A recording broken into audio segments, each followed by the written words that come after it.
Dari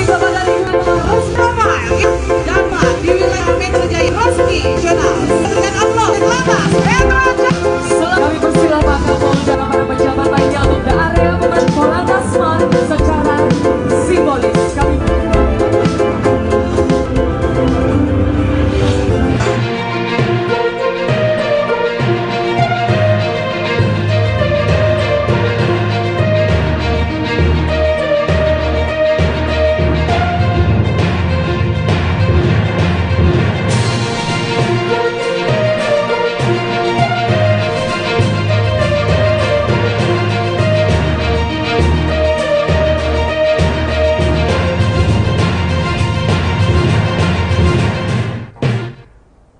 Hello, good afternoon Tribuners. Welcome back with me Mutiara in Indonesian News of Tribun Lampung. We will present you an updating and interesting information from every place in Indonesia. And here the complete news. The first news is welcome the new year with a banana tree climbing competition. The excitement of residents participating in the banana climbing competition in Lati Mojong Village, Buntu Batu District and Rekang Regency, South Sulawesi on the 11th week of December 2022. The banana climbing competition, which took place in tourist area of Sivinkam, Karangan Hamlet, was divided into two categories, adults and children.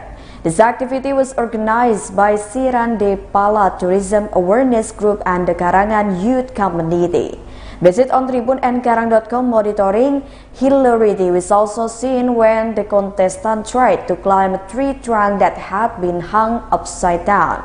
Not only that, banana stems that are smeared with used oil are slippery, so that the contestant must try to fight for the prize. The spectators watched were seen laughing uproariously at the funny behavior of the contestant. Participants who win will later be given attractive prizes from the competition committee, ranging from the stationery for children and camping tools for adults. The head of the organizing committee, Ridwan, said that this activity was the opening event to welcome the new year 2023. He said, even though it was the first time it was held, this traditional competition would become a mandatory program in the future.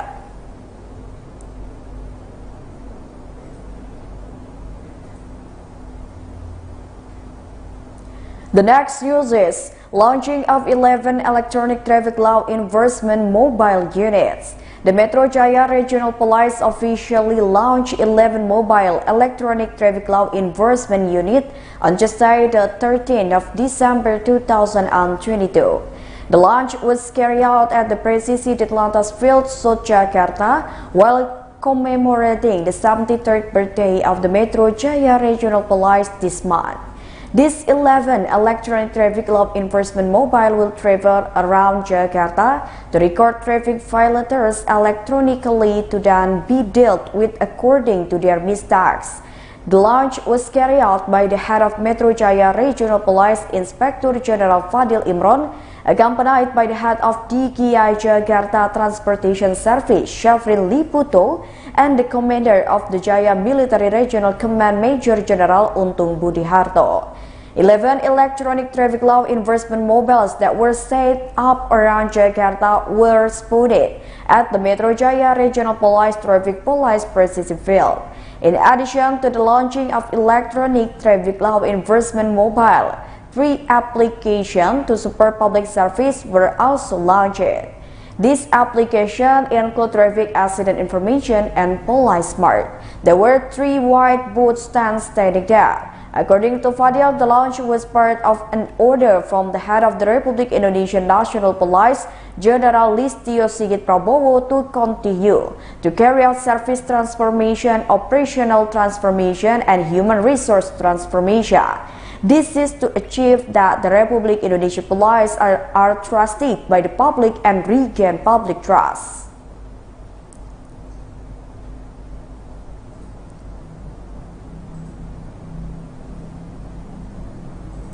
The next news is The General Election Commission of Republik Indonesia was subpoena the attorney for the complaint, which consists of coalition of people, came to the office of the General Election Commission of Republik Indonesia to send a subpoena and allegation of fraud, data manipulation, and legal violence in the process of factual verification political parties for the 2024 general election.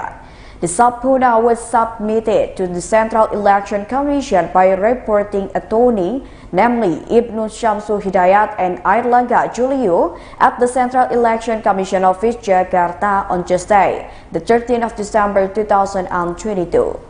Fraud was allegedly committed by members of the General Election Commission Republik Indonesia and/or officials of the General Election Commission of Republik Indonesia, members of the Provincial Regency City General Election Commission and/or Provincial Regency and/or City General Election Commission officials. The practice consists of changing political party data in the information system and changing the ineligible status to qualify for a number of political parties. The attorney for the reporting party, Ibnu Syamsul Hidayat, also named the three parties suspected of committing fraudulent data manipulation and violence of the law, namely the Gelora Party, the Garuda Party, and the Nusantara Awakening Party. The legal counsel also suspected intimidation from the Central Election Commission, two members of the Regional Election Commission, both provincial and district or city election commission, to manipulate the process of factual verification of political parties. Ibnu said there were around 3 to 5 regencies or city and 2 provinces that had reported to his side, but he was reluctant to name the area for security and safety reasons.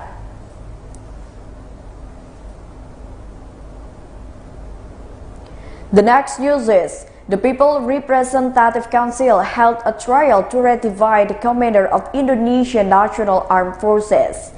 The People Representative Council will hold a plenary session on Tuesday, the 13th of December 2022 morning. It is known the People Representative Council held a meeting to approve the Chief of Naval Staff Admiral Yuda Margono as Commander of the Indonesian National Armed Force. This was conveyed by the Secretary General of People Representative Council, Indra Iskandar. Indra said that the plenary meeting had a single agenda, only Yuda's approval as a commander in the Chief of the Indonesian National Armed Force. Meanwhile, based on information on the YouTube channel of the People's Representative Council of Republik Indonesia, there will be the 12th plenary meeting of the People Representative Council. The agenda for this meeting of the People Representative Council is the Commission report of one House of Representatives on the result of Yuda Margono's fit test as a candidate for Commander-in-Chief of the Indonesian National Armed Force. Later, the plenary meeting of the People Representative Council will also be broadcast online via the YouTube channel of the People Representative Council of Republik Indonesia. Previously, the Chief of the Staff of Indonesian National Armed Force Navy Admiral Yuda Margono underwent a fit and proper test for the candidate for the Commander of Indonesian National Armed Force at the People's Representative Council on Friday, the 2nd of December 2022. Now, the People's Representative Council will hold a plenary session to approve that. After being perfected, the result will be sent to the Presidential Palace. Regarding the schedule of the inauguration, adjusting to the decision of President Joko Widodo.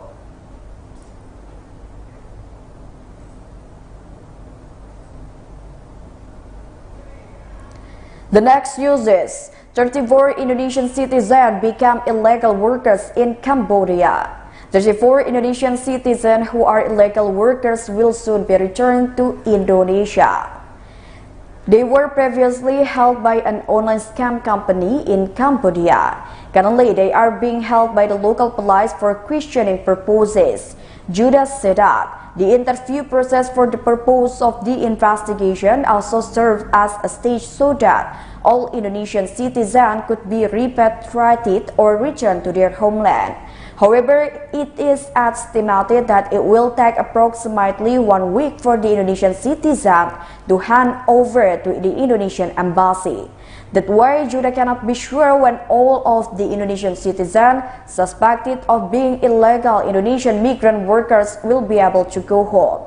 He just made sure that currently everything is safe at the Poipet Police Office. Previously, the Ministry of Foreign Affairs of the Republic Indonesia confirmed that the 34 Indonesian citizens who were victims of detention in Cambodia were Indonesian migrant workers. But unfortunately, all of these Indonesian citizens did not comply with the departure procedure as migrant workers said by the government. Regarding this incident of detention, Judah asked for a rule and strict monitoring from the regional government so that similar conditions would not only occur for Indonesian citizens.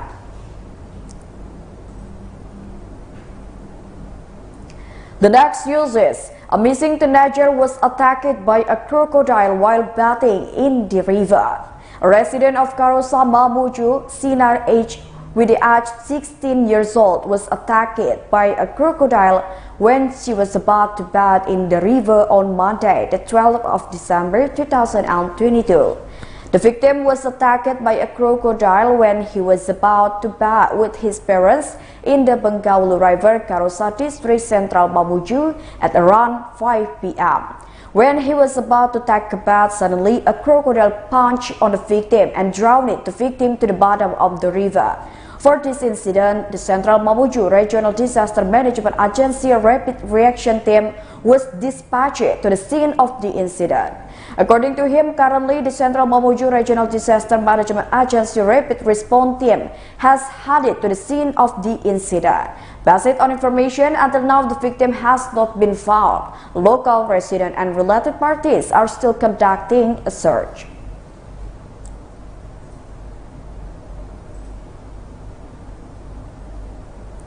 The last news is discovery of male body in Air Bang, Rejang Lebong.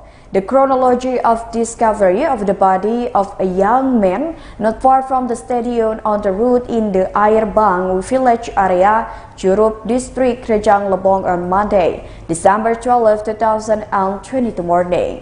The discovery of the corpse of a young man covered in blood caused a commotion among local residents. The body was first discovered by local residents while walking to the mosque for the dawn prayer around 4:30 a.m.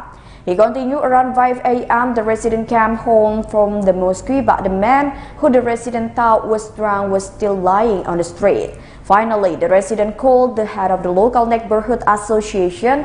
Then the resident and the head of the neighborhood association immediately saw the man who was lying down wearing a jacket and blue jeans. After being taken to the general hospital in the Jurup area for further examination, the identity of this male corpse, aged around 20 years, was not yet known.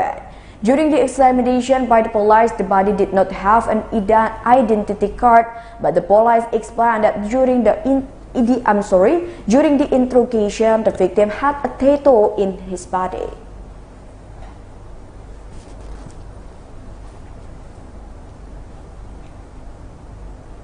Well, I think those all the news for today with me, Mutiara. Don't forget to follow us in YouTube Tribun Lampung News Video, Facebook Tribun Lampung, Instagram and TikTok account of Tribun Lampung for further information. Thank you for watching and have a nice day.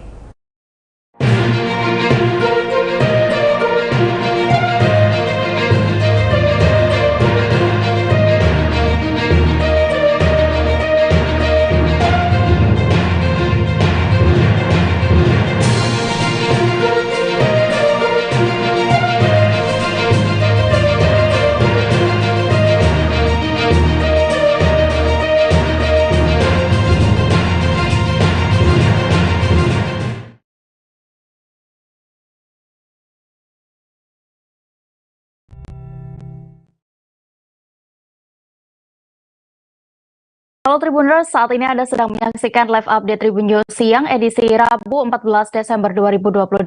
Seperti biasa, akan kami sajikan informasi teraktual dan juga menarik yang dilaporkan secara langsung oleh reporter kami di lapangan. Bersama saya Dea Mita, inilah live update Tribun News Siang selengkapnya.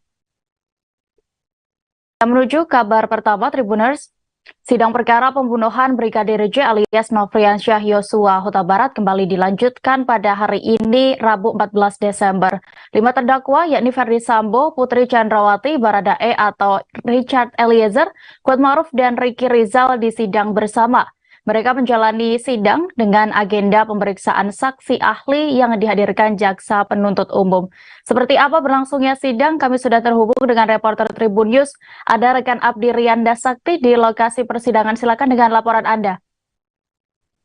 Ya, baik, terima kasih rekan Dea. Bisa saya laporkan terkait dengan sidang lanjutan perkara pembunuhan terhadap Brigadir Nofriansyah Yosua Huta Barat alias Brigadir J yang dilakukan di Pengadilan Negeri Jakarta Selatan pada hari ini, hari Rabu, tanggal 14 Desember 2022.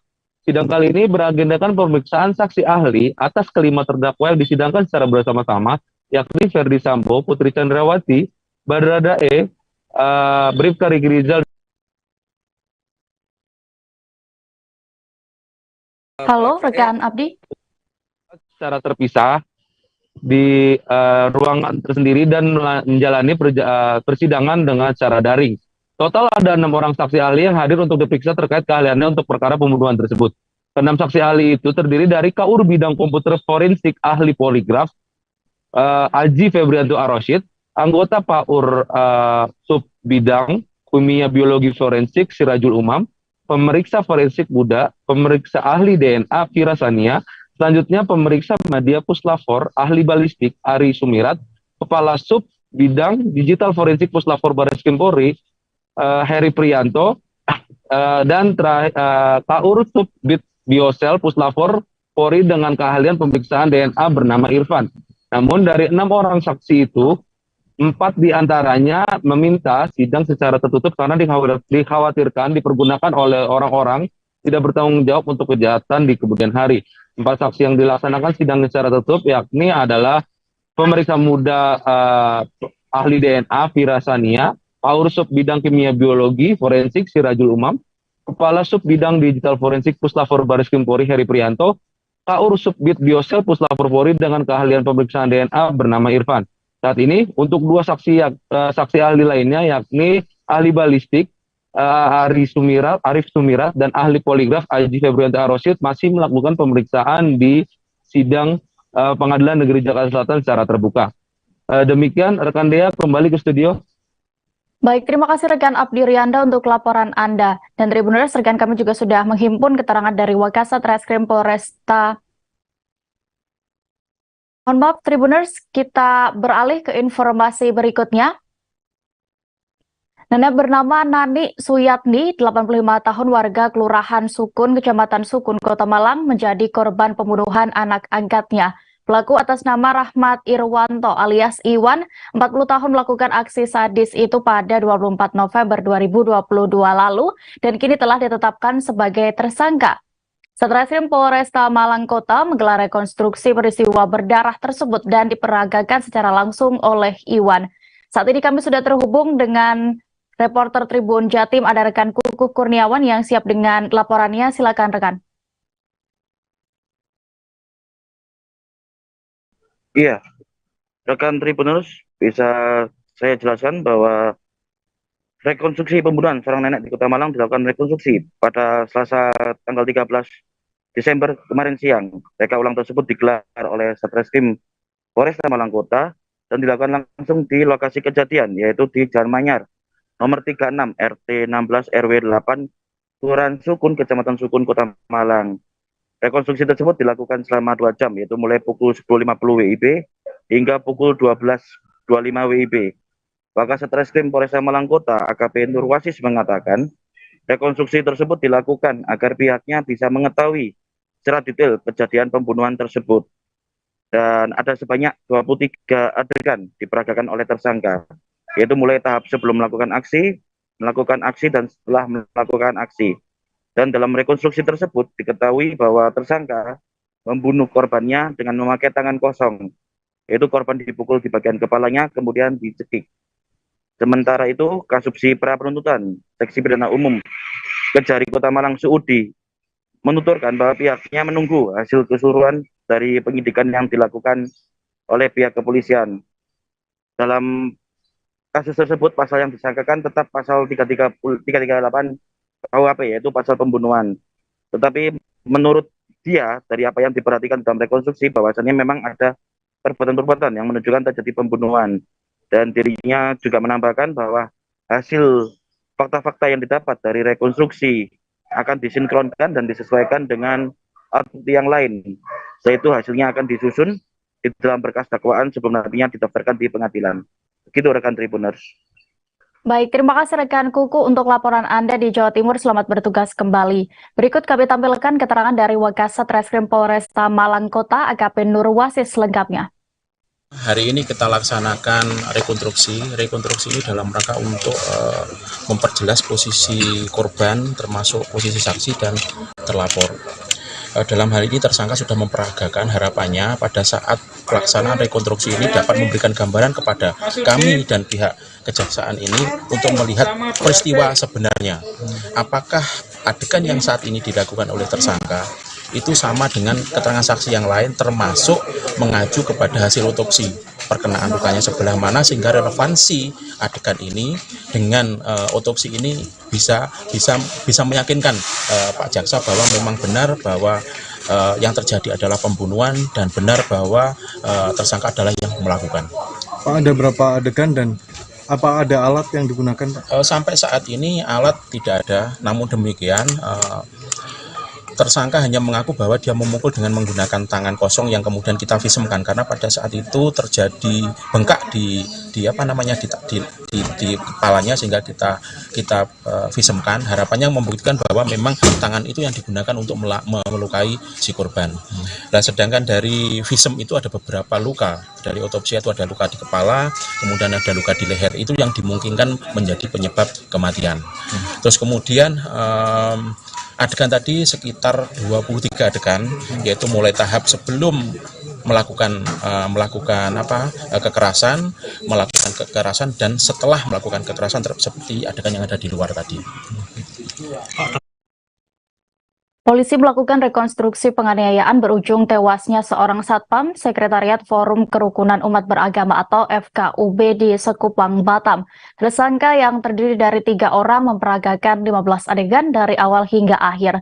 Sementara itu, saat ini ketiga pelaku dijerat pasal 338 KUHP dengan ancaman 15 tahun penjara.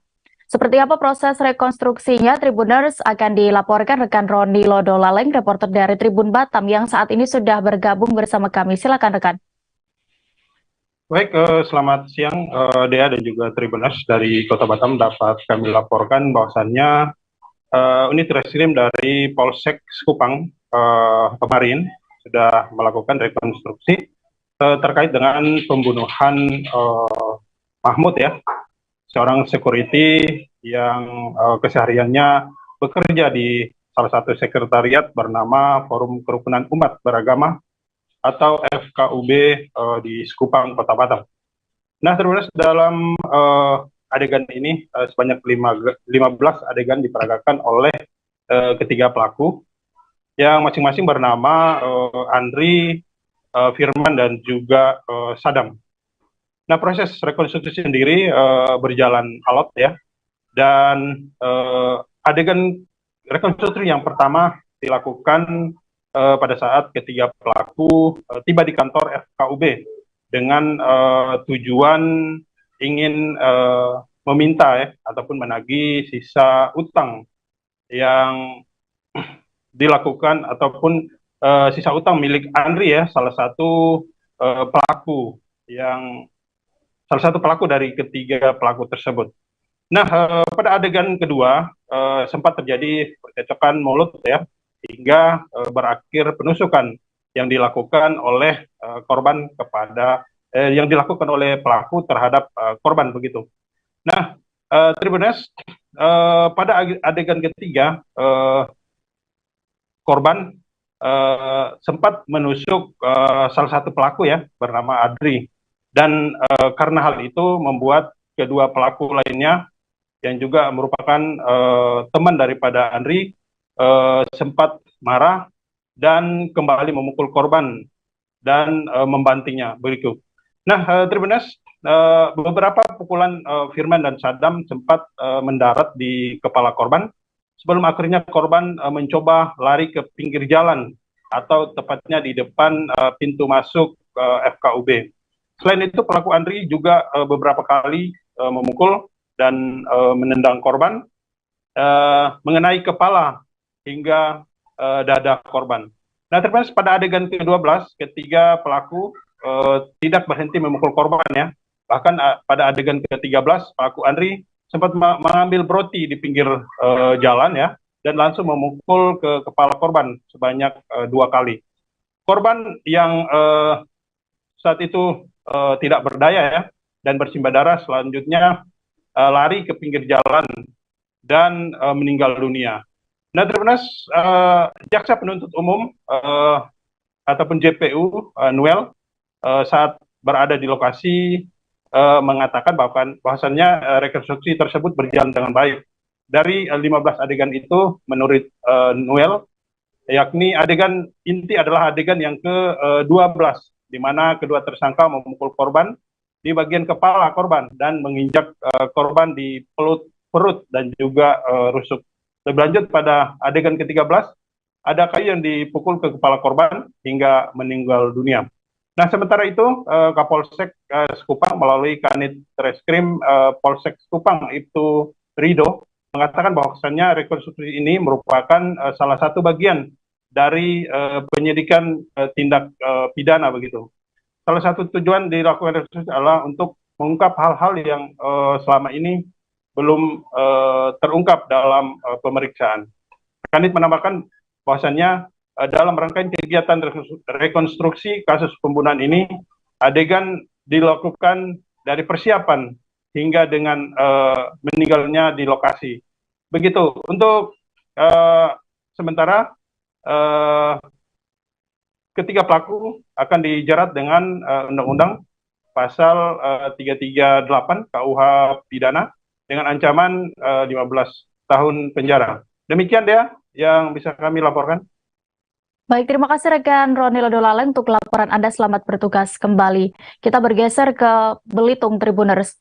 Kelurahan Pangkalalan, Tanjung Padang, Kabupaten Belitung, Provinsi Kepulauan Bangka Belitung digegerkan dengan penemuan mayat di aliran sungai Aik Berutak.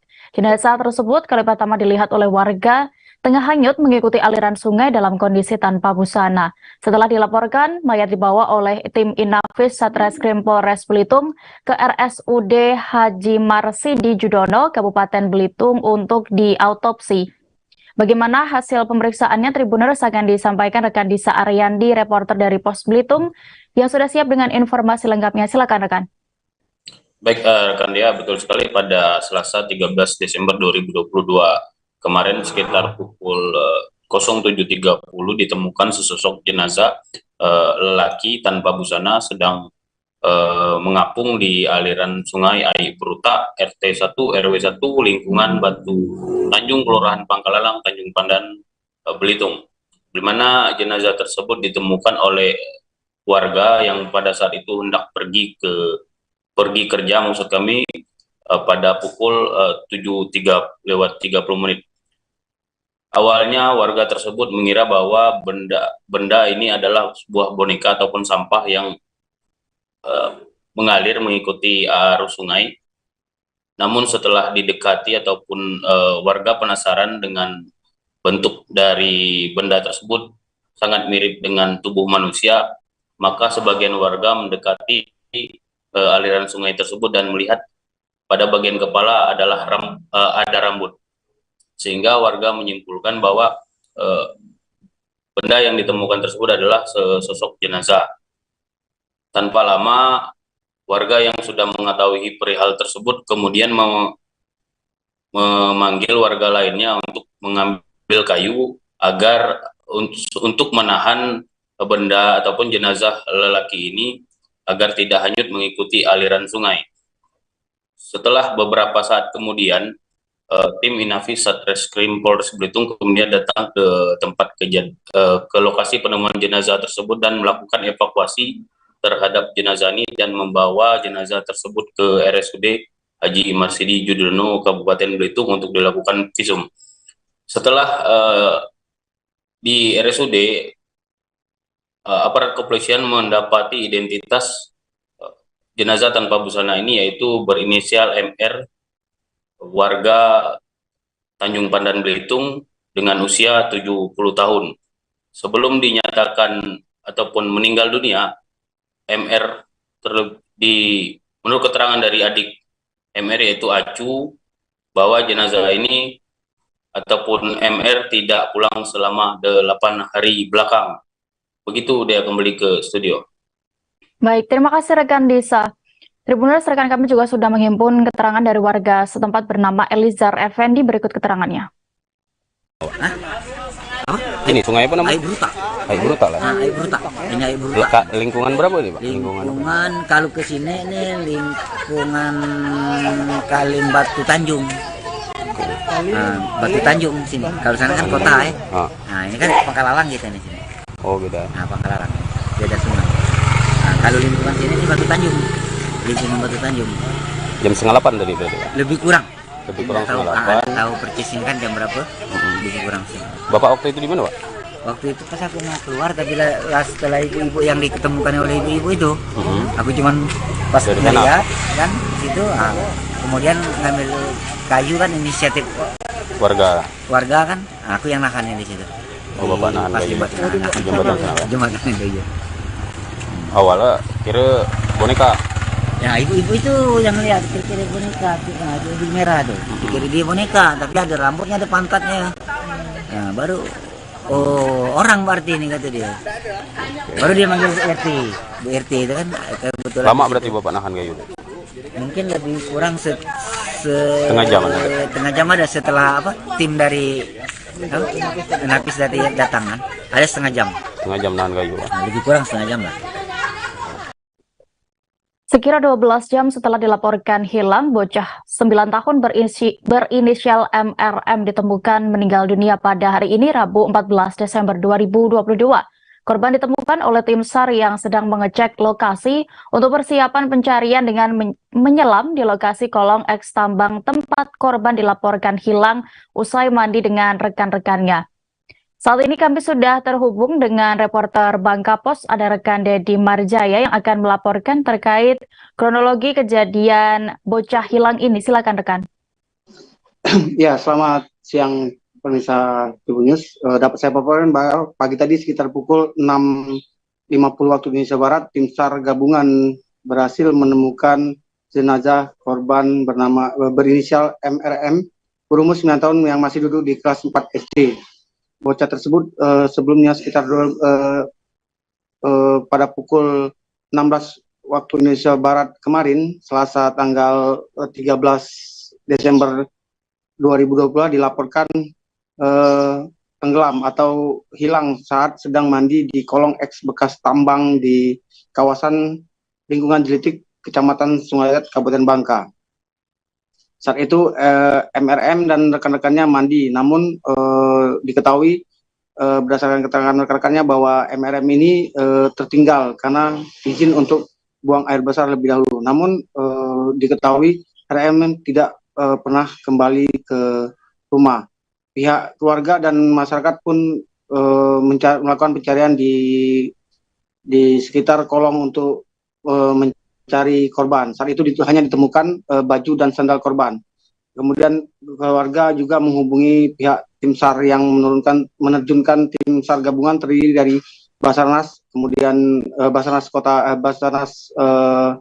Pangkal Pinang, Direktorat Polisi Perairan dan Udara Bangka Belitung, kemudian Satbrimob Polda Bangka Belitung, kemudian juga dibantu oleh relawan Laskar Sekaban. Namun tadi malam hingga pukul 00.30 waktu Indonesia Barat pencarian dihentikan karena belum berhasil ditemukan korban. Nah, pagi tadi sekitar pukul 6.30 waktu Indonesia Barat, tim SAR gabungan kembali ke lokasi untuk melakukan pencarian. Awalnya tim SAR gabungan berencana untuk menurunkan penyelam untuk mencari korban. Untuk itu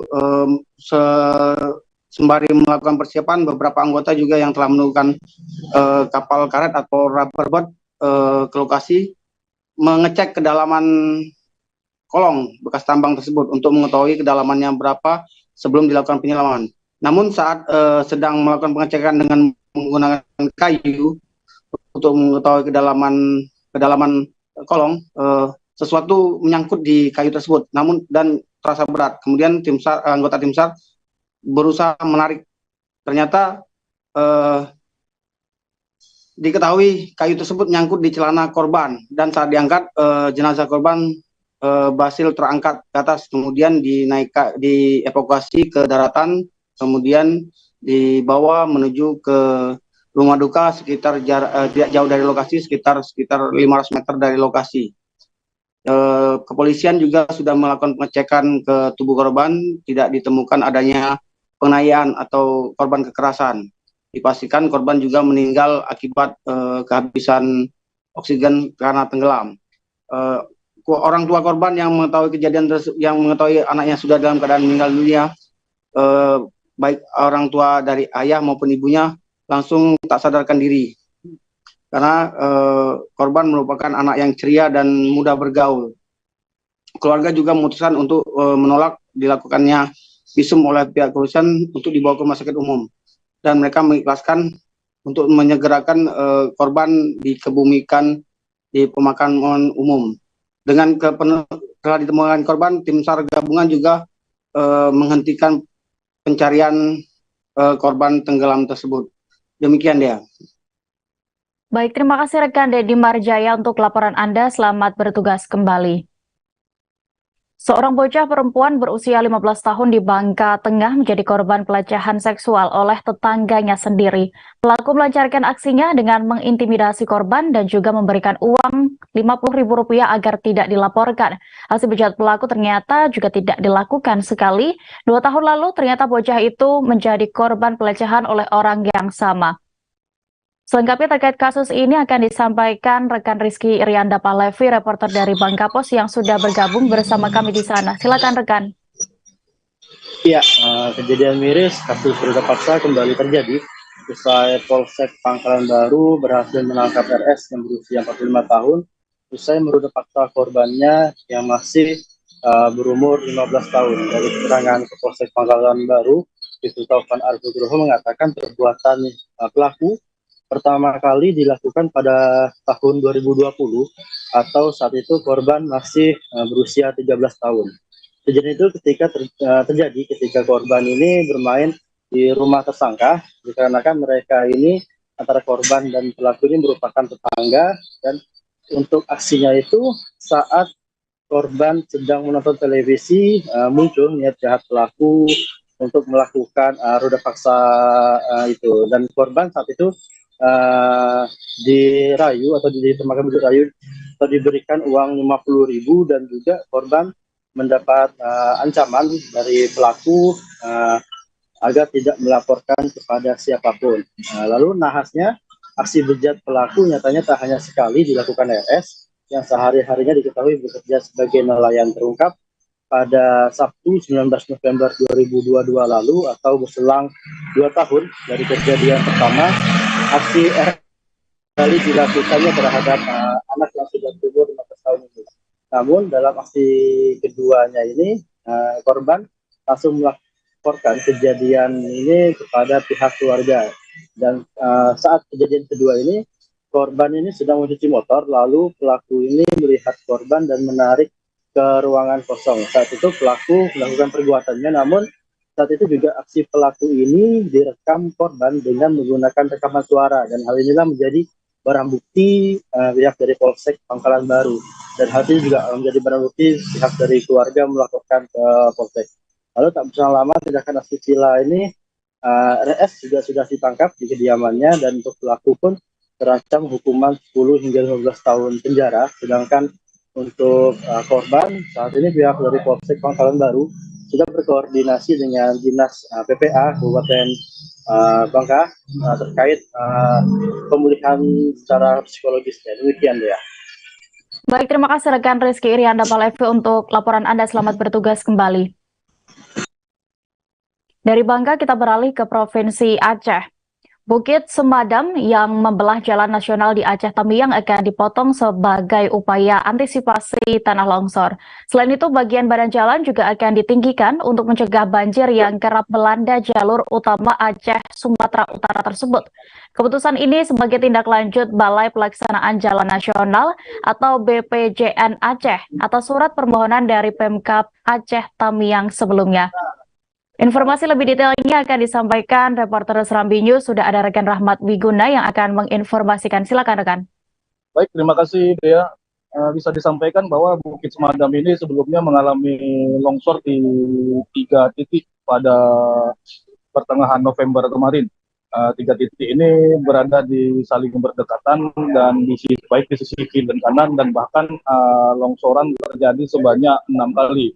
Dampak longsoran yang begitu masif ini menyebabkan arus lalu lintas dari Aceh menuju Medan Sumatera Utara sempat lumpuh, dan seperti diketahui bahwa jalur Semadam ini merupakan akses utama yang menghubungkan Provinsi Aceh dengan Provinsi Sumatera Utara, di mana jalur ini juga merupakan jalur ekonomi yang berdampak apabila terjadi terus longsoran akan menyebabkan inflasi bagi daerah Aceh, di mana diketahui sebagian besar pasokan bahan pangan dan bahan logistik lainnya untuk Aceh dipasok dari Sumatera Utara.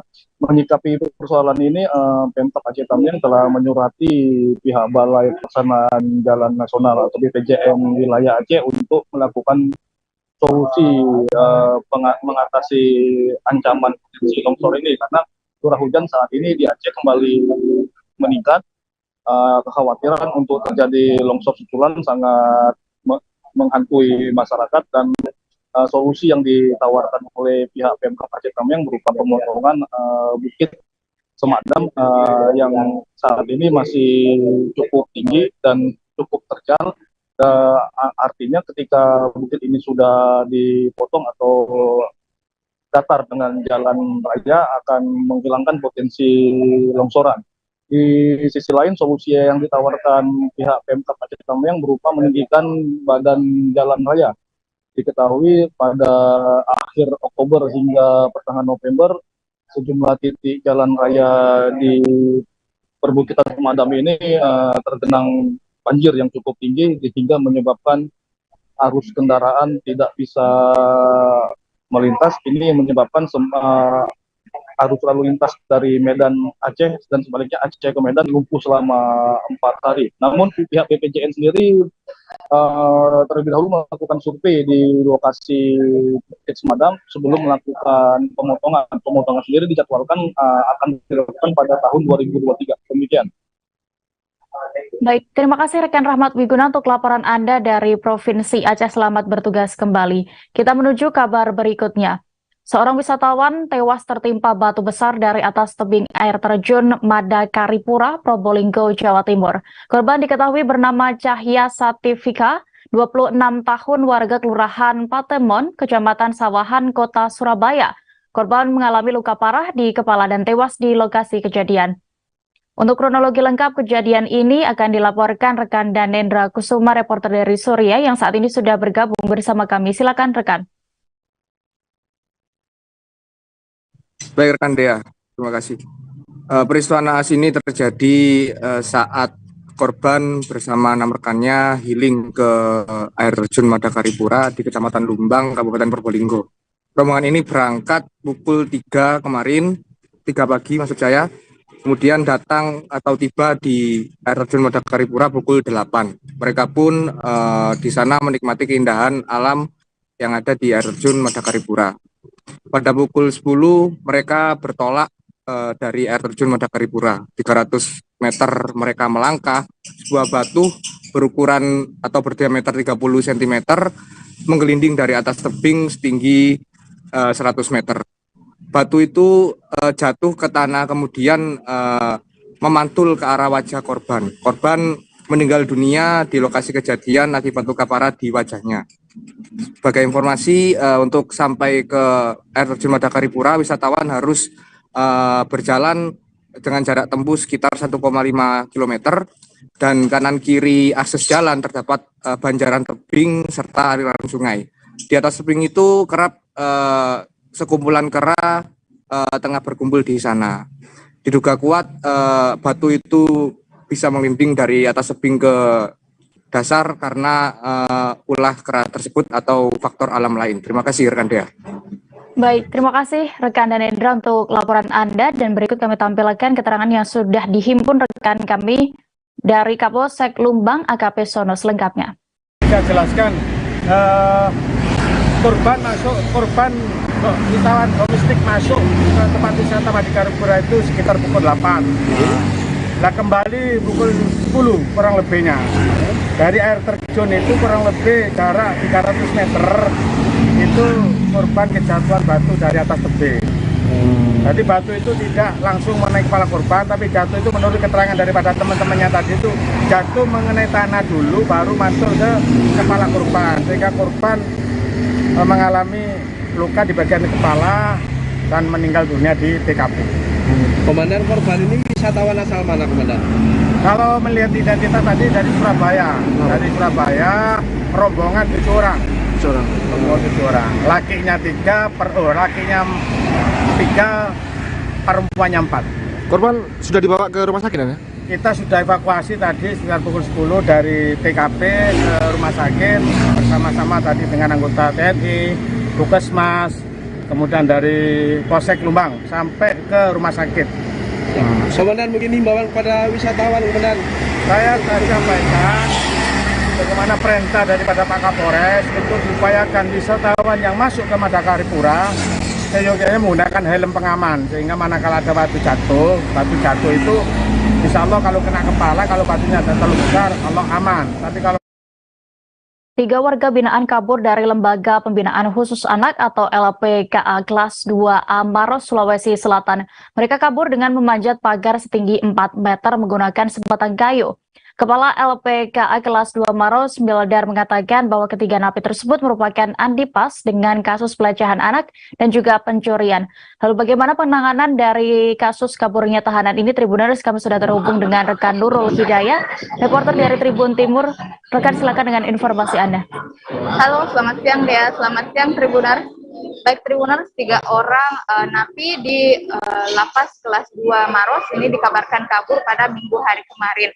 Ketiganya kabur sesaat sebelum pelaksanaan apel pagi atau sekitar pukul 6.30 waktu Indonesia Tengah. Saat itu petugas membuka kamar untuk aktivitas sarapan pagi dan juga apel. Saat situasinya sedang sibuk, mereka mengira mereka merasa aman dan akhirnya memutuskan untuk kabur memanjat 2 lapis tembok dengan menggunakan kayu. Nah, kaburnya 3 orang tersebut, Tribuners, baru disadari petugas setelah melakukan apel pergantian jaga, di mana setelah dilakukan pengecekan di di setiap kamar napi, kemudian disadari bahwa ada 3 orang napi yang tidak ada di kamarnya. Nah, kemudian petugas langsung bergegas untuk melakukan pemeriksaan CCTV, dan dari CCTV tersebutlah terlihat bahwa mereka ini memanjat pagar paling luar dengan menggunakan potongan kayu. Dan tak hanya itu, Tribuners, meski kondisinya sudah temboknya ini 2 lapis, namun mereka saling bahu-membahu untuk bisa kabur dan dengan memanjat tembok tersebut, Tribuners. Nah, Tribuners, diketahui bahwa 3 napi ini 2 diantaranya merupakan napi dengan kasus pelecehan seksual, dan 1 orangnya lagi ini tersangkut kasus pencurian seperti itu. Nah, 3 orang diantaranya adalah inisial S 17 tahun, AS 18 tahun, dan YA 17 tahun. Kabar baiknya Tribuners, 1 di antara napi yang kabur ini berhasil ditemukan 13 jam usai melarikan diri. Napi yang ditemukan tersebut adalah inisial YA 17 tahun. Ia ditemukan di rumah pacarnya, di kos pacarnya, setelah petugas melakukan pengecekan daftar tamu yang sering mengunjungi YA, seperti itu, Tribuners. Kemudian untuk memperketat penjagaan, Kantor Wilayah Kementerian Hukum dan HAM Sulawesi Selatan telah menurunkan bantuan 36 personil untuk membackup pengamanan di lapas kelas 2 Maros ini, Tribuners. Nah, sementara untuk selain itu untuk pihak Kemenkumham juga telah melakukan pemanggilan terhadap seluruh petugas yang berjaga pada saat kejadian kaburnya 3 napi tersebut, dan dari penuturan Kepala Kemenkumham yang mengatakan bahwa saat ini telah melakukan koordinasi dengan seluruh dengan pihak kepolisian untuk melakukan pencarian terhadap 2 napi yang saat ini belum ditemukan juga. Dan ia pun menyayangkan bahwa kejadian napi kabur ini sudah sangat sering terjadi, bahkan pada Agustus kemarin juga terjadi pelarian yang dilakukan oleh seorang napi yang sampai saat ini belum ditemukan seperti itu, Tribuners ya. Dan untuk napi yang kabur ini sanksinya adalah tidak akan mendapatkan potongan masa tahanan atau remisi, dan juga tidak akan mendapatkan kesempatan untuk bebas bersyarat. Seperti itu, Tribuners, kembali ke studio. Baik, terima kasih rekan Nurul. Tribuners, rekan kami juga sudah mendapatkan keterangan dari Kepala Kantor Wilayah Kementerian Hukum dan HAM Sulawesi Selatan, Liberty Sitinjak. Berikut liputannya. 36 orang. 36 yang di BKO Pak kesini. Itu Pak dalam insiden ini Pak, 3 napi yang kabur itu Pak, ada nggak yang diperiksa dari Oh pasti, itu ada pasti. berapa orang? Nah ini masih sedang didalami, nanti kan akan dicek dari mulai siapa yang bertugas malam itu rebunya, nanti kan akan dicek, karena saya baru tadi malam pulang. Nanti siapa yang di pos, siapa komandan jaga, ya kan? Nah rebu-rebu yang dipandang itu misalnya di blok, dari mana itu napi, itu petugas bloknya harus diperiksa. Jumlahnya berapa orang? Apanya? Jumlah Yang sudah diperiksa berapa orang Pak? Bisa, baru tadi pagi saya tanda tangani surat. Nah, Tapi akan diperiksa berarti Pak ya? ya setelah tadi pagi saya sudah tanda tangani surat sprint pelaksanaan pemeriksaan. Nanti akan didalami, itu dari mulai yang tugas di blok, di pos, komandan jaga, kepala keamanan, dan kalapasnya. Pak, kalau misalnya terdapat kelalaian dari petugas, sanksi apa Pak? Jangan berandai-andai, Nah, nggak siap. boleh.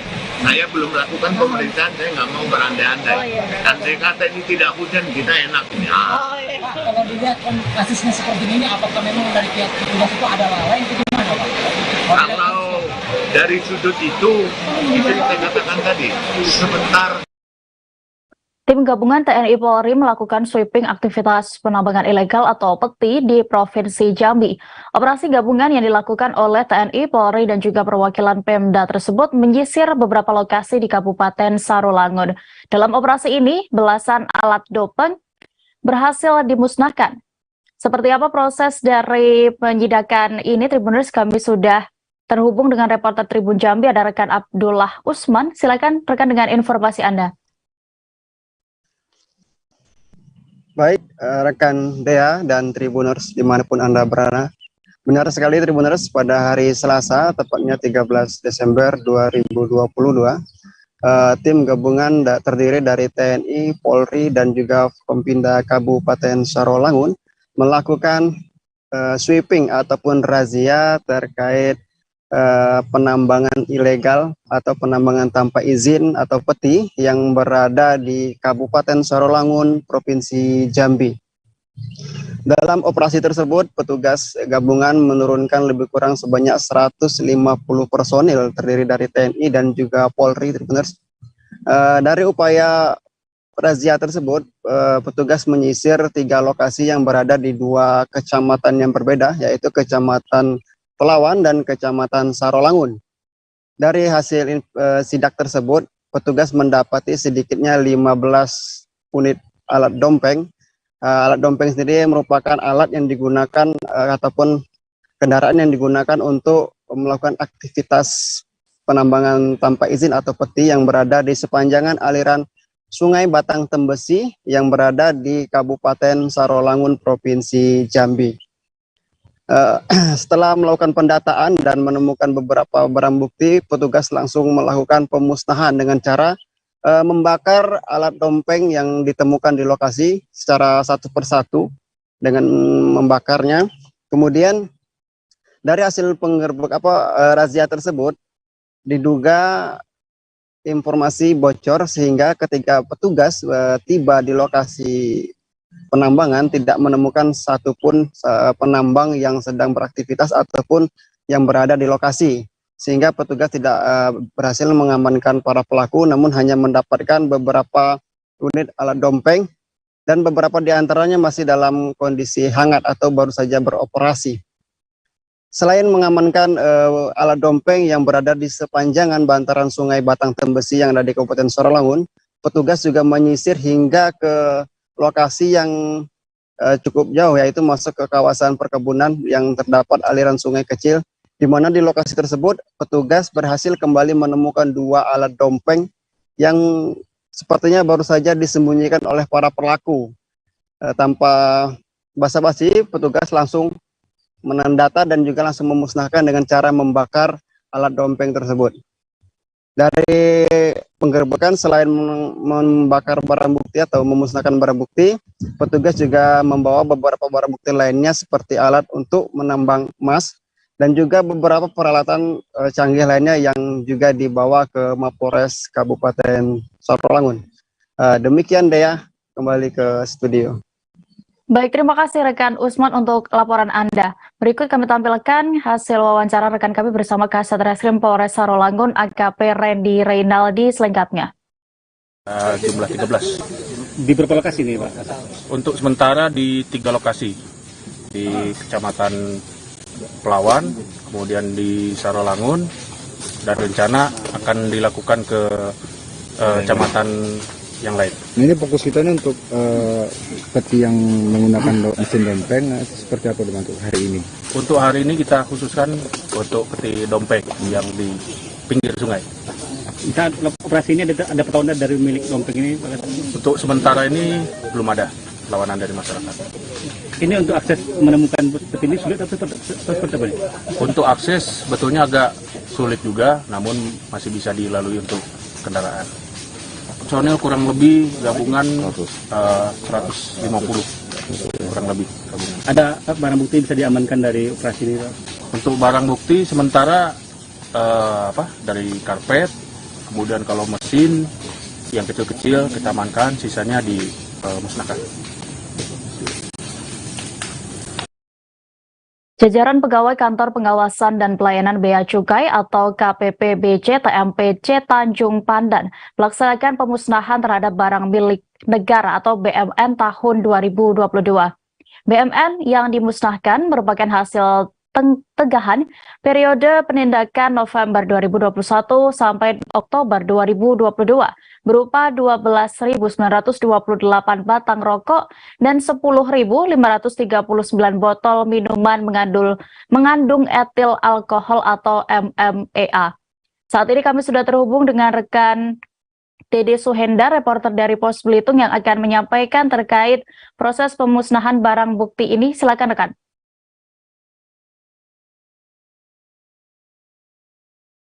Baik Dea dan Tribuners, bisa kami sampaikan jajaran Kantor Pengawasan dan Pelayanan Bea Cukai atau KPPBC TMPC Tanjung Pandan melakukan pemusnahan barang milik negara pada hari Selasa kemarin.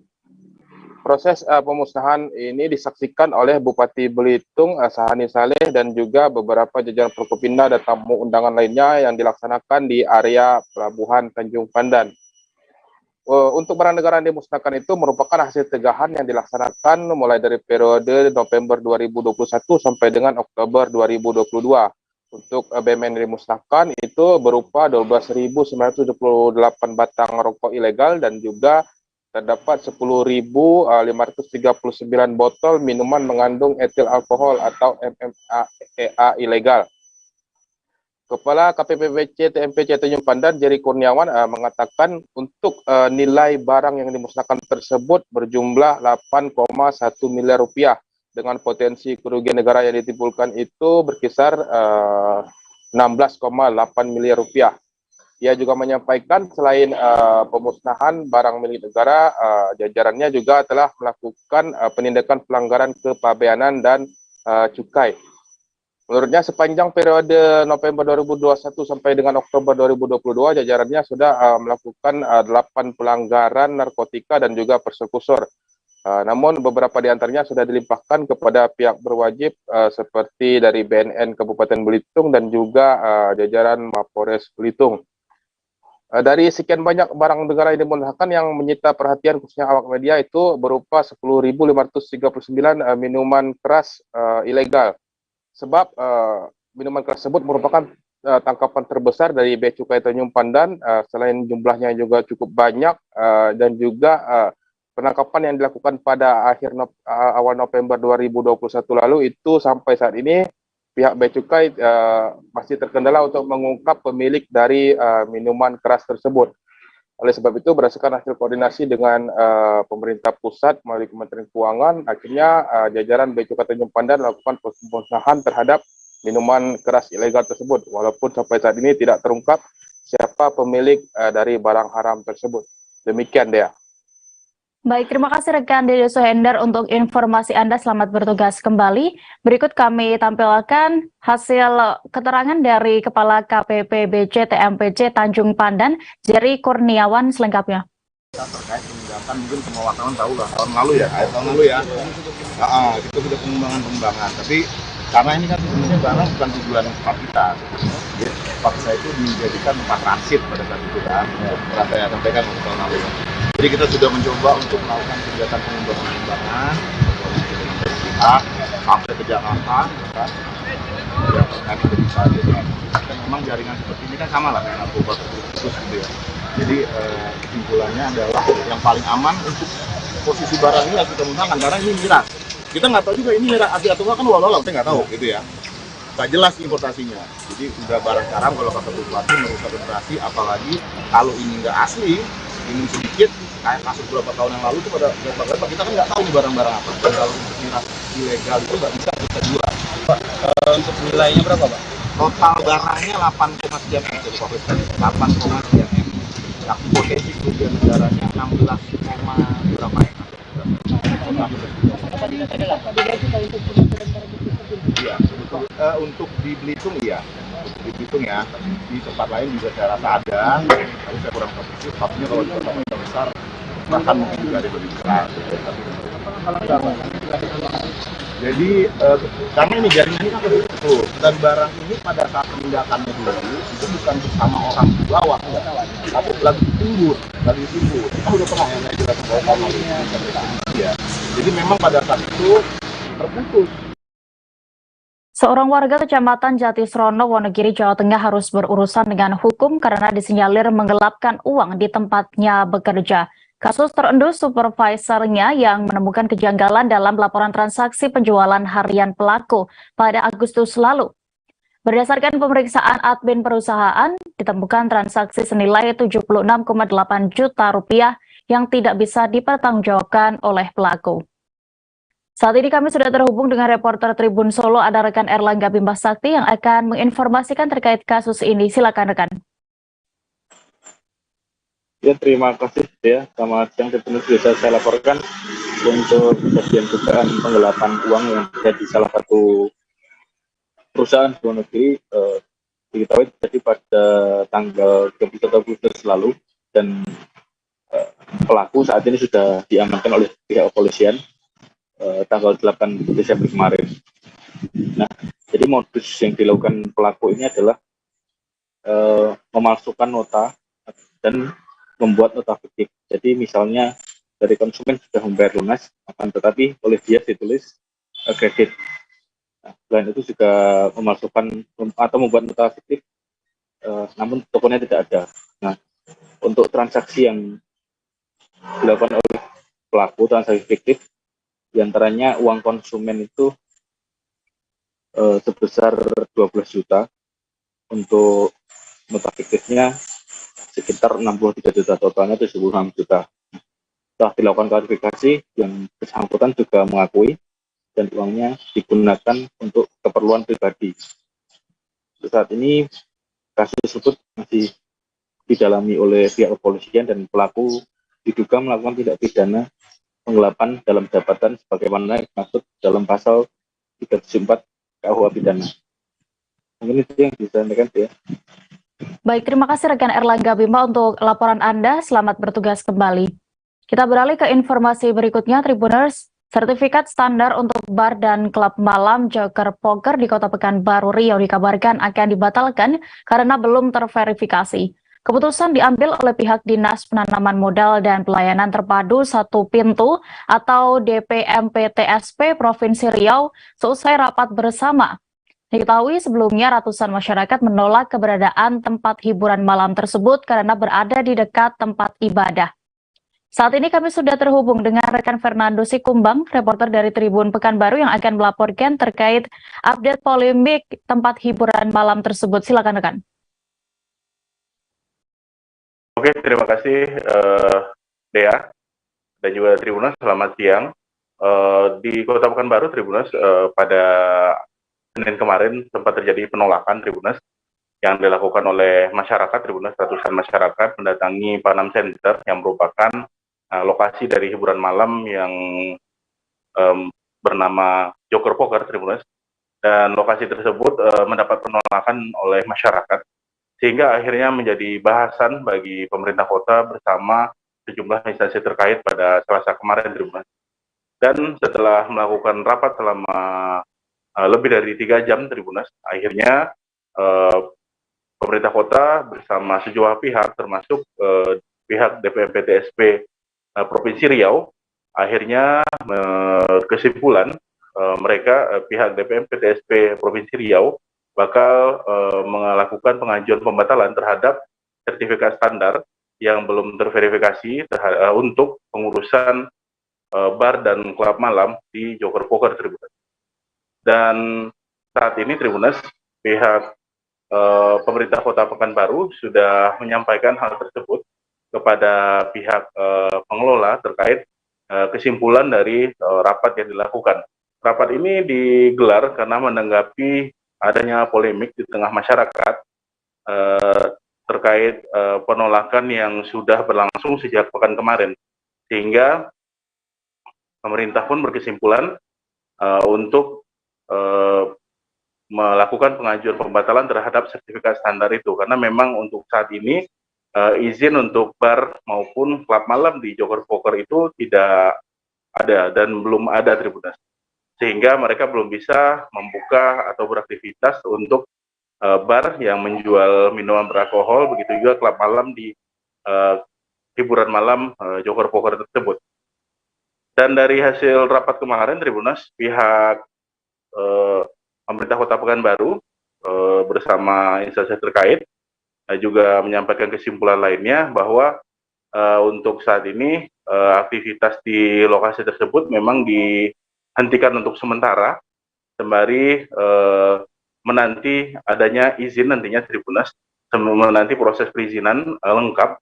Setelah adanya perizinan lengkap nanti ada kemungkinan nantinya bakal beroperasi kembali. Namun untuk saat ini, Tribuners, pihak pemerintah Kota Pekanbaru masih belum memastikan untuk penutupan dari Joker Poker ini, untuk penutupan sementara akan berlangsung hingga kapan, masih belum bisa dipastikan, Tribuners. Namun yang jelas pihak pemerintah Kota Pekanbaru melalui Satpol PP Pekanbaru sudah melakukan penutupan atau berita acara penutupan sementara terhadap aktivitas bar dan juga klub malam di Joker Poker tersebut. Untuk sampai saat ini, informasi yang diterima Tribun Pekanbaru, Tribuners, pihak pemerintah kota memastikan bakal terus melakukan pengawasan terhadap aktivitas di lokasi tersebut, terutama bakal dilakukan oleh Satpol PP bersama kepolisian Kota Pekanbaru, Tribuners. Dan sampai saat ini memang pelanggaran yang ditemukan hanya pelanggaran yang dilakukan oleh pihak pengelola karena sudah beroperasi tanpa adanya syarat-syarat yang seharusnya, terutama untuk aktivitas bar dan klub malam. Sedangkan untuk aktivitas karaoke sebenarnya untuk secara perizinan sudah lengkap, Tribuners. Namun untuk menanggapi penolakan di tengah masyarakat dan juga untuk menjaga ketertiban umum, Tribuners, sehingga diambil kebijakan untuk menutup sementara hiburan malam tersebut, aktivitas di hiburan malam tersebut. Sekian laporan dari Pekanbaru, kembali ke Dea di studio. Baik, terima kasih rekan Fernando Sikumbang untuk informasi Anda. Dan Tribuners, reporter kami juga sudah menghimpun keterangan dari Asisten 1 Sekretariat Daerah Kota Pekanbaru, Syofrizal, berikut liputannya. Provinsi Riau, sesuai dengan kewenangannya, akan mengambil langkah untuk pengajuan pembatalan sertifikat standar yang belum terverifikasi untuk kode KBLI 56301, yakni bar, dan 56302 klub malam, atas dasar pengawasan insidental atau pengaduan masyarakat kepada lembaga OSS RBA. Artinya, sikap dari provinsi akan mengambil langkah untuk pengajuan pembatalan sertifikat standar karena memang belum terverifikasi, artinya izinnya belum terbit gitu Pak ya, sehingga opsinya adalah untuk pembatalan. Tapi ini tetap mengacu kepada lembaga OSS RBA yang nantinya akan lembaga OSS saja Pak. Lembaga OSS yang akan sistemnya OSS RBA, lembaganya OSS ini dari provinsi yang akan melakukan pembatalan. Ini sikap provinsi. Kemudian yang ketiga, bahwa DPM PTSP Kota Pekanbaru terhadap KBLI 93292 atau karaoke, apabila ditemukan adanya pelanggaran atau indikasi pelanggaran terhadap izin yang telah diterbitkan oleh Kepala DPM PTSP secara otomatis, ya.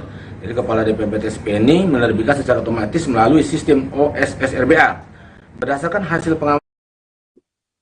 Sebuah ruko sembako di Jalan Gerilya, Kelurahan Sungai Pinang Dalam, Kecamatan Sungai Pinang, Kota Samarinda, menjadi sasaran teror. Aksi teror itu pun viral di media sosial dengan kata-kata teror bom Molotov.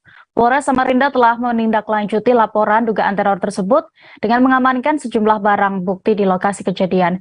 Saat ini kami sudah terhubung dengan reporter Tribun Kaltim, ada rekan Rita Lavenia yang akan melaporkan terkait penanganan kasus ini. Silakan rekan. Ya, selamat siang Dea dan Tribuners dimanapun Anda berada. Ya, kejadian tersebut terjadi pada pukul 03.00 waktu Indonesia Tengah yang menjadikan warga panik. Sebab memang dalam unggahan-unggahan video media sosial yang viral adalah bom Molotov yang tentu bisa berakibat fatal jika si pelaku nekat. Namun ketika pihak kepolisian dan TNI memeriksa, ternyata bukan bom Molotov Dea dan Tribuners, melainkan teror menggunakan bungkusan berisi BBM jenis Pertalite. Ini juga tetap membuat ketar-ketir karena si pelaku melemparkan salah satu bungkusan dari 3 bungkusan yang dibawa.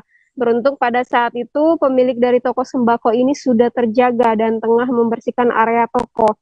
Jadi mereka mendengar suara sesuatu dilempar dari arah pagar depan. Nah, saat diperiksa, mereka mendapati 2 orang pria yang berboncengan hendak menyalakan api di dekat ceceran BBM yang tadi sebelumnya dilemparkan ke arah pagar rumah yang telah tercecer. Namun karena keburu didapat oleh pemilik toko, jadi kedua orang tidak dikenal tersebut melarikan diri menggunakan sepeda motor. Setelah diperiksa, didapati juga 2 bungkusan berisi BBM Pertalite berikut korek api dan obat nyamuk. Kuat dugaan juga para pelaku ini hendak membakar ruko bertuliskan Toko Yana tersebut. Nah, setelah kami mencoba bertanya lebih dalam, dari pemilik toko tersebut meyakinkan bahwa teror ini dilakukan oleh orang terdekat. Sebab memang belakangan sedang terjadi permasalahan serius antara ayah dan ibunya yang telah berpisah.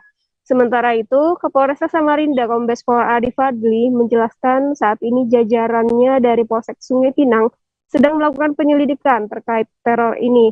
Sebab jika dibiarkan dan terjadi lagi tentu bisa menimbulkan musibah lebih besar yang pastinya merugikan banyak pihak di Kota Samarinda ini, Dea dan Tribuners. Nah, informasi terbaru juga yang kami peroleh bahwa saat ini pihak kepolisian resmi memburu mantan suami dari pemilik toko ini, sebab setelah didalami lebih lanjut lagi ternyata salah satu pelaku pelemparan bungkusan berisi BBM Pertalite ini adalah mantan suami dari pemilik toko ini yang memang permasalahannya di latar belakangi oleh harta gono gini, Dea dan Tribuners. Demikian yang bisa saya sampaikan. Baik, terima kasih rekan Rita Lavenia untuk laporan Anda dari Kalimantan Timur. Selamat bertugas kembali.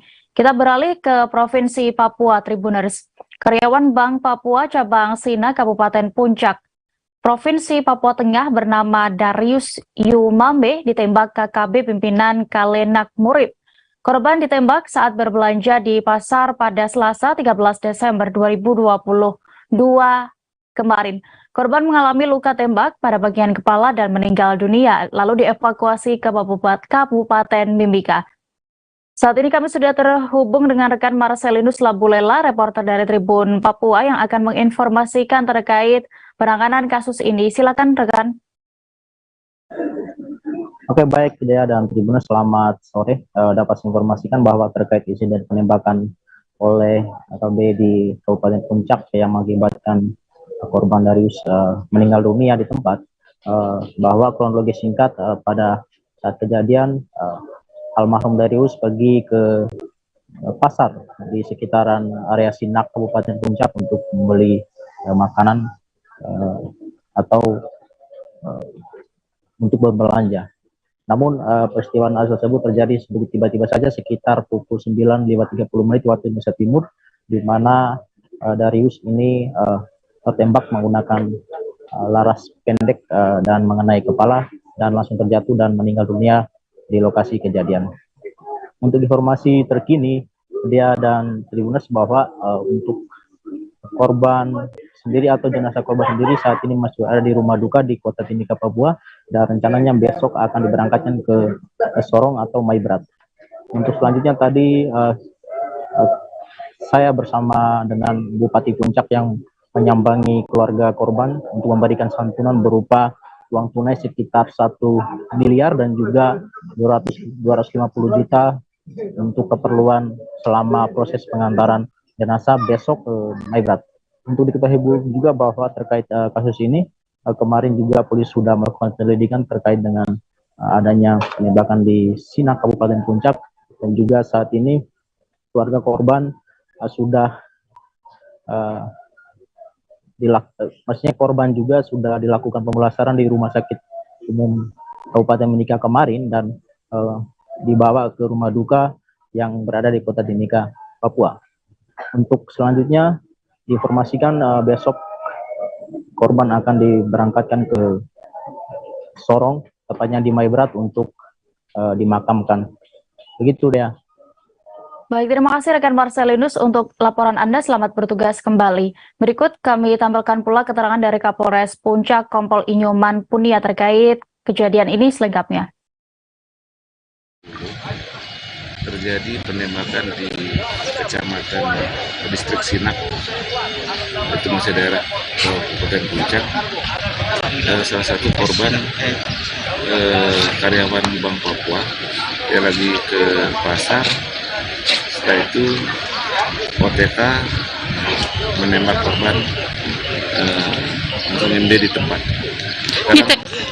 Sekarang jenazah dievakuasi dari Sinak menuju ke Timika. Ditembak bagian mana kemudian? Untuk kondisinya bagaimana di kepala? Berarti langsung meninggal di tempat kemudian? Oke. Kemudian saya perintahkan kepada Kapolsek bersama dengan Satgas di sana melaksanakan siaga 1, mengantisipasi sekarang melakukan penyisiran pengamankan TKP untuk mengantisipasi apabila ada kelompok-kelompok lain yang mengganggu kenyamanan masyarakat. Kita mengutamakan kenyamanan masyarakat supaya situasi sana bersama dan kondusif. Sekian itu. Rivian Fajar Syato yang akrab dikenal dengan Ivan Seventeen meluapkan kekesalannya karena aksi panggungnya dihentikan secara mendadak. Insiden kurang menyenangkan itu terjadi ketika tampil di Hotel Ketapang Indah Banyuwangi untuk mengisi acara sebuah bank. Kekesalan Ivan disampaikan melalui media sosialnya dengan turut mengunggah bukti saat kejadian. Untuk informasi lebih detailnya, Tribuners, kami sudah terhubung dengan rekan Aflahul Abidin, reporter dari Surya. Silakan dengan laporan Anda, rekan. Oke, terima kasih rekan Dia. Jadi benar sekali seperti yang rekan Dia sampaikan, penyanyi Ivan Seventeen pada minggu malam sempat tampil dalam sebuah acara. Dia diundang untuk menyanyi pada sebuah acara perusahaan di Hotel Ketapang Indah di Banyuwangi. Ketika menjelang sekitar pukul 11, menurut keterangan beberapa peserta yang mengikuti acara tersebut, Ivan ketika menyanyi kemudian ada orang yang diduga adalah manajemen dari pihak hotel naik ke atas panggung dan meminta konser dihentikan, aksi panggung dihentikan. petugas tersebut sempat naik ke atas panggung dan di stop oleh beberapa kru dari EO dan beberapa kru dari Ivan. Kemudian mereka terlihat bersitegang dalam video tersebut, dan Ivan juga sempat merespon bahwa dia akan berhenti menyanyi jika diminta oleh panitia. Nah, kejadian kurang mengenakan itu kemudian diunggah oleh Ivan di akun Instagram pribadinya esok harinya atau Senin tanggal 12 Desember. Dalam unggahan itu Ivan turut menyertakan video yang menjadi poin yang dia permasalahkan, yang membuat dia kesal sehingga dia merasa tidak nyaman ketika tampil di panggung.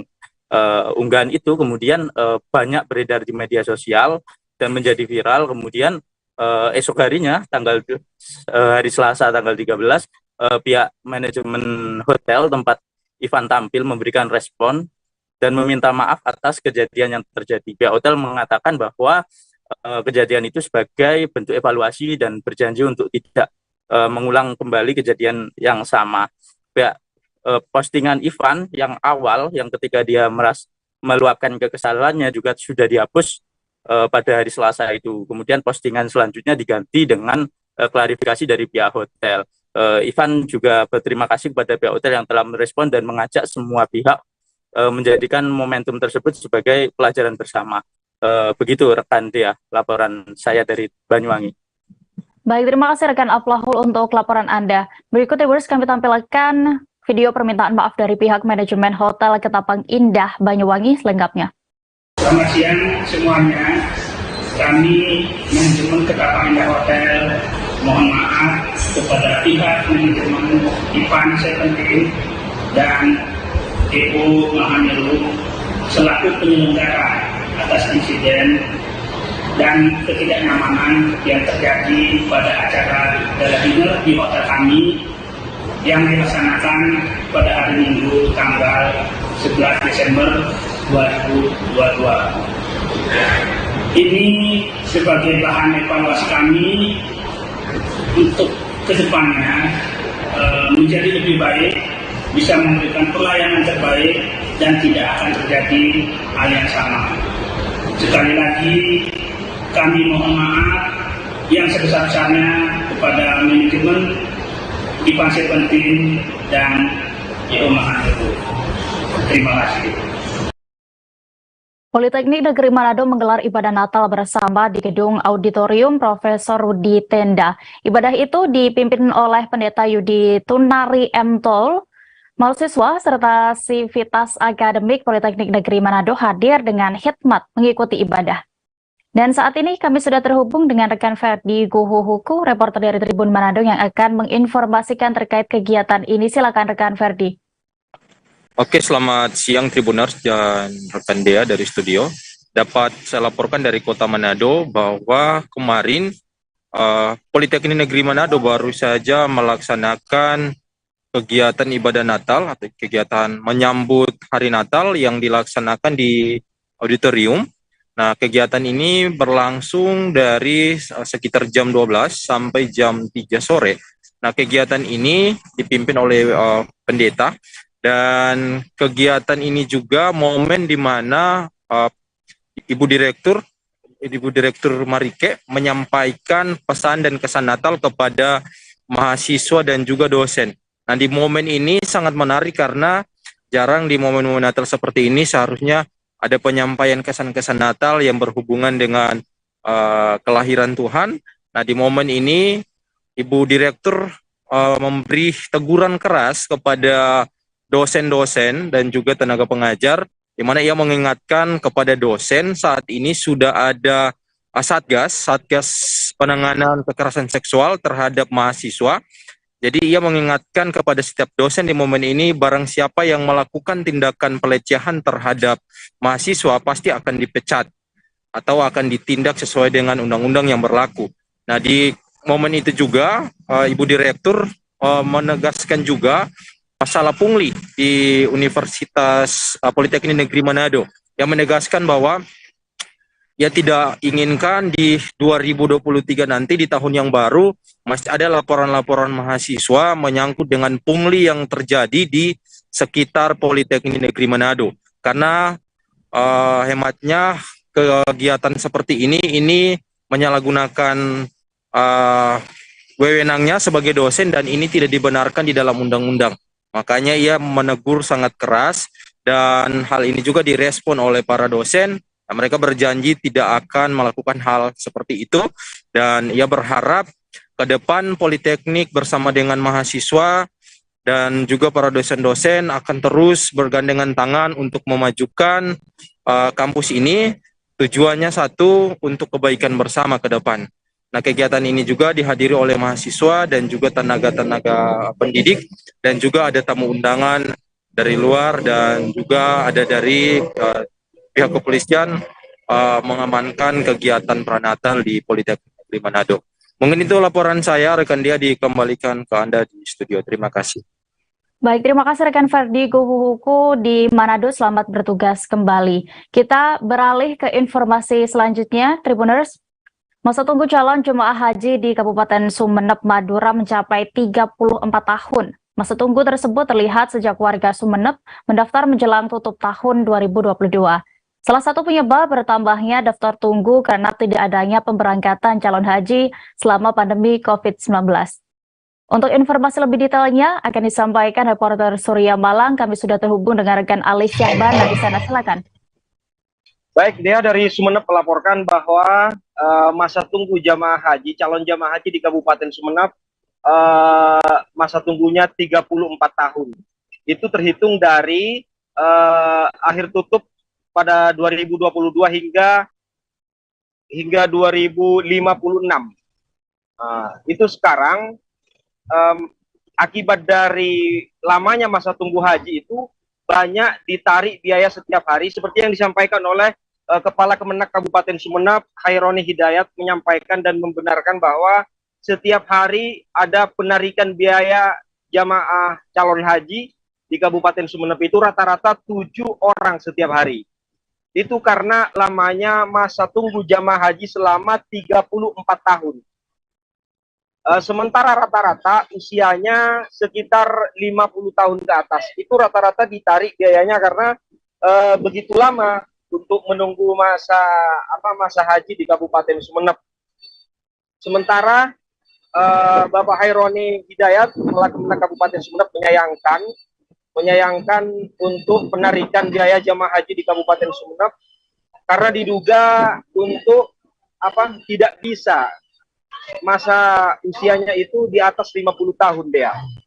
Pihaknya berharap jika memang penarikan biaya itu diduga untuk biaya umroh, seharusnya tidak ditarik dan bisa dialihkan kepada keluarganya setelah masanya yang sudah di atas 50 tahun. Sementara untuk laporan dari Sumeneb seperti itu, Dea. Baik, terima kasih rekan Ali Syahbana untuk informasi Anda di Sumeneb. Selamat bertugas kembali. Kita beralih ke kabar berikutnya. Liburan Natal tahun 2022 dan juga Tahun Baru 2023 di Kota Pagar Alam tampaknya akan dipadati oleh wisatawan baik dari dalam maupun luar kota. Hal ini terlihat dari sejumlah villa di Kota Pagar Alam yang sudah full booking pada saat libur Nataru. Selain karena Nataru, pengunjung juga padat karena berbarengan dengan libur sekolah. Untuk informasi lebih detailnya terkait keadaan di sana, kami sudah terhubung dengan rekan Wawan Septiawan, reporter dari Sriwijaya Post. Silakan rekan. Terima kasih Dea. Karena tahun baru sebentar lagi, tahun baru, libur tahun baru akan kita hadapi. Kota Pagar Alam sebagai salah satu daerah tujuan wisata di Sumatera Selatan, bahkan di Indonesia, mulai mempersiapkan berbagai hal, termasuk mempersiapkan lokasi penginapan, termasuk villa dan hotel serta homestay untuk menyambut kedatangan para wisatawan atau pengunjung ke Kota Pagar Alam. Saat ini terdata ada 75 tempat menginap yang terbagi dari 7 lokasi villa dan sisanya homestay dan hotel. Saat ini pemerintah Kota Pagar Alam bahkan telah memerintahkan para pengelola untuk melakukan perbaikan atau pembenahan fasilitas di tempat menginap, baik itu hotel, villa maupun homestay. Hal ini agar para wisatawan maupun pengunjung yang akan datang ke Pagar Alam dan berlibur ke Pagar Alam pada saat libur Natal dan Tahun Baru, mereka bisa nyaman berada di Kota Pagar Alam atau saat berada di penginapan. Saat ini juga diprediksi pengunjung saat libur Natal dan Tahun Baru akan lebih banyak karena memang di tahun-tahun kemarin COVID membatasi pengunjung untuk datang ke pagar alam. Selain itu, libur Natal dan Tahun Baru tahun ini bertepatan dengan libur sekolah.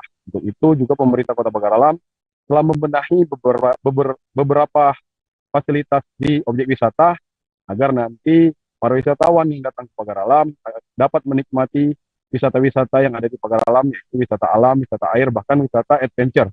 Hal ini agar memulihkan kembali sektor pariwisata di Pagar Alam yang sempat rusak atau sempat down akibat COVID-19 kemarin. Pemerintah Kota Pagar Alam juga terus mengadakan event besar maupun event nasional di Pagar Alam agar para wisatawan bisa datang ke Pagar Alam sambil mengikuti event dan berwisata. Ya. Baik, terima kasih rekan Wawan Septiawan untuk informasi Anda, dan berikut Tribuners, rekan kami juga sudah menghimpun wawancara bersama Kepala Bidang Industri dan Destinasi Dinas Pariwisata Pagar Alam, Anjas Haryansyah. Liputannya kami tampilkan. Untuk saat ini pemerintah Kota Pagar Alam melalui Dinas Pariwisata untuk menyambut Natal dan Tahun Baru 2023 ada beberapa persiapan yang dilakukan. Baik itu yang dilakukan oleh Dinas Pariwisata itu sendiri, seperti kita memperbaiki dan memelihara objek-objek wisata terutama yang milik pemerintah kota. Dan kedua, persiapan-persiapan untuk akomodasi bagi wisatawan yang ingin berkunjung ke Pagar Alam. Di Pagar Alam sekarang sudah banyak terdapat penginapan. Per September kemarin, total penginapan di Kota Pagar Alam itu sudah mencapai 75 penginapan. Terdiri dari 15 villa, 7 hotel, dan sisanya itu semuanya adalah homestay. Dan sekarang, para pelaku usaha wisata ini, pengelola hotel, pengelola homestay, mereka berlomba-lomba untuk memperbaiki sarana-prasarana yang mereka miliki guna kenyamanan para wisatawan yang akan berkunjung ke Kota Pagar Alam. Nah, bagi para wisatawan, baik itu yang berada di kota tetangga seputaran Kota Pagar Alam, baik yang berada di luar provinsi, ayo berkunjung ke Kota Pagar Alam, karena Kota Pagar Alam akan menyiapkan dan akan menjamu wisatawan yang berkunjung ke Kota Pagar Alam ini. Menjelang Nataru, harga bahan kebutuhan pokok di Pasar Air Madidi, Minahasa Utara, Sulawesi Utara mulai naik. Meski mengalami kenaikan harga, para pedagang menyebut bahwa stok bahan pokok masih lancar. Selain itu, masyarakat yang datang juga terpantau semakin padat. Saat ini kami sudah terhubung dengan rekan Fistel Mukuan, reporter Tribun Manado yang akan melaporkan terkait situasi di pasar tersebut. Silakan. Ya, terima kasih rekan Dea. Selamat sore Tribuners. Nah, menjelang perayaan Hari Natal dan Tahun Baru atau Nataru di Pasar Air Madidi, Kabupaten Minahasa Utara, Sulawesi Utara, untuk harga kebutuhan pokok mulai naik. Hal itu sebagaimana kami pantau pada kemarin hari, khususnya yang mulai naik saat ini harga tomat yang dari sebelumnya per kilo 10.000 dan mulai naik secara bertahap, saat ini sudah menjadi 22.000 per kilo. Dan untuk masyarakat yang berkunjung di pasar menjelang perayaan Nataru ini memang sudah semakin padat. Dan memang perlu kami informasikan, memang biasanya setiap menjelang Nataru di pasar-pasar yang ada di beberapa wilayah di Sulawesi Utara khususnya memang terjadi kepadatan pengunjung. Nah, salah satu pedagang Bapak Ahmad di Pasar Air Madidi ini mengaku sebelumnya memang untuk harga tomat 10.000 dan dia mulai naik perlahan-lahan sampai 20.000 per kilo. Dia juga menyebutkan sudah menjadi kebiasaan setiap mendekati perayaan Natal yaitu 25 Desember harga kebutuhan pokok memang mulai naik dan sekarang berawal dari tomat. Namun meskipun harga kebutuhan mulai naik, menurut Ahmad untuk stok yang masih sangat lancar. Selain itu ada sayur yang mulai naik juga, yaitu wortel yang dari sebelumnya 10.000 per kilo saat ini sudah menjadi 12.000 per kilo. Nah, akan kami sampaikan untuk daftar harga saat ini untuk sementara menjelang perayaan Natal dan Tahun Baru. Cabai atau kalau sering disebut rica kilo 50.000, cabai rawit 20.000 per kilo, bawang putih 30.000 per kilo, bawang merah 50.000 per kilo, lemon 30.000 per kilo, Brenebon 35.000 per kilo. Begitu juga gula aren setengah kilo atau 4 ons 15.000, dijual 15.000. Demikian rekan Dea. Baik, terima kasih rekan Fistel Mukuan untuk informasi Anda. Selamat bertugas kembali. Tribuners, informasi tadi sekaligus menutup perjumpaan kita dalam live update hari ini. Jangan lupa saksikan informasi terbaru lainnya hanya di kanal YouTube Tribun Network. Terima kasih atas kebersamaan Anda. Kali ini saya Diamita beserta kru yang bertugas pamit. Terima kasih dan sampai jumpa.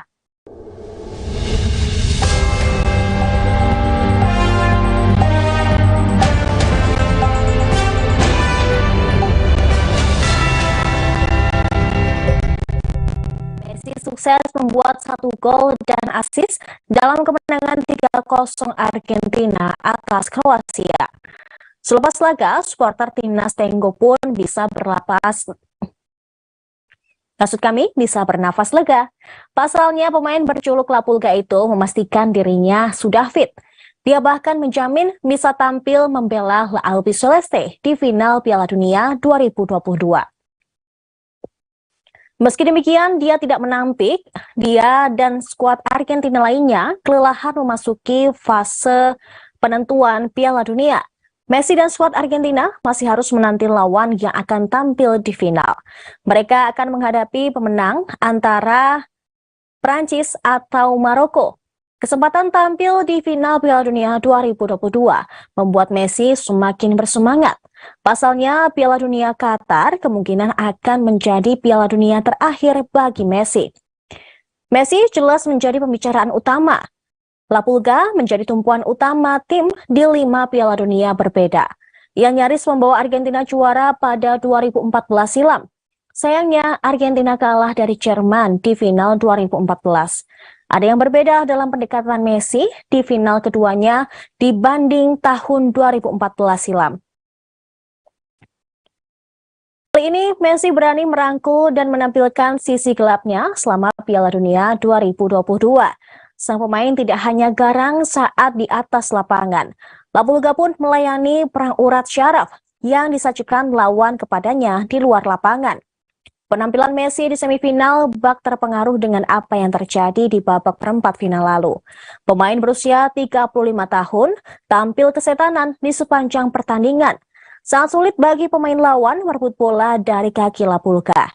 Terlepas dari hal tersebut, Lionel Messi dinobatkan sebagai man of the match pada laga Argentina versus Kroasia.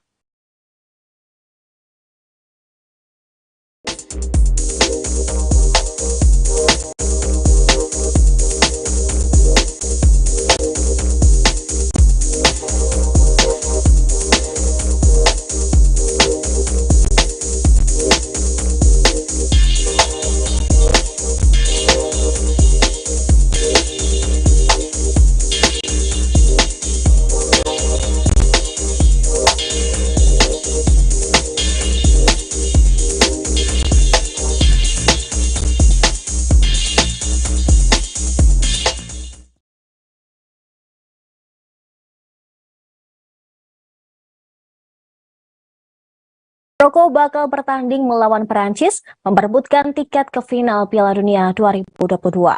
Pelatih timnas Maroko, Walid Regragui, mengaku tidak menyiapkan strategi khusus untuk mematikan Kylian Mbappe pada laga semifinal nanti. Duel Perancis versus Maroko bakal dihelat di Stadion Al Bayt pada Kamis dini hari pukul 2 waktu Indonesia Barat.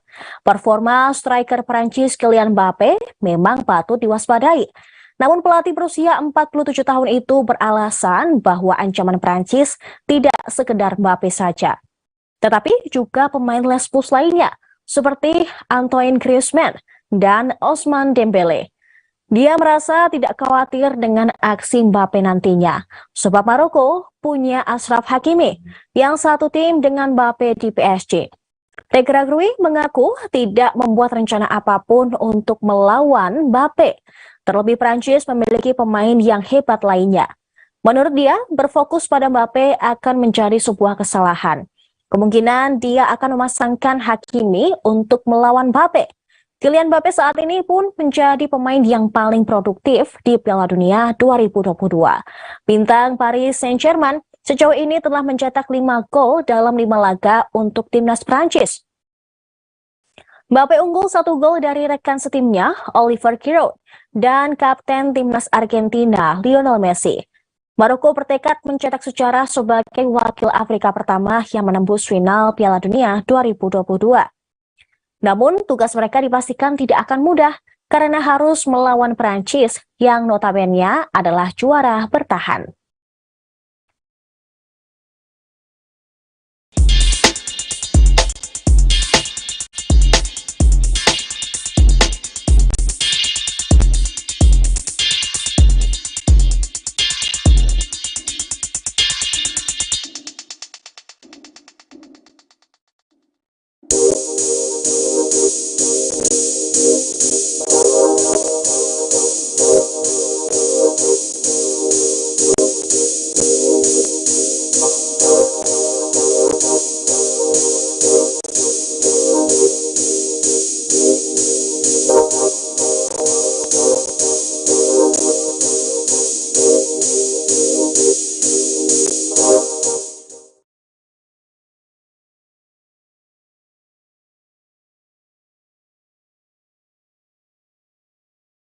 Kita beralih ke informasi selanjutnya, Tribuners. Pemain timnas Maroko, Hakim Ziyech, dipuji banyak masyarakat karena sikapnya. Dia dikabarkan menyumbangkan seluruh gaji untuk keluarga miskin di Maroko, ataupun kepada keluarga para staf di timnas Maroko. Pasalnya, aksi Hakim Ziyech itu ternyata telah dilakukan sejak 2015, tepatnya saat ia menembus skuad Singa Atlas. Sport Bible mengabarkan Hakim Ziyech diketahui tidak pernah mengambil gajinya bersama timnas Maroko. Semuanya disumbangkan kepada orang yang tidak mampu. Aksi mulia Hakim Ziyech juga berlanjut di ajang Piala Dunia 2022. Hakim Ziyech akan menerima bonus dari timnas Maroko sebesar 325.000 US dollar atau setara kurang lebih 5 miliar rupiah untuk partisipasinya di ajang Piala Dunia 2022. Selain memberi untuk keluarga-keluarga miskin, Ziyech kabarnya juga menyumbangkan gajinya di timnas selama ini ke rumah sakit untuk pasien yang menderita kanker. Aksi mulia Hakim Ziyech menambah daftar panjang pesepak bola dermawan dari tanah Afrika. Sebelumnya ada Sadio Mane dan Mohamed Salah yang membantu membangun kampung halamannya masing-masing. Kini Maroko akan menghadapi timnas Prancis di semifinal Piala Dunia 2022. Pertandingan Prancis versus Maroko akan berlangsung di Stadion Al Bayt Al Khor pada hari Kamis 15 Desember dini hari pukul 2 waktu Indonesia Barat.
Duel antara Prancis versus Maroko di semifinal Piala Dunia 2022 berpotensi panas dan alot. Untuk itu, pemerintah Prancis mengerahkan sekira 10.000 polisi guna mengamankan daerah Paris dan sekitarnya. Menteri Dalam Negeri Prancis, Gerard Darmanin, merinci sebaran pasukan keamanan yang akan diturunkan saat laga Prancis versus Maroko berlangsung. Sekira 5.000 polisi akan berada di wilayah Paris, sedangkan 5.000 sisanya bakal disebar di area sekitar ibu kota Prancis tersebut. Pemerintah Prancis nampaknya tak mau kecolongan lagi kala berurusan dengan supporter. Sebagaimana diketahui, supporter Maroko sempat terlibat bentrok dengan polisi di wilayah Champs Elysees. Bentrokan itu terjadi setelah Singa Atlas berhasil mengalahkan Portugal di babak perempat final Piala Dunia 2022. Untuk itu, polisi dikerahkan sejak awal guna mengamankan para supporter yang berkumpul di sejumlah titik. Sebenarnya, wali kota Champs Elysees meminta penutupan jalan saat laga Prancis versus Maroko berlangsung. Namun permintaan itu ditolak oleh Menteri Dalam Negeri Prancis. Nantinya, pihak keamanan tidak hanya diam dan mengawasi para supporter. Mereka juga akan menyisir area-area yang sekiranya dapat digunakan untuk menyembunyikan sesuatu. Pemerintah ingin mencegah sedini mungkin potensi bentrokan antar supporter atau dengan pihak keamanan sendiri. Apalagi Prancis memiliki banyak sekali imigran asal Maroko dan negara Afrika lainnya yang bakal tumpah ruah di jalanan kota. Potensi bentrok tersebut bisa dihindari, salah satunya dengan mengerahkan pasukan keamanan di wilayah strategis.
Duel Prancis versus Maroko akan digelar di Stadion Al Bayt pada Kamis dini hari. Pertandingan tersebut akan merebutkan tiket final Piala Dunia 2022. Sejumlah bursa prediksi skor memperkirakan Prancis yang akan menang. Dari 3 bursa, tidak ada pun yang satu pun memprediksi Maroko bisa mencetak gol ketika menghadapi Kylian Mbappe dan kawan-kawan. Seperti Sportsmall yang meramalkan Prancis akan menang 2-0 atas Maroko. Kemudian WhoScores meramalkan skor Prancis versus Maroko berkesudahan dengan 1-0. Sporting News juga sama seperti WhoScores. Ini akan menjadi semifinal ke-7 bagi Prancis sepanjang gelaran Piala Dunia. Sementara itu, Maroko melaju ke semifinal Piala Dunia 2022 setelah menumbangkan Portugal 1-0 di perempat final. Prancis diprediksi akan mengkolaborasikan 4 pemain di depan. Mereka adalah Ousmane Dembele, Antoine Griezmann, Kylian Mbappe, dan Oliver Giroud. Dembele dan Mbappe bertugas untuk menusuk masuk ke dalam kotak penalti Maroko dari sisi sayap. Dari situ keduanya bisa menciptakan peluang.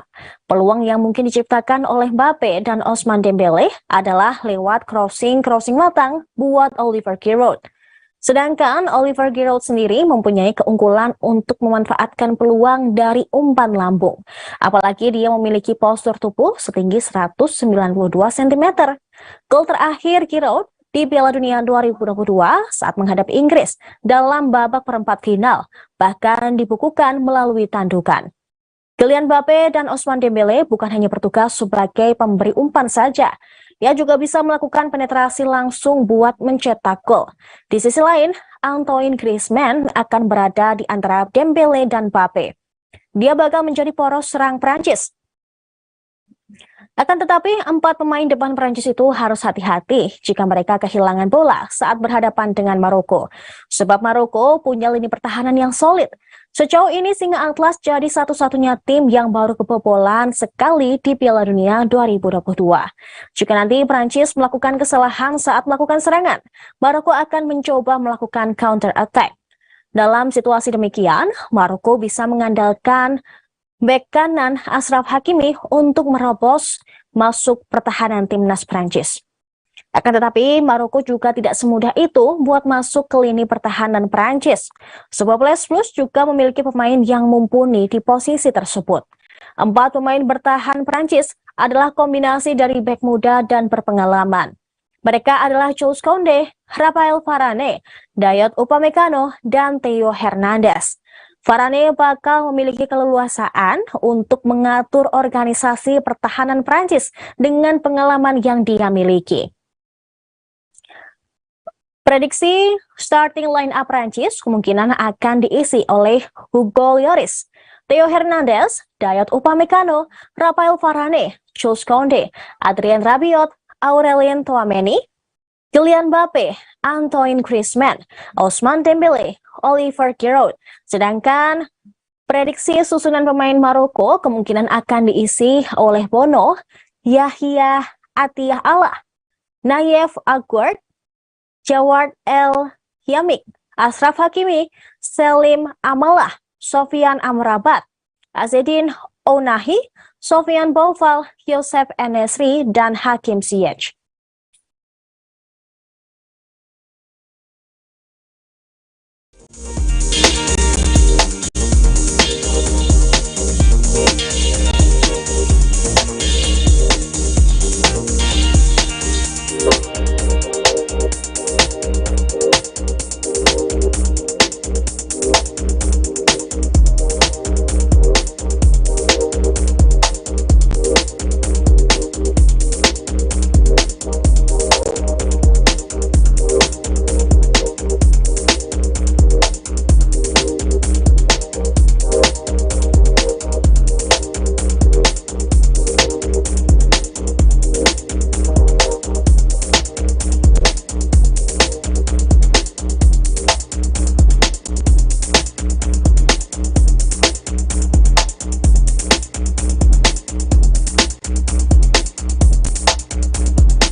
Siapa yang menyangka bahwa Achraf Hakimi ternyata sudah memiliki istri?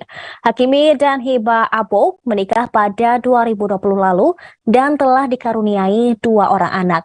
Lantas siapakah sosok dari Hiba Abouk? Hiba Abouk adalah aktris keturunan Tunisia Spanyol. Mereka memutuskan untuk menikah meski terpaut umur yang cukup jauh. Abouk berusia 35 tahun, sedangkan Hakimi berumur 23 tahun. Ketika berkarir sebagai aktris, Abouk pernah berperan dalam serial televisi seperti El Principe. Selain itu, dia juga terlibat dalam miniseri Prancis Jaitume Montmartre.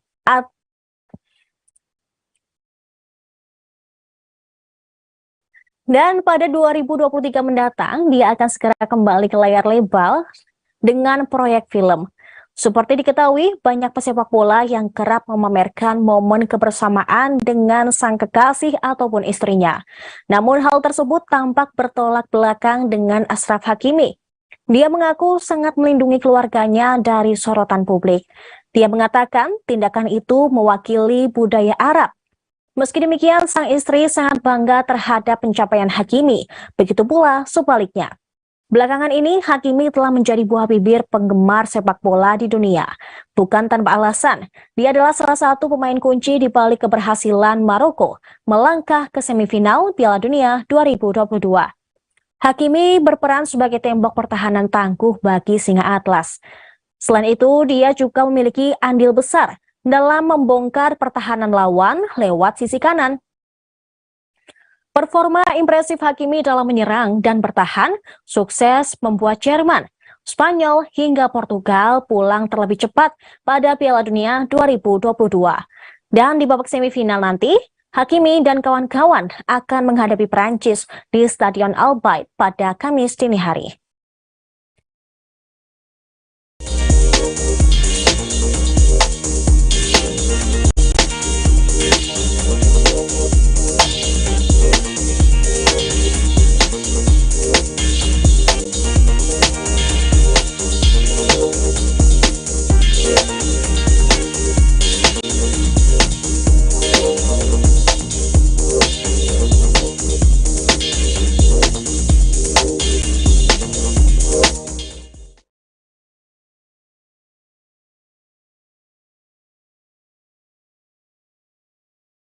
Penyerang legendaris timnas Brasil, Ronaldo Nazário, khawatir mengenai kondisi Neymar setelah berhasil tersingkir dari Piala Dunia 2022. Ronaldo Nazário menyarankan agar Neymar mendapat bantuan dari psikolog. Neymar pun tidak menutupi kekecewaannya. Pemain PSG tersebut mengatakan kekalahan Brasil membuatnya hancur secara psikologis. Ronaldo menyarankan Neymar mencari dukungan psikologis untuk mengatasi tekanan yang dia rasakan. Sebab menurut dia, tekanan terhadap Neymar tidak masuk akal untuk seorang manusia. Dia ingin menekankan pentingnya memantau kesehatan mental para pemain bola. Sebagai dampak kekalahan Brasil, Neymar sempat mengatakan tidak yakin apakah bisa bermain lagi untuk tim nasional. Ronaldo yang mencetak 15 gol di Piala Dunia berharap Neymar tidak usah terlalu keras kepada diri sendiri. Risaunya Ronaldo terhadap keadaan Neymar terasa masuk akal jika mengacu kepada pengalaman Menom pada Piala Dunia 1998. Ronaldo menjadi sorotan tajam karena gagal tampil bersinar pada babak final melawan Prancis 24 tahun lalu. Bertahun-tahun kemudian, Ronaldo buka mulut bahwa ia sempat mendapatkan bantuan dari pakar psikologi untuk membangun lagi kepercayaan dirinya yang hancur. Diketahui langkah Brasil di Piala Dunia 2022 terhenti pada babak perempat final. Kiprah tim Senegal selesai setelah mereka kalah dari Kroasia. Tersingkirnya Brasil layak disebut dramatis. Mereka ditahan imbang 0-0 oleh Kroasia selama 90 menit. Neymar menghidupkan harapan Brasil untuk lolos ke semifinal dengan golnya pada menit 151. Bruno Petkovic menggagalkan kemenangan skuad Tite lewat gol pada menit ke-117 dan memaksa pertandingan berlanjut ke babak adu penalti. Sayangnya pertandingan dimenangkan oleh timnas Kroasia.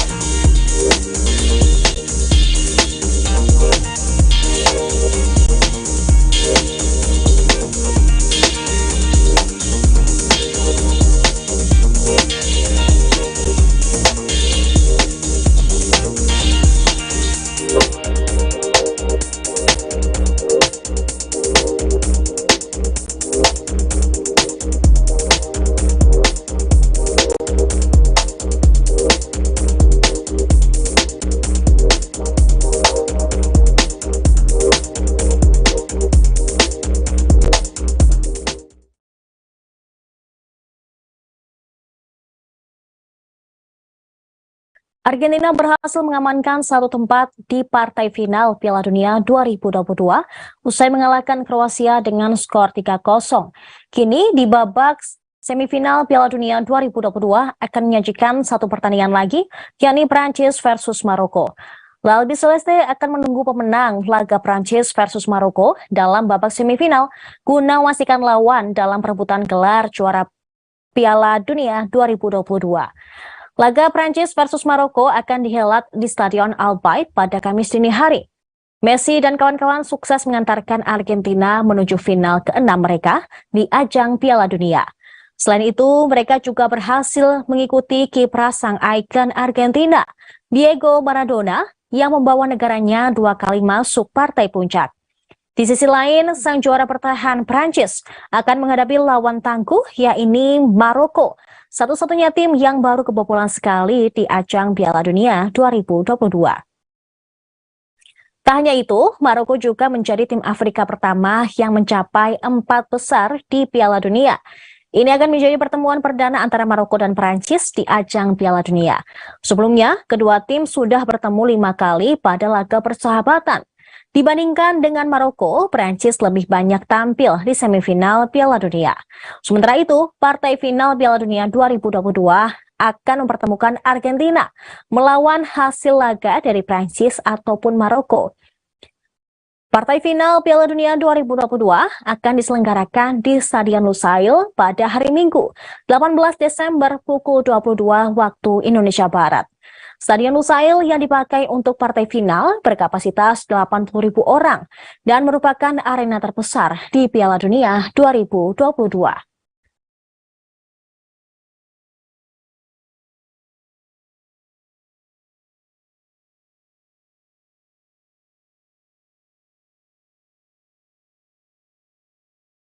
Informasi tadi sekaligus menutup perjumpaan kita hari ini.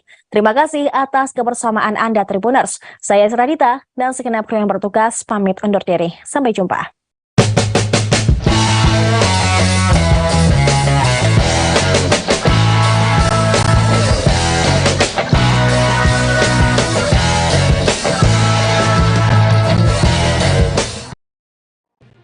Tribun News Live Update.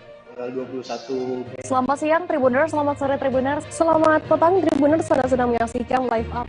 Informasi teraktual dan terupdate dari siang hingga petang kami sajikan untuk Anda. Menewaskan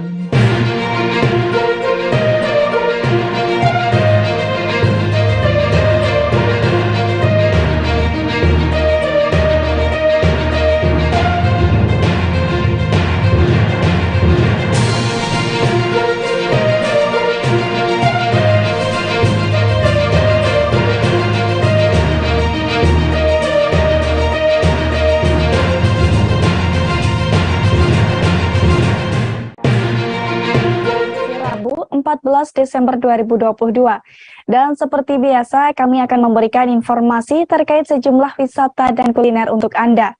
Tentunya akan disampaikan secara langsung bersama sejumlah reporter kami yang ada di berbagai daerah. Inilah live update travel selengkapnya. Untuk menyemarakan Natal dan Tahun Baru 2023, sederet mal di Tangerang mulai menghadirkan berbagai penawaran dan acara menarik. Tak terkecuali di Mall Ciputra Tangerang, Tribuners. Sejak 9 Desember lalu, Mall Ciputra Tangerang menghadirkan rangkaian Christmas on Ice bagi pengunjungnya. Dalam rangkaian acara ini, pengunjung bisa merasakan serunya berseluncur di arena ice skating. Selain itu, pengunjung juga akan dihibur oleh pertunjukan tarian di atas arena ice skating, yakni Santa on Ice, Tribuners. Dan seperti apa keseruannya akan dilaporkan oleh rekan Ega Alfreda dari tribunjakarta.com. Silakan rekan Ega. Baik, terima kasih Ariska. Betul sekali Tribuners, seperti yang disampaikan oleh Ariska sebelumnya, di menjelang Natal dan Tahun Baru 2023, sejumlah mal di Tangerang menyemarakan dan juga mempersiapkan berbagai macam fasilitas dan juga berbagai macam kegiatan menarik untuk dihabiskan bersama keluarga dan juga orang terkasih menuju akhir tahun 2022. Nah, seperti yang tadi disampaikan oleh Ariska, bahwa salah satu mal yang ada di Kabupaten Tangerang yaitu Mall Ciputra menghadirkan ice skating yang bertemakan Santa on Ice. Nah, ada juga Christmas dalam kegiatan itu atau dalam program yang diselenggarakan oleh Mall Ciputra. Mall Ciputra ini menamakan acara tersebut yaitu Christmas on Ice ataupun Santa on Ice, yang wahana ini tersedia di main atrium Mall Ciputra sendiri yang sudah diselenggarakan sejak tanggal 9 Desember 2022 hingga 24 Januari 2023 nanti.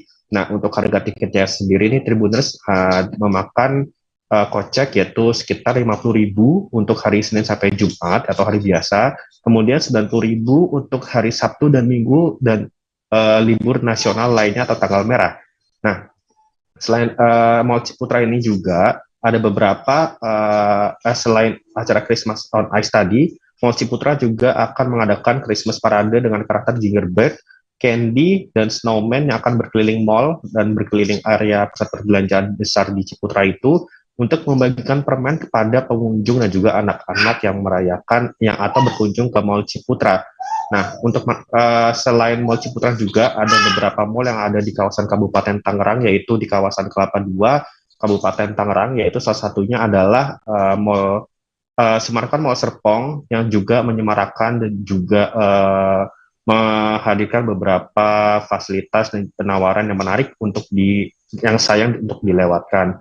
Nah, salah satunya itu melalui dekorasi, yaitu ornamen Natal yang menarik, para pengunjung dapat memanjakan mata dan juga dapat bersantai menghabiskan waktu Natal di dalam Semarkan Mall Serpong.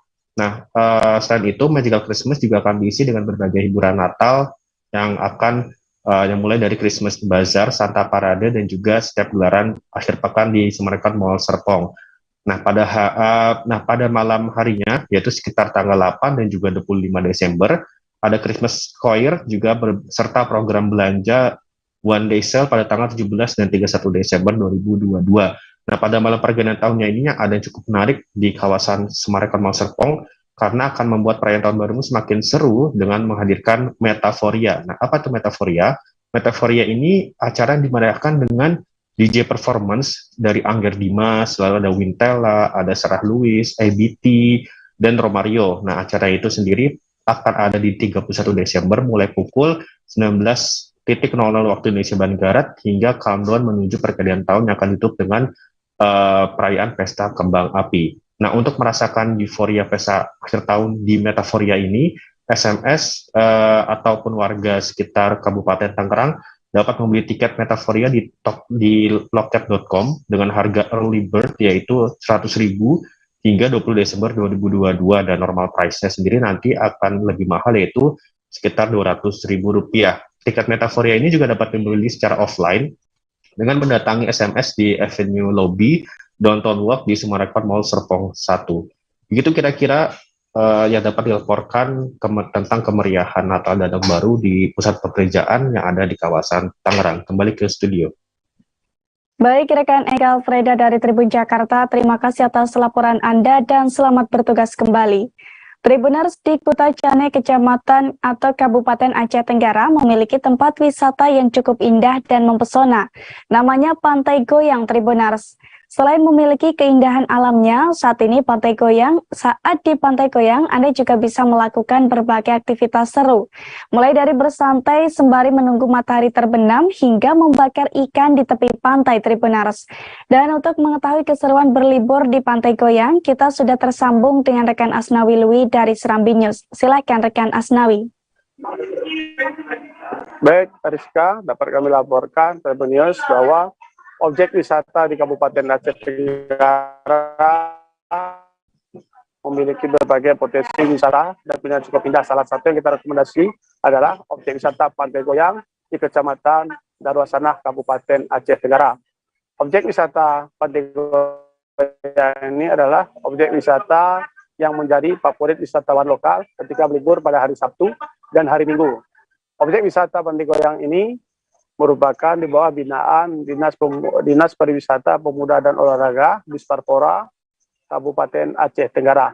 Nah, di lokasi objek wisata Pantai Goyang ini juga ada tersedia air yang langsung dari pegunungan Taman Nasional Gunung Loser mengalir di belahan dari lokasi Pantai Goyang ini. Nah, Pantai Goyang ini disebut dengan Pantai Goyang, saudaraku, dapat kami sampaikan ini karena adalah tiupan angin sepo-sepo yang membuat pantai ini bergoyang, yaitu ketika kita berada di pondok dan terasa kita seperti berada di sapu angin karena hembusan angin yang begitu kencang pada sore hari, dan ini tentu menunjukkan bukan saja air sungai yang begitu sejuk, bersih, dan juga di lokasi ini juga tersedia lokasi pondok-pondok yang tentunya di pinggir sungai ini dijadikan sebagai tempat untuk melakukan memanggang ikan yang menjadi tradisi di Aceh Tenggara, yaitu ikan tawar seperti ikan mas, ikan mujair, dan jenis ikan lainnya. Di sini juga dapat kami sampaikan bahwa wisata ini biasanya menjelang akhir tahun paling ramai dikunjungi oleh wisatawan, dan saat ini di Sparpora Kabupaten Aceh Tenggara terus membenahi Pantai Goyang agar Pantai Goyang ini nantinya selain ada plengpok, pondok-pondok, dan juga akan disediakan penginapan dan serta hiburan permainan anak-anak. Demikian, Hariska. Baik, terima kasih rekan Asnawi Lui dari Serambi News. Dan Tribuners, ada pula wawancara dengan Kabid Pemasaran Pariwisata di Sparpora Kabupaten Aceh Tenggara, Indra Wahyudi ST. Berikut liputannya untuk Anda. Wisata Pantai Goyang itu udah berapa lama, Pak? Wisata Pantai Goyang itu sudah cukup lama ya, sekitar 10-12 tahun. Dalam perkembangannya dulu masih pemandian alam yang biasa, namun karena jumlah minat kunjungan yang cukup banyak, sekarang sudah mulai didata. Karena itu pemandian alam yang cukup menarik karena airnya langsung bersumber dari Gunung Loser, karena cukup dingin dan segar. Maka itu akan menjadikan tempat wisata itu menjadi favorit bagi masyarakat karena airnya segar langsung dari Taman Nasional Gunung Loser. Wisata Pantai Goyang itu udah berapa lama, Pak? Wisata Pantai Goyang itu sudah cukup lama ya, sekitar 10-12 tahun. Dalam perkembangannya dulu masih pemandian alam yang biasa, namun karena jumlah minat kunjungan yang cukup banyak, sekarang sudah mulai didata. Karena itu pemandian alam yang cukup menarik karena airnya langsung bersumber dari Gunung Loser, karena cukup dingin dan segar. Maka itu akan Tribuners, Kabupaten Bogor merupakan salah satu kawasan yang memiliki banyak tempat wisata. Satu di antaranya ada Curug Panjang, Tribuners.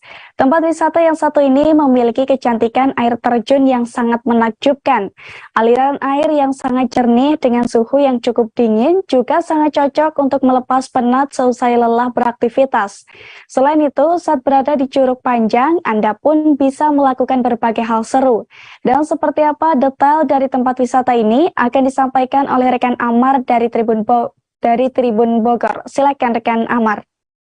Baik, terima kasih rekan Rizka dan Tribuners dimanapun Anda berada.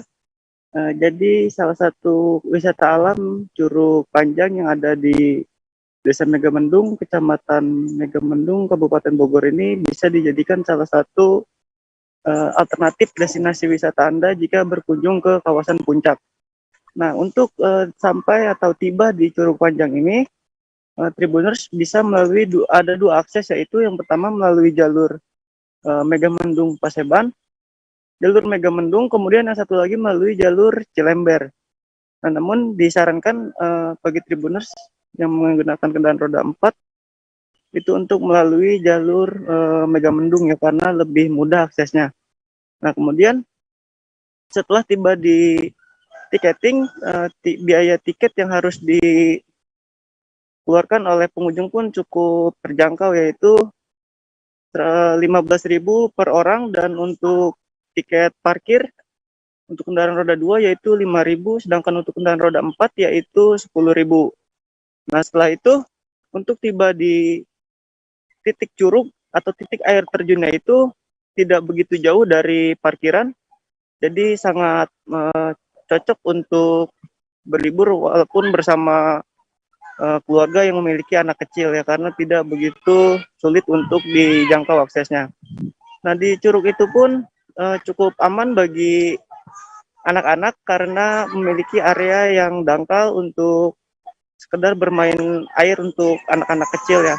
Nah, kemudian bagi yang menyukai atau bisa berenang itu ada area yang cukup dalam hingga mencapai 6 meter.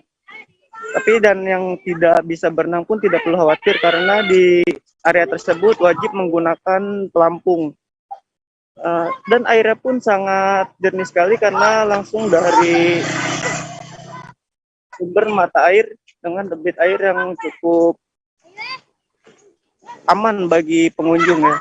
Jadi akhir pekan kali ini, apalagi menjelang tahun baru, sangat direkomendasikan untuk mengunjungi Curug Panjang. Begitu rekan Ariska yang dapat kami laporkan dari Kabupaten Bogor. Baik rekan Amar dari Tribun Bogor, terima kasih atas informasi dan juga rekomendasi Anda. Tribuners, Kota Solo akan segera memiliki destinasi wisata baru yang mirip dengan kawasan Malioboro, Yogyakarta.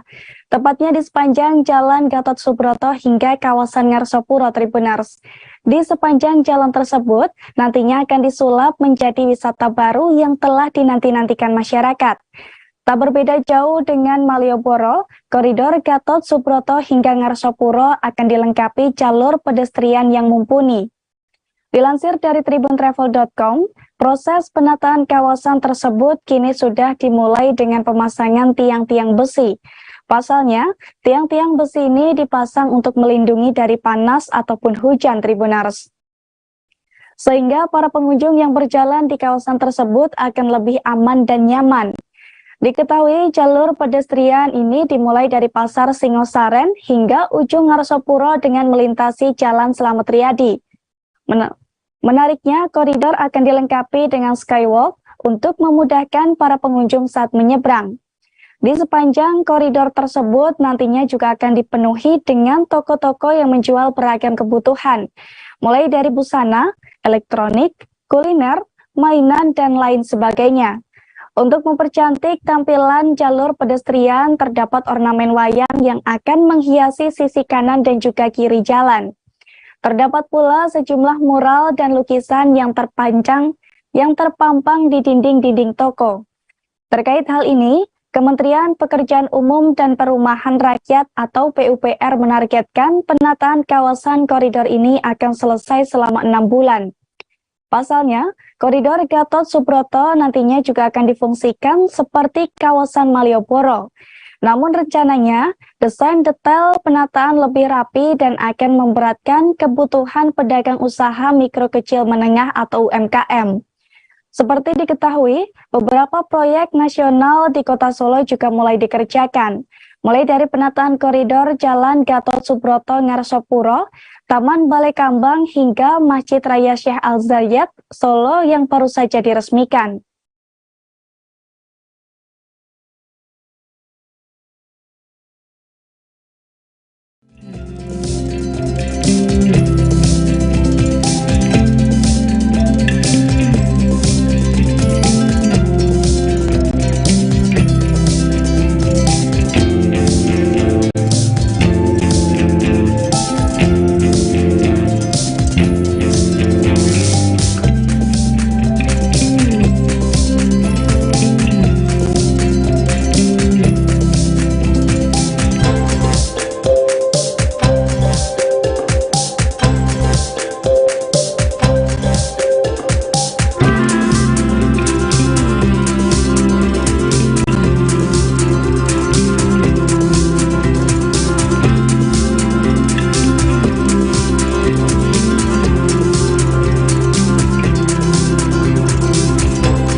Tribuners, acara Puncak Hari Nusantara 2022 digelar dengan meriah, tepatnya di Marina Togo Mowondu, Wangi-Wangi, Kabupaten Wakatobi, Sulawesi Tenggara pada Selasa 13 Desember 2022 lalu. Dalam perhelatan ini, ribuan masyarakat hadir dan menyaksikan berbagai atraksi. Hampir di sepanjang jalan, masyarakat berjalan kaki dan mengambil posisi duduk ataupun berdiri untuk bisa menyaksikan langsung berbagai atraksi yang ditampilkan. Dan seperti apa kemeriahannya akan disampaikan oleh rekan Desi Triana Aswan dari Tribun News Ultra. Silakan rekan Desi. Ya, baik. Terima kasih Ariska. Memang di Kabupaten Wakatobi sekarang sedang terselenggara acara Hari Nusantara 2022. Untuk perayaan puncaknya sendiri kita ketahui bersama bahwa telah terlaksana pada 13 Desember 2022 kemarin dan dihadiri langsung, dibuka langsung oleh Menteri Investasi Indonesia Bahlil Lahadalia. Sejatinya Presiden Jokowi dijadwalkan hadir pada acara puncak tersebut, namun berhalang dengan agenda yang dilakukan di Brussels untuk menghadiri acara KTT. Lalu didelegasikan kepada Menko Marves, namun Luhut Binsar Panjaitan juga tidak berkesempatan hadir sehingga diwakilkan oleh Menteri Investasi Indonesia Bahlil Lahadalia. Seperti yang disampaikan di awal Ariska bahwa memang terlaksananya acara tersebut digelar dengan begitu meriah dan juga disaksikan ribuan pasang mata di area Bypass Marina. Sejatinya bahwa pergelaran acara Hari Nusantara 2022 ini digelar di beberapa titik yang ada di Kabupaten Wakatobi, tepatnya di ibu kota Kabupaten Wakatobi, yakni di Pulau Wangi-Wangi. Namun untuk terlaksananya puncak acara sendiri itu diselenggarakan di Bypass Marina, di mana lokasi Bypass Marina sendiri ini berada tepat di tengah-tengah kota dan juga berada di anjungan dekat pelabuhan pantai yang ada di Pulau Wangi-Wangi itu sendiri. Dan perlu saya sampaikan bahwa sejumlah atraksi telah digelar dan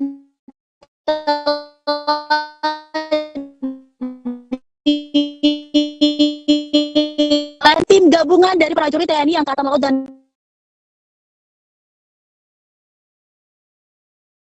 yang dilakukan oleh 12 peterjun ada di Indonesia pastinya, yang tergabung juga dari TNI Angkatan Udara dan juga TNI Angkatan Laut. Kemudian juga ada atraksi paramotor yang dilakukan oleh prajurit TNI Angkatan Darat dan TNI Angkatan Laut maksud kami, dan TNI Angkatan Udara. Kemudian juga masyarakat bisa menyaksikan atraksi-atraksi lainnya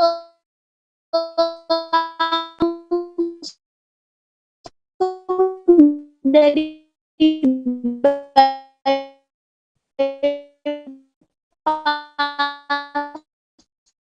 juga ini menjadi disampaikan oleh sendiri 500 nanti untuk Wakatobi kembali menjadi rumah. Jadi memang ini antusias masyarakat yang begitu luar biasanya menyaksikan sejumlah atraksi yang disebutkan bahwa itu berangkat juga saat menyambut Hari Nusantara diselenggarakan di Kabupaten Wakatobi ini cukup luar biasa dan cukup antusias. Seperti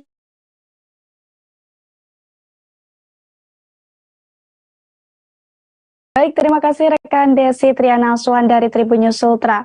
Dan Tribuners, berikut kami himpun wawancara dengan Wakil Bupati Wakatobi Ilmiati Daud, Kadis Pariwisata Wakatobi Nadar Sinyo Syarif, serta Andi Syahrir, Kabid Pengembangan Pemasaran Dispar Sultra.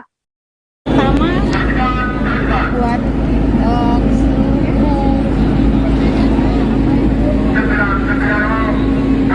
KRI Dr. Suharto, tentu saja Jalan Sepepa Jayamahe. Terima kasih sudah ikut berkontribusi di Hari Nusantara tahun 2022 di Kabupaten Wakatobi. Mudah-mudahan sinergitas ini tetap terjalin, kita bisa bersama-sama, dan kita berharap mereka semua TNI Angkatan Laut ini menjadi garda terdepan yang menjaga perairan Pulau Indonesia. Senang sekali mereka bisa hadir di sini. Masyarakat juga tentu terhibur dengan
Halo, selamat siang Tribuners. Jumpa lagi bersama dengan saya, Kusdala Syaifa, dalam tayangan Berita Selebritis di Tribun Lampung. Kami akan menyajikan informasi yang menarik dan terupdate seputar selebritis tanah air untuk Anda. Dan inilah Berita Selebritis selengkapnya. Berita pertama. Meskipun kondisi sakit dan harus terapi rutin, Nikita Mirzani bakal hadiri sidang lanjutan kasus Dito Mahendra. Terdakwa artis Nikita Mirzani masih menjalani proses hukuman atas dugaan kasus pencemaran nama baik Dito Mahendra. Meskipun dalam kondisi kurang sehat, Nikita Mirzani pastikan dirinya bakal hadir pada sidang lanjutan yang beragendakan keterangan saksi di Pengadilan Negeri Serang pada Kamis 15 Desember 2022 besok. Ibu 3 anak itu mengaku sedang mengalami sakit pada bagian tulang leher hingga sering merasakan nyeri setiap malam. Nikita pun wajib melakukan terapi rutin di rumah sakit. Sebelumnya artis 36 tahun itu sempat kecewa atas ketidakhadiran Dito Mahendra dalam persidangan yang berakibatkan sidang ditunda. Jaksa penuntut umum menjelaskan bahwa kekasih dari Nindi Ayunda itu tengah dirawat di Rumah Sakit Pondok Indah akibat demam berdarah. Berikut wawancara dengan Nikita Mirzani. Udah. Oke Kak Niki, tadi di dalam gimana pemeriksaannya Kak?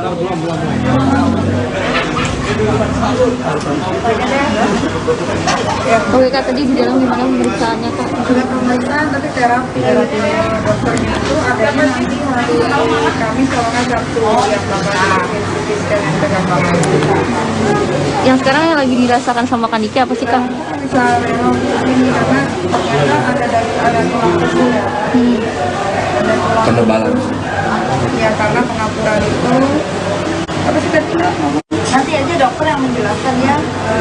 Yang pasti ini kita hari ini melakukan terapi untuk biar lebih nyaman dengan apa yang dirasakan.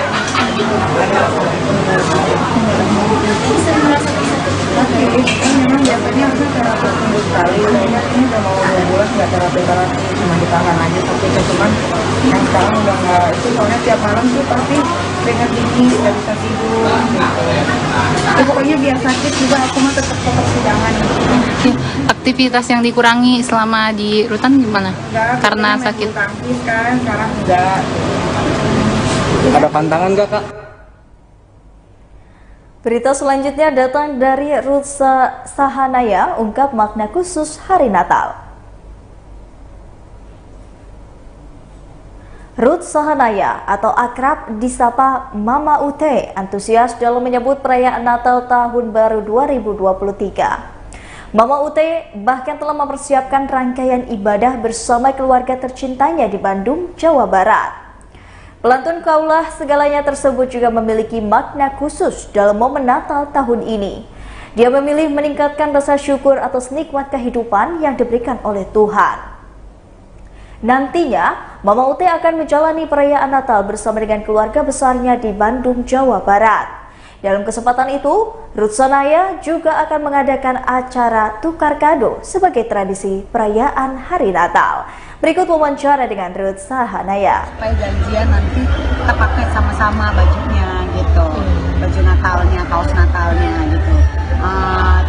Selebihnya sih ya seperti pada umumnya aja ya gitu ya, kita sama-sama jam tanggal 24 malamnya kita kumpul, kita doa bersama, minta kebaktian, kemudian menunggu sampai waktu pas Natalnya, malam Natalnya tunggu pas tanggal 25-nya, dan kemudian tanggal 25-nya ya biasa kita pasti kumpul keluarga, pasti ada saudara-saudara yang datang gitu. Ya seperti umumnya lah merayakan hari raya. Tapi ada hal unik apa sih yang bisa dilakuin sama keluarga, Mama Ute? Kenapa? Hal unik apa yang dilakuin sama pas Natal sama keluarga? Hal unik ya. Hal unik apa ya? Sekarang sih mungkin rasanya jauh lebih rame lagi ya, karena banyak walaupun bukan anak saya langsung, tapi anak kakak kan semua udah jadi anak saya juga tuh. Mereka kebanyakan sudah menikah, ada yang sudah menikah dan sudah punya anak, jadi sudah punya cucu ya, jadi seneng cucunya udah semakin bertambah banyak gitu ya, dan biasanya ya yang unik apa ya? Ya yang unik pada umumnya sih ya seneng aja ya, kita kumpul semua dari makanan, paling gitu aja ya, kita makan-makan, dan kemudian apa sih ya, biasanya kita main kartu, senengnya main kartu. Kita keluarga seneng main kartu, kalau ada waktu yang kosong atau apa kita pergunakan main kartu sama-sama gitu. Tapi mungkin kan cucu dari keponakan, tapi ada kerinduan nggak untuk kayak cucu untuk pasti. dari Tapi anak? Saya selalu nggak pernah maksain ya ke anak-anak saya gitu ya, maksudnya biarkan sendiri mereka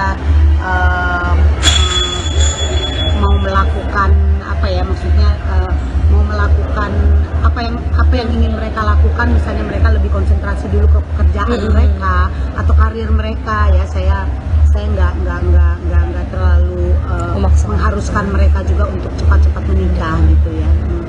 Kalau makanan sendiri tadi kan makanan juga jadi favorit keluarga gitu. Makanan yang harus ada saat Natal. Saat Natal. Di keluarganya biasanya kita tuh karena kalau kita tuh karena biasa kayak kalau orang timur ya, biasanya kan apalagi kita Ambon tuh biasanya bapak ibu saya dari zaman dulu tuh turun temurun tuh, begitu juga dari keluarganya Papa Jeff, mereka ada turunan Belandanya, jadi selalu suka ada banyak makanan Belandanya sih, kayak makaroni skutel, kayak pokoknya ada beberapa makanan yang biasa kita zaman dulu ketika almarhum orang tua kita masih ada, kita selalu makan gitu ya, kita selalu makan kayak beef stick kayak gitu-gitu, nah itu biasa. Berita selanjutnya, Diolipa Yubara sebut Feni Rose diperiksa berkaitan dengan dugaan pencemaran nama baik. Pengacara Diolipa Yubara sebagai pelapor menanggapi kehadiran pembawa acara Feni Rose di Polres Metro Jakarta Selatan pada Selasa 13 Desember 2022 lalu. Diolipa mengatakan kehadiran Feni Rose adalah untuk menjalani pemeriksaan sebagai terlapor setelah dilaporkan atas kasus dugaan pencemaran nama baik. Hal tersebut diketahui setelah berbicara dengan penyidik Satreskrim Polres Metro Jakarta Selatan. Berikut wawancara bersama dengan Diolipa Yubara.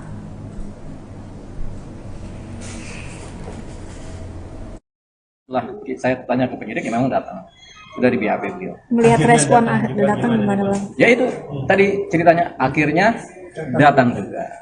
Barusan sempat update gak sih Bang ke penyidik, mungkin perkembangannya sampai Oh tadi penyidik barusan aja? Iya, perkembangannya sampai mana mungkin? Ya sudah, jadi beliau sudah di mana, di BAP. Ini kan masih lidik. Nanti berikutnya adalah saksi ahli. Tentu kita harus taat sama prosedur hukum kan, karena setiap ini kan ada yang namanya BAP, kemudian dilidik, kemudian ada yang namanya restoratif justice. Karena ini informasi privat atau rahasia, saya nggak tahu, tapi itu disampaikan oleh penyidik, kata penyidik. Ya, jadi nggak apa-apa. Berarti kan ini berjalan masuk pada proses yang ketiga, yaitu masih dilidik pemeriksaan ahli bahasa. Ahli bahasa 3 ya, ahli bahasa, ahli pidana, dan mungkin ahli yang lain. Jadi nanti dalam Desember ini, mengingatkan ini kan masuk ke wilayah mau Natalan sama tahun baru. Jadi tanggal 20-an ini udah nggak ada pemanggilan karena fokus kepada pengamanan. Berarti lanjut tahun depan. Berita selanjutnya datang dari Taki Malik yang membawa bukti kasus dugaan penggelapan dana Saffron. Ayah Taki Malik, Marsyidin Malik, menyambangi Polres Metro Jakarta Timur guna menindaklanjuti laporan terhadap pengusaha Saffron bernama Aji Barkah. Kedatangan Masyurudin ke Polres Metro Jakarta Timur ini untuk memenuhi panggilan polisi terkait dugaan kasus dengan Aji Barkah. Dedi DJ menegaskan, tudingan-tudingan terhadap kliennya merupakan penggiringan opini dari Aji Barkah, seolah-olah mantan mertua dari Salma Vinasudan itu melakukan penipuan terhadap produk saffron yang ditaksir mencapai 50 kg. Berikut wawancara dengan Marsyidin Malik. Tanda tangan asli ya. Jadi nanti kalian bisa tanya, rekan-rekan bisa tanya kepada Aji Barka, apakah tanda tangan ini palsu atau asli? Kalau ini asli, dibuat oleh Aji Barka, berarti jelas unsur dia pencemaran nama baik terhadap Abi itu terpenuhi. Maka kami meminta kepada kepolisian dalam hari ini Krimsus Jakarta Timur untuk segera melakukan proses lebih lanjut. Jadi kita lanjutkan besok. Berarti maksudnya Taki mengiklankan produk dia atau gimana? Kenapa? Taki mengiklankan produk. Oh iya, kan Saffron ini kan Aji Barka minta tolong kepada Abi untuk menggunakan Taki Malik ya, karena Taki Malik kan siapa yang nggak tahu beliau kan, gitu. Beliau upload di IG aja udah ribuan orang yang melihat gitu loh. Nah ini dibantu oleh Abi sehingga bisa terjual hampir berapa banyak di? Hampir 41 kilo. Okay. 41 kilo. Gram, 41 kilo ya. Jadi 41.000 gram. Ya, 41.000 gram. Sebelum berpulang, Remy Shilado sempat diberi obat oleh Fadlizon. Sebelum meninggal dunia, baru-baru ini sastrawan Remy Shilado sempat diberi obat oleh politikus Fadlizon. Istri dari Remy Shilado, Maria Louise atau Emi, membeberkan kemanjuran obat yang diberikan oleh Fadlizon untuk suaminya. Menurut Emi, sebelum menggunakan obat tersebut, bagian punggung suaminya rusak hingga menimbulkan rasa sakit. Emi pun menceritakan kondisi punggung Remy ketika Fadlizon datang menjenguk sang suami.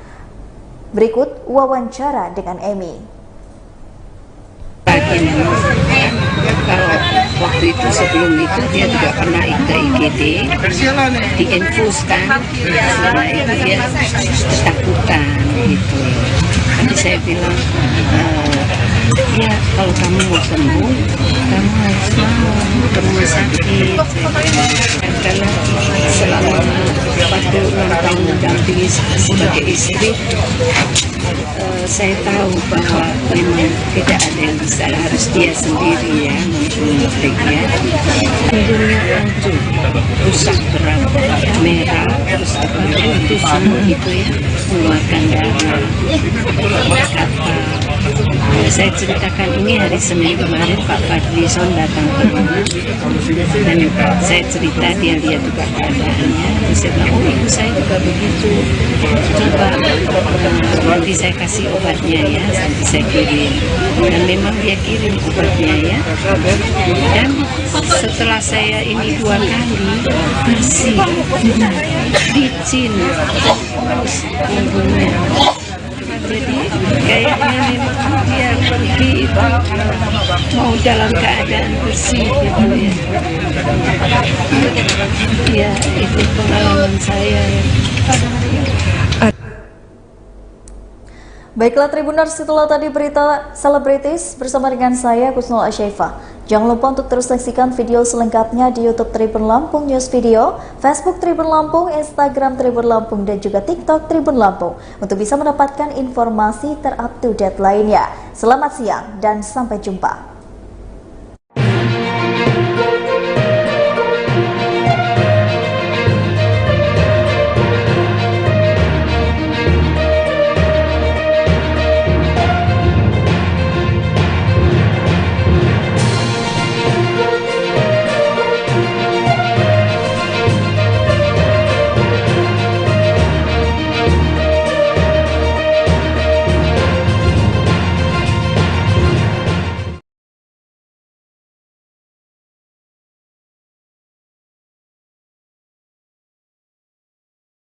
Di dalam rumah itu atau senjata tetap masih harus nempel? Kalau saya pribadi yang mulia, kalau cuma di rumah, biasanya di lemari yang mulia. Oh, di lemari, oke. Selanjutnya setelah itu saudara pulang dan malam itu melihat saudara Ferdi Sambo tiba di rumah Magelang. Betul yang mulia. Keesokan paginya saudara berpergian ikut mengawal mereka berdua mengantar anak. Oh, kalau pada saat tanggal 6 yang mulia saya tidak ikut. Yang antar 6. Bang Riki kalau tidak salah. Siap. Saudara Riki bersama? Bapak Ibu. sama saudara Ferdi Sambo dan Putri. Siap. Kemudian saudara tetap di rumah. Tetap di rumah Yang Mulia. Sorenya mereka tiba di rumah lagi. Sorenya balik lagi. Seharian tanggal 6 itu saudara ada di mana? Di rumah Yang Mulia. Tetap di rumah. Tetap di rumah. Sampai pada pukul 00 tanggal 7 ada acara perayaan. Pada saat itu korban di mana? Pada saat yang mana? Tanggal 6 sore itu. Jadi tanggal 6 sore itu korban bilang ke saya, ada Bang Daden juga di situ, bilang Bapak ada mau kasih surprise untuk Ibu. Jadi ada pesan korban ada sempat pesan kue sama tumpeng di perintah Bapak. Jadi sore itu maghrib kalau tidak salah Yang Mulia, itu mereka Bang Daden dan almarhum pergi untuk ngambil kue dan tumpeng. Itu. Siap. Sampai pada akhirnya tanggal 7 dini hari ada acara perayaan tersebut dan masing-masing ajudan maupun ART disuapin oleh Putri dan Ferdi Sambo. Betul Yang Mulia. Keesokan paginya saudara Ferdi Sambo meninggalkan Jogja bersama Daden. Saudara sudah bangun? Pada saat pagi itu saya sempat bangun Yang Mulia, tapi Bapak sudah duluan berangkat. Oke, terus tanggal 7 sore saudara pergi bersama Ricky. Betul, ke sekolah Yang Mulia. Pada saat seharian saudara Joshua itu di mana? Korban di mana? Siang ada sama saya Yang Mulia, sampai sekitar jam 2-an itu Yang Mulia. Saya tetap nonton Yang Mulia di situ. Saya juga nggak tahu pada saat Bang Ricky sama Om Kuat pergi keluar itu, saya tidak tahu juga Yang Mulia. Oke. Saudara Ricky dan Kuat keluar. Siap. Saudara bersama? Saya sama almarhum. Jam berapa sampai jam berapa? Siang Yang Mulia, sampai sekitar jam 2 Yang Mulia. Kemudian jam 2 saudara kemana? Saya tetap nonton Yang Mulia. Enggak kan saudara sampai itu. Nah Joshua korban kemana? Saya tidak tahu selanjutnya Yang Mulia. Apakah masih di rumah atau di luar? Setahu saya di rumah Yang Mulia. Tetap di rumah. Tetap di rumah. Tahu apa yang terjadi? Waktu itu di rumah kan berarti cuma saudara, terusan korban Joshua, terus ada Susi sama Ibu. Susi dan Ibu. Putri Chandrawati. Sementara Kuat dan Ricky sedang keluar. Keluar Yang Mulia. Oke. Sampai jam berapa saudara melihat Joshua lagi? Siang korban? aja Yang Mulia. Hah? Siang. Siang. Enggak, setelah itu? Nggak lihat lagi Yang Mulia, sampai maghrib orang Bang Ricky sama Om Kuat balik Yang Mulia. Saudara Kuat dan saudara Ricky kembali, terus? Baru saya tanya ke Bang Ricky, Bang abis ini mau kemana? Dia bilang mau ke Taruna Nusantara, ke sekolah, antar barang buat Mas Brata sama makanan buat Mas Brata. Karena memang tujuan saya ke Magelang itu untuk sekalian belajar tugas dan tanggung jawab Bang Ricky waktu di Magelang. Jadi saya bilang, oh Bang, nanti kalau mau berangkat lagi saya aja yang ikut, biar saya tahu gimana mekanisme kerjanya di sekolah itu, mau ngantar gimana. Oke. Kemudian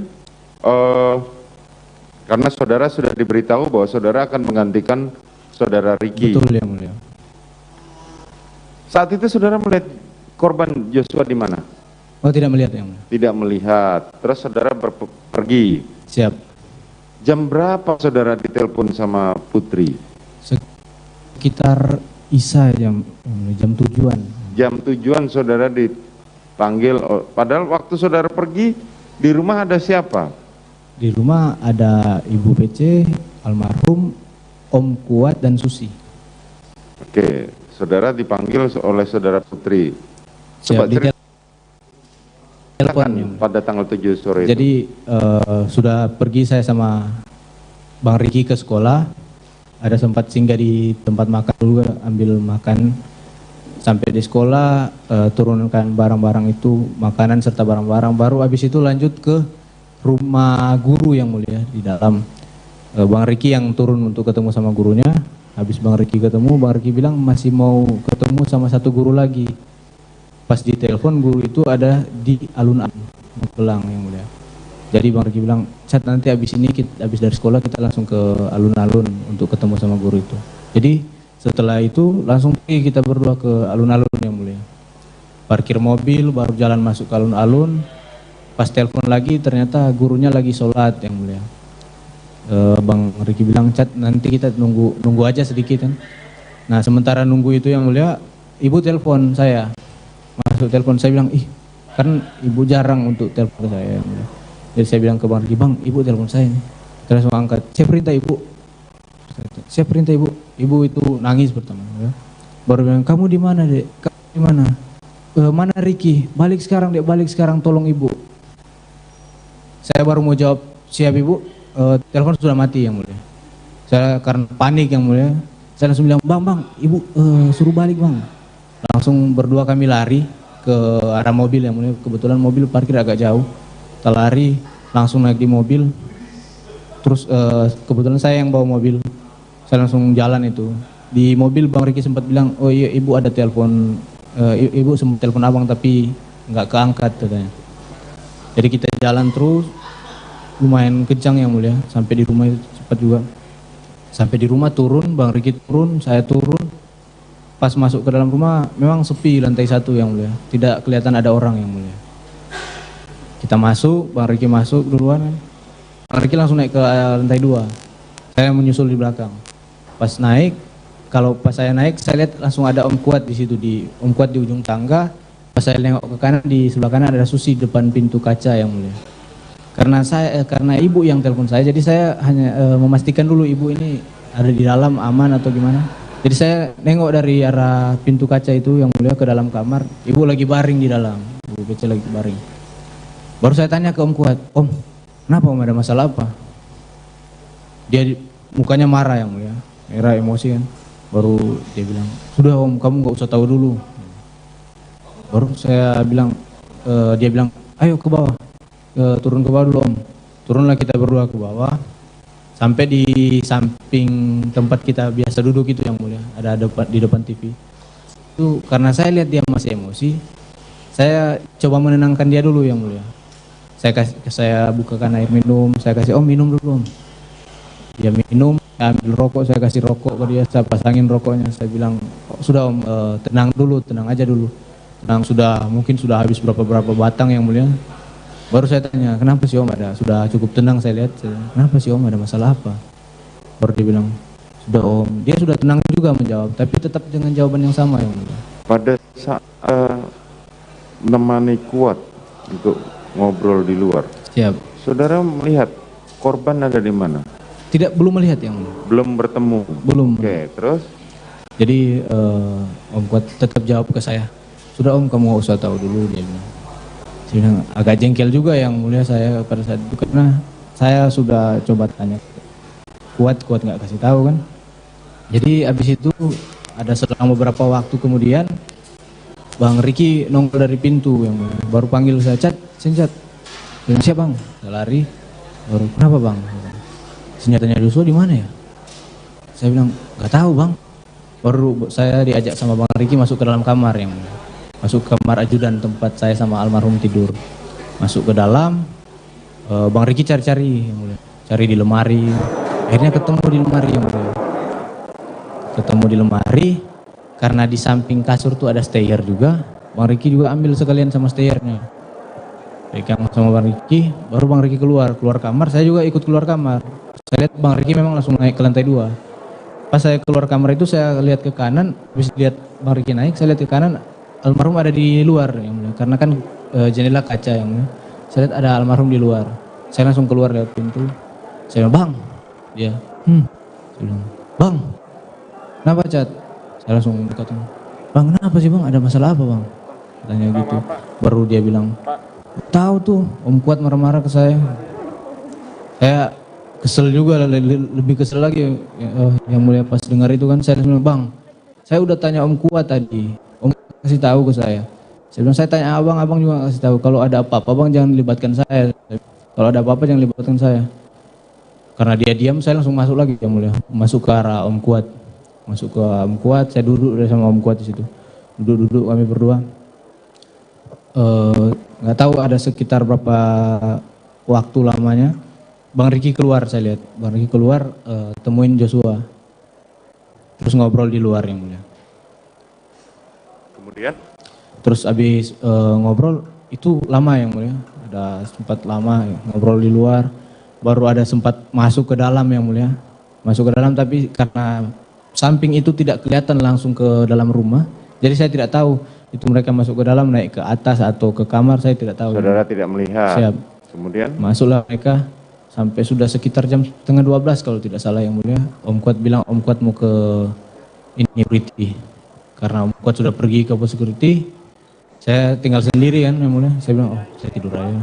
Saya masuk pas lewat pintunya kamarnya Om Kuat, ada Susi di samping ini yang mulia, di samping kasur lagi nangis.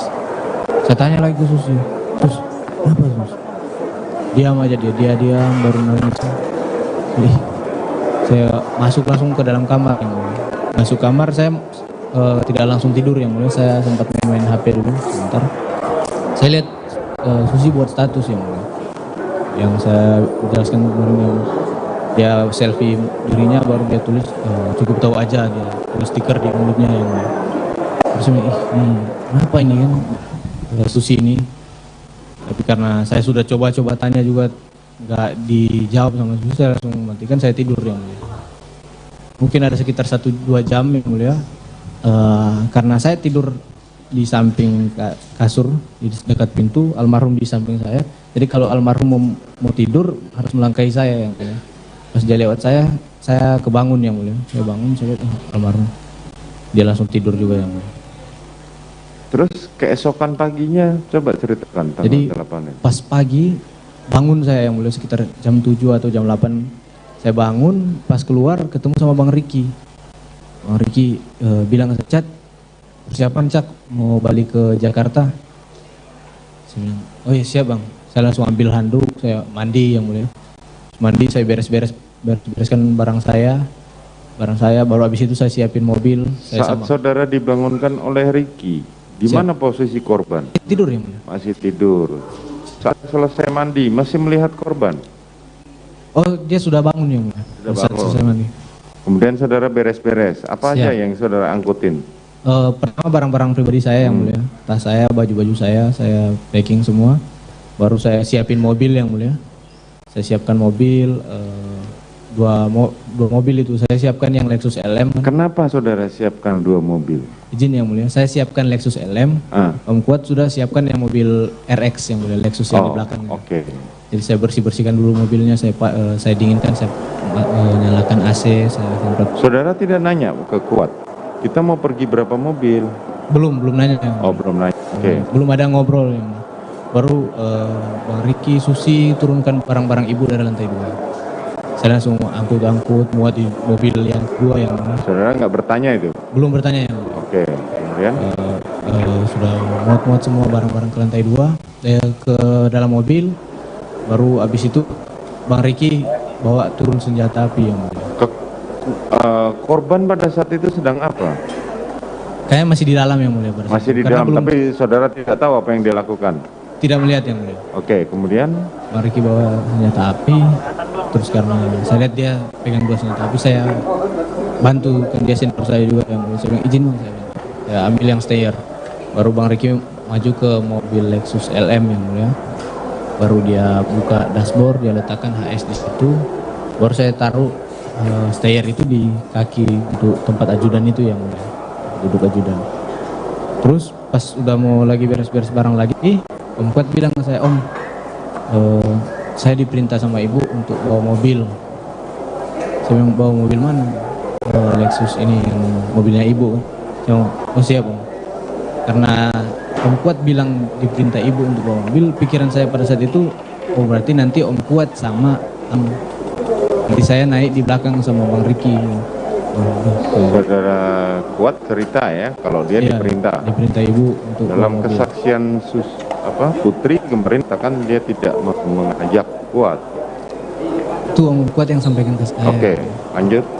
Jadi sudah selesai beres-beres barang, baru ibu sama Susi turun, ibu dipegang sama Susi kalau tidak salah itu keluar rumah, naik, Om Kuat naik di mobil, Saya langsung inisiatif lari ke belakang ke mobil kedua yang mulia karena mau sama Bang Riki. Pas saya ke belakang, almarhum sudah naik di mobil kedua yang mulia, di mobil Lexus RX. Karena saya kaget juga almarhum sudah naik, saya langsung lari lagi balik ke depan karena kan ibu sudah naik di mobil yang mulia. Gak enak kalau sampai nunggu kan yang mulia. Jadi saya langsung naik lagi ke mobil RX. Saya izin ibu, oh iya deh, saya naik di depan yang mulia. Saat itu posisi Putri Chandrawati apa nampak sakit? Masih nampak sakit? Biasa saja yang mulia. Biasa saja. Beda sih pas saudara lihat pada tanggal 4 tersebut. Siap yang mulia. Kalau tanggal 4 itu memang kelihatan lemas yang mulia. Kalau pada waktu itu dia tidak terlihat apapun, maksudnya segar. Segar biasa saja yang mulia. Artinya tidak nampak sakit. Tidak seperti pada saat tanggal 4 yang mulia. Tidak seperti pada saat tanggal 4. Siap. Oke, kemudian? Jadi habis itu jalanlah kita yang mulia. Sama patwal dari Magelang pakai mobil itu. Sudah jalan dari Magelang ke Jakarta. Nah, saya juga kurang tahu daerah-daerah sana yang mulia. Tiba-tiba Sadam chatting saya yang mulia. Sadam syuting bilang, "Chat, jam berapa mau dipesankan PC?" Karena kebetulan Sadam yang standby di Jalan Bangka yang mulia. Jadi pada saat itu karena biasanya kami dari dari luar kota itu yang rombongan ibu dari luar kota atau bapak dari luar kota ke rumah Bangka dulu untuk PCR dan isolasi di Bangka. Jadi Sadam yang chatting ke saya. Saya bilang, "Bentar Bang, saya cek dulu di Maps berapa jam." Saya lihat, oh sudah masih agak lama juga yang mulia. Saya langsung bilang ke ibu, "Izin ibu, mohon petunjuk untuk PCR-nya ibu." Ibu sempat jawab di situ yang mulia. Ibu bilang, di mana deh? Saya tanyakan di mana, dia bilang, ibu bilang di Bangka aja pertama. Saya bilang, "Siap baik ibu." Saya kabarin ke Sadam, "Bang, di Bangka Bang." Baru nggak lama ibu nanya, "Emang udah dipesan dek?" "Siap suruh." "Oh ya udah di Saguling aja berarti." Sepanjang perjalanan saudara melihat terdakwa itu posisi sedang apa? Tidur, istirahat, mendengarkan musik, bertelepon? Ada sempat nyetel musik yang mulia. Sebelum saya bertanya itu ibu sempat nyetel musik. Baru sebelum saya bertanya yang kedua kali itu, saya menengok ke belakang yang mulia mau minta petunjuk pertama, tapi ibu lagi nangis yang mulia pada saat itu. Jadi saya urungkan niat saya yang mulia dulu, saya bilang, "Oh, nanti aja lah kalau udah agak reda." Nah, setelah Sadam chatting itu baru saya tanya lagi ke ibu, sudah enggak nangis itu. Ada saudara Putri ini menghubungi bertelepon, terdengar kan kalau ada orang suara telepon? Siap yang mulia. Ada? Dia di sepanjang mobil nggak ada yang mulia. Tidak ada. Mobil aja, cuma suara musik aja yang mulia. Oke, cuma suara musik. Selanjutnya pada waktu berhenti di rest area itu siapa yang meminta? Jadi pada saat itu Bang Riki katanya mau ke toilet yang mulia. Kan kita komunikasi lewat HT yang mulia. Bang Riki bilang mau ke toilet. Saya akhirnya sampaikanlah ke patwal depan. Kita berhenti di rest area. Yang turun pertama saya turun. Saya lihat abis itu Bang Riki sama almarhum langsung ke toilet yang mulia, sama orang patwal ke toilet juga. Karena mereka ke sana, saya juga ke sana yang mulia. Tapi beda toilet yang mulia. Pada saat saya balik, Om Kuat bilang, Om Kuat mengantuk. Itu pada saat itu Riki mendampingi pergi berdua dengan korban. Itu memang korban dikawal atau memang mereka berdua? Terus yang tiga langsung diarahkan ke, kan itu sudah bilang, ibu sudah bilang ke Saguling. Jadi kami sudah buka maps langsung ke Saguling. Terus langsung diarahkan langsung masuk ke carport yang mulia. Masuk carport. Om Kuat buka pintu pintu ibu, baru sudah turun ibu, Susi sudah turun, baru saya turun. Sebelum turun ibu sempat bilang ke saya yang mulia, "Dek, nanti senjatanya bawa di atas, bawa naik di lantai 3 ya." Senjata ini yang mulia apa? Bagaimana, coba ceritakan? Sebelum ibu turun, ibu sempat bilang, "Dek, nanti senjatanya dinaikkan ke lantai 3 ya." Artinya ketika saudara Putri memerintahkan senjata itu dibawa ke lantai 3, berarti saudara Putri tahu pada saat Riki memasukkan senjata itu? Apa Enggak, saudara yang Putri tahu? Senjata stayer yang mulia. Lah iya makanya kan itu kan Ya. senjatanya korban kan? Senjata stayer itu senjata yang di mobil ibu yang mulia. Iya, itu senjata korban bukan ya? Bukan yang mulia. Kalau senjata korban HS yang mulia. Terus? Jadi karena ibu bilang begitu, saya pertama turunin barang dulu. Saya ambil barang dari mobil RX juga turunin, taruh di depan, di dalam yang mulia. Baru bawa ke atas. Pertama PCR, habis PCR baru bawa ke atas yang mulia, ke lantai 3. Untuk barang-barang saya cuma taruh di ini yang mulia. Karena kata almarhum kan taruh aja di depan lift. Jadi kami cuma taruh di depan lift saya sama Kuat. Saya turun lagi, ambil senjata stayer, terus naik lagi ke atas yang mulia. Bentar, saudara tadi naik ke lift bersama Kuat. Naik ke lantai 3 yang mulia. Iya, naik ke lantai 3 pakai lift atau? Oh, pakai tangga yang mulia. Pakai tangga bersama? Kuat yang mulia. Barengan? Iya, barengan. Berjalan. Pas ngantar-ngantar barang itu yang mulia. Oke, kemudian saudara turun lagi? Turun lagi. Kuat ada di mana? Turun juga yang mulia. Oh, ikut soalnya turun. Kan barang banyak yang mulia. Oke, terus? Baru saya Om Kuat ambil barang, saya ambil senjata yang stayer yang mulia. Naiklah kami ke lantai 3 yang mulia. Sampai lantai 3 karena untuk barang-barang kan mungkin masih bisa diletakkan di depan lift. Kalau senjata api kan nggak harus diletakkan kan. Jadi saya minta petunjuk ke ibu, izin ibu untuk senjatanya. Diajaklah saya, oh iya sini deh, diajaklah saya masuk yang mulia. Diajak saya masuk, Om Kuat juga ikut masuk. Om Kuat berhenti itu di meja rias yang mulia. Pas ada lorong itu, sebelum masuk lorong ada meja rias. Itu baru saya diajak ibu ke dalam lorong, baru masuk ke kamar yang mulia sebelah kanan. Masuk kamar, ibu tuntun terus sampai di lemari senjata yang mulia. Ibu yang bukain pintu pintu lemarinya, saya kaget juga, saya lihat senjata semua, banyak senjata. Itu saya langsung, ibu langsung bilang taruh situ aja deh. Saya gantung senjata stayer itu, baru ibu itu saya bilang izin ibu, saya keluar lagi sama Om Kuat. Oh, saudara keluar lagi sama Kuat. Kemana? Kuat. Kami turun karena dari pagi kami belum makan yang mulia. Oh, berdua dengan Kuat? Berdua, turun. Saudara melihat terdakwa Ferdi Sambo? Pada saat itu belum melihat yang mulia. Oke, kemudian saudara turun? Turun yang mulia. Turun. Senjata HS? Masih di mobil yang mulia. Masih di mobil, oke, kemudian? Jadi turun ke lantai. Langsung ke arah dapur yang mulia, karena kebetulan belum makan dari pagi yang mulia. Karena saya takut saya bilang ke bibi-bibinya, saya minta tolong bibi, minta tolong bikinin teh dong, teh manis. Baru habis itu saya turun lagi, belum sempat dibuatin, saya langsung turun. Turun kita ke depan rumah yang mulia. Saya langsung ke depan rumah ya, di situ banyak, ada Bang Romer, ada Yogi, ada Daden, ada Damson, ada Farhan, baru ada Patwal dari Magelang juga yang mulia. Kami di depan, nongkrong kami di depan yang mulia. Nongkrong, baru saya bilang ke Bang Daden, Bang, masa kami pulang dari Magelang nggak dipesenin makan? Bang Daden, oh iya Cat, nanti dipesenin. Bang Daden pesen makan lah pada saat itu, karena ada Patwal juga yang dari Magelang kan yang mulia. Baru ada mungkin sekitar 1 jam yang mulia. Tiba Bang Riki keluar yang mulia.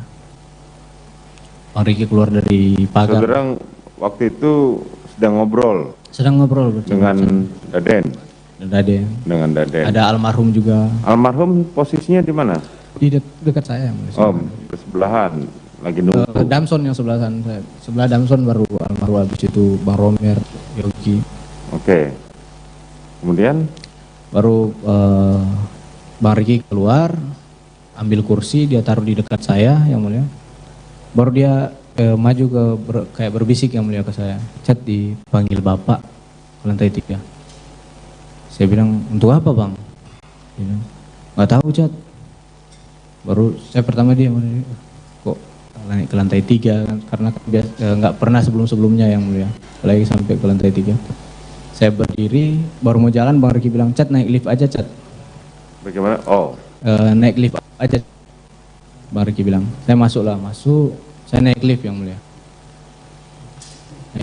Sampai di lantai 3, pas keluar, pas lift terbuka, pintu ruangan itu sudah terbuka juga yang mulia, dan sudah ada Pak Efes di situ yang mulia. Baru pas saya maju, saya perintah Bapak. Mana Riki? Bang Riki di bawah yang mulia. Riki di bawah. Siap. Kemudian? Saya tanya ke bapak, saya perintah bapak, sini dek. Pada saat itu bapak lagi nangis yang mulia. Nangis, masuklah, baru dibawa saya ke sofa yang mulia, disuruh duduk di sofa yang mulia. Ada sofa satu, baru ada sofa panjang yang mulia, baru depan sini TV, di sana ada sofa juga. Saya duduk di sini, baru bapak duduk di sofa panjang sebelah kanan yang mulia, dekat ke arah saya yang mulia. Putri? Ibu Putri belum kelihatan pada saat itu yang mulia. Saya masuk belum kelihatan Ibu Putri. Baru bapak nanya ke saya, lihat ke saya kan nangis yang mulia. Bapak nanya, kamu tahu nggak ada kejadian apa di Magelang? Saya bilang, saya tidak tahu bapak. Baru nggak lama kemudian ibu masuk, duduk di samping Pak Efes yang mulia. Ibu PC masuk, duduk di samping ibu. Bapak habis nanya ke saya itu nangis dulu yang mulia. Jadi habis ngobrol nanya itu, saya bilang, saya tidak tahu. Saudara Putri duduk di mana? Di samping Pak Efes yang mulia. Oke. Baru habis bapak masih nangis ini, saya kayak ada kejadian amat belum. Baru dia bilang, Joshua sudah ibu sudah dilecehkan sama Joshua. Baru habis itu nangis lagi yang mulia. Saya pas dengar itu saya kaget yang mulia. Saya kaget, wah, kok kayak gini kan. Sampai maksudnya sampai kok bisa sampai ada Joshua bisa lecehkan ibu kan. Saya kaget juga. Saya takut juga pada saat itu yang mulia, karena posisinya kan bapak ada di Jakarta, terus kami yang di Magelang yang mulia. Jadi, takut bapak marah ke saya kan.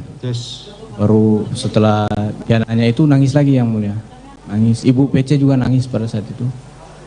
Terus dia lihat ke saya yang mulia. Dia lihat ke saya, jadi memang kurang ajar anak itu. Dia langsung bilang, memang kurang ajar anak itu. Baru dia bilang, sudah nggak saya dia udah hina harkat dan martabat saya. Baru dia bilang, dia pegang kerannya bajunya yang mulia. Dia bilang, ada gunanya pangkat saya ini Cat, kalau keluarga saya dibeginikan. Saya juga langsung diam juga pada saat itu yang mulia. Serba salah juga, takut juga saya yang mulia. Karena dia ngomong, bapak nangis tapi marah, emosi. Jadi habis ngomong berhenti, nangis lagi. Saya bilang, pokoknya saya udah diam pada saat itu yang mulia. Baru dia rubah posisi yang mulia. Dia rubah posisi begini, agak maju begini yang mulia. Baru dia bilang, memang harus dikasih mati anak itu. Bilang begitu ke saya yang mulia. Saya cuma diam aja yang mulia. Saya diam aja, saya bilang, saya lihat ke bapak kan, bapak nangis. Baru bilang, nanti kamu yang bunuh Joshua ya. Karena kalau kau yang bunuh, saya yang akan jaga kamu. Tapi kalau saya yang bunuh, nggak ada yang jaga kita.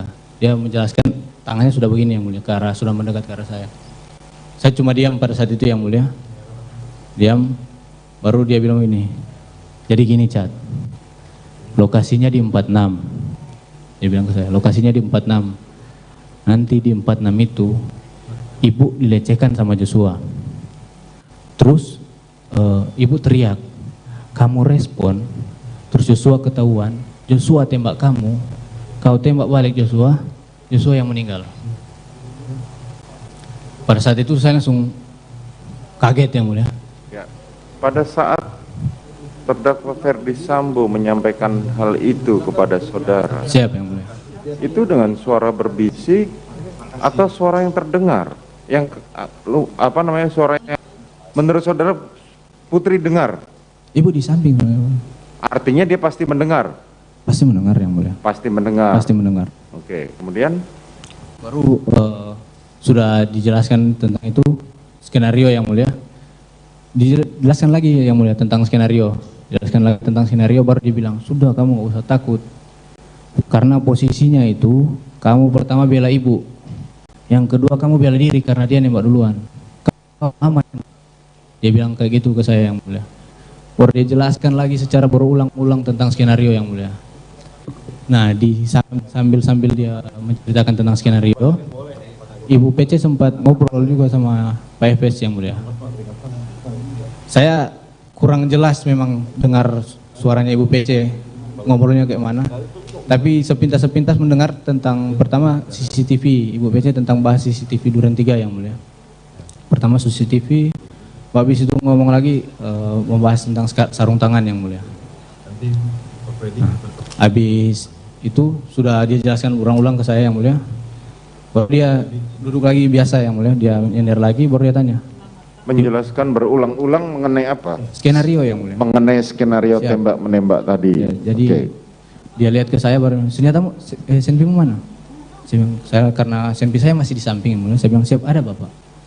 Dia bilang, dia langsung ambil posisi itu ada di, nggak tahu saya dari samping atau dari saku atau dari mana, langsung ambil keluar, kau tambah amunisimu, kasih 1 kotak peluru yang mulia ke saya. Saudara terdakwa Ferdi Sambo memberikan 1 kotak peluru. Siap. Isi berapa? Banyak yang mulia itu. Oke, kemudian? Baru saya ambil, saya keluarkan senjata saya taruh di lutut saya kan. Baru saya tambah amunisinya saya yang mulia. Awalnya senjata kamu isi berapa peluru? Seingat saya 7 yang mulia. Seingat saudara 7. Siap. Kemudian saudara tambah menjadi? Saya tidak tahu kalau tidak memastikan yang mulia untuk tambahnya berapa yang mulia. Berapa kapasitas dari senjata kamu? Blok 17 itu fullnya yang mulia. 17 peluru, 7. Apakah sampai full? Tidak yang mulia. Tidak. Siap. Artinya tidak sampai full, tetapi saudara tambah dari 7 menjadi lebih dari 7. Lebih dari 7 yang mulia. Oke, kemudian? Habis saya isi amunisinya, saya taruh lagi senjata saya izin Bapak, bikin lagi amunisinya, izin Bapak. Ya. Baru dia, senjata Yosua mana? Tanya ke saya, senjata Yosua mana?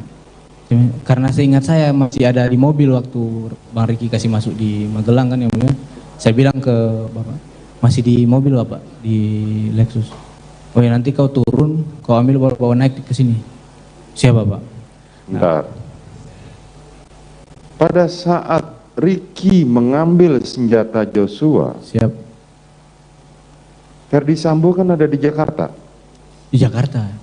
Bagaimana dia tahu bahwa senjata Joshua itu ada di mobil? Saya tidak tahu yang mulia. Saudara tahu. Oke. Kemudian? Baru saya turun yang mulia. Saya langsung turun. Saya turun ke bawah. Saya ambil senjata HS itu di dashboard. Baru saya taruh di tas Tumi yang mulia. Karena pada saat itu memang saya lapar sekali yang mulia. Memang karena belum makan juga yang mulia. Saya ingat tadi Bang Raden pesan makan yang mulia. Jadi saya sempat nengok keluar. Cek 1, cek. Makanan sudah ada. Saya keluar dulu ambil kotak nasi yang mulia. Saya bilang izin mau saya ambil. Ya. Saya masuk ke dalam. Pas saya naiknya lewat ini tangga di dapur yang mulia. Saya taruh dulu kotak nasinya di atas dispenser. Baru saya naik lagi ke lantai yang 3. Cek 1, 2, 3, cek. Pintu itu cuma bisa dibuka dari dalam pakai kode yang mulia. Sebentar. Saudara tadi waktu ngambil senjata HS, terusan nasi kotak. Siap. Korban ada di mana? Masih depan, masih rame yang mulia. Masih rame di luar dan masih bercanda seperti biasa, masih tidak terjadi apa-apa. Siap. Oke, kemudian saudara naik? Naik ke lantai 3 yang mulia. Lantai 3, kemudian? Karena pintu nggak bisa dibuka yang mulia dari luar. Izin Bapak. Nggak lama Bapak buka pintu. Ya, saya buka tas Tumi, saya kasih izin Bapak, senjata Yosua. Diambil, iya. Turun lagi yang mulia ke bawah. Saudara serahkan senjata HS milik Joshua kepada Ferdi Sambo. Siap, betul. Nanti storing di sininya. Udah gitu, udah masuk. Oke. Ini satu lagi. Juga nggak tahu mau cerita ke siapa yang mulia. Pikiran saya masih blank yang mulia. Saya masuk ke toilet yang mulia. Saya sempat berdoa yang mulia di toilet. Karena pas saya keluar yang mulia dari toilet, Agus langsung bilang, Om, Ibu sudah turun Om. Siapa yang sampaikan gitu? Agus yang mulia, ART. Siap. Om, Ibu sudah turun. Saya langsung lari ke depan, tempat masuk, ambil masker juga di gudang yang mulia. Saya ambil, saya keluar, Ibu sudah naik di mobil yang mulia. Saya langsung lewat pintu kiri, saya lihat Ibu di dalam, ada Bang Riki, ada almarhum, baru ada Om Kuat di belakang yang mulia. Saudara masuk paling terakhir? Paling terakhir yang mulia. Bentar. Pada saat korban masuk ke dalam mobil, saudara melihat? Enggak melihat. Terdakwa Putri pada saat masuk mobil tidak melihat juga yang mulia. Saya ke depan sudah masuk semua. Kenapa saudara kuat ikut masuk di dalam mobil? Nggak tahu yang mulia. Tidak tahu. Tidak tahu. Artinya orang-orang yang di mobil itu sudah siap mau pergi. Sidang Sudah siap mau saudara pergi, kan yang paling terakhir. Siap. Oke, karena Joshua sudah paling duduk paling depan dan Ricky yang pegang setir, otomatis saudara duduk belakang. Saudara Saya akan duduk disambut belakang yang sehat mulia. Saya hari ini. majukan kursi. Saya bilang izin ibu. Saya Baik, majukan silakan kursi. pindah saya tempat duduk duduknya. belakang, Di saya balik lagi samping kursinya. penasihat hukum saudara. Langsung Sudah. ibu sempat bilang ke Sidang depan ke perkara arah nomor Maliki, 797 atas ke 46 ya, Dek? Chandrawati Apa? dinyatakan Ke 46 dibuka ya, dan Dek? terbuka untuk umum. Oke. Langsung- Dia sampaikan ke 46 ke Ricky hari ini. Oke, kemudian Langsung kita pergi ke pindah tempat duduknya di samping penasihat hukum saudara.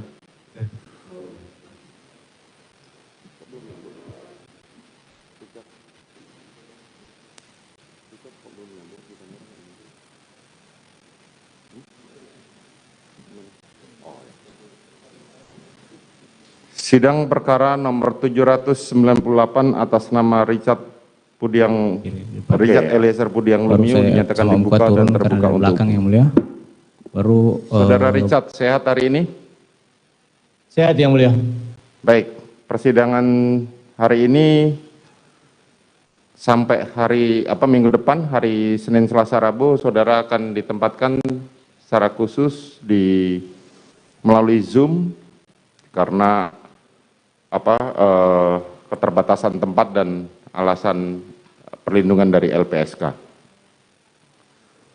Siap yang mulia. Terima kasih yang mulia. Sidang perkara nomor 799 atas nama Ricky Rizal Wibowo dinyatakan dibuka dan terbuka untuk umum. Saudara Ricky, sehat hari ini? Sehat yang mulia. Baik, silakan pindah tempat duduknya di samping penasihat hukum saudara.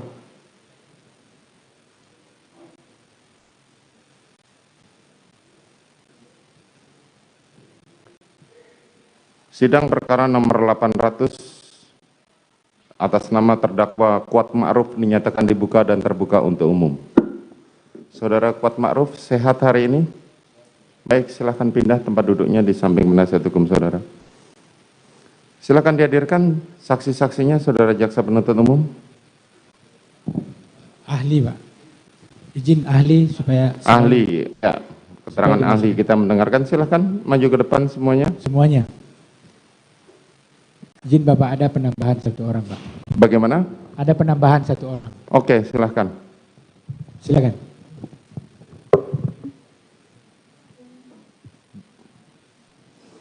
Mas. KTP.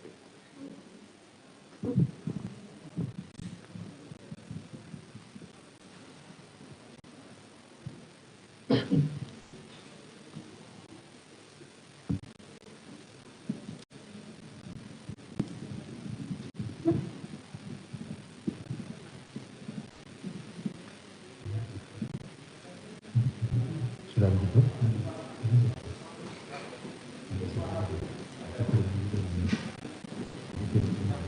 Baik.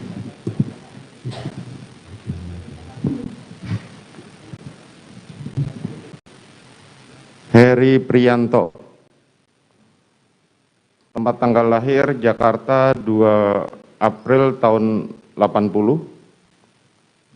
Laki-laki, alamat Jalan Raja Wali 4, Blok F2 nomor 14, Kota Depok. Agama Islam, pekerjaan kepolisian, anggota kepolisian. Saudara dinas di mana di kepolisian? Boleh pakai mic. Izin yang mulia di Puslapor Barreskrim Polri yang mulia. Puslapor Barreskrim Polri. Saudara di Puslapor sebagai apa? Sebagai Kepala Subbidang Komputer Forensik di Bitvis Kompor Puslapor yang mulia, di bidang digital forensik. Di bidang digital forensik ya? Betul yang mulia. Baik. Saudara kenal dengan para terdakwa? Tidak ya, hanya Pak FS sebagai pejabat di Propam. Tidak ada hubungan keluarga juga Tidak ya? ada yang mulia. Baik. Selanjutnya saudara Arif Sumirat ST. Siap yang mulia. Tempat tanggal lahir Sumedang 27 Juli tahun 75.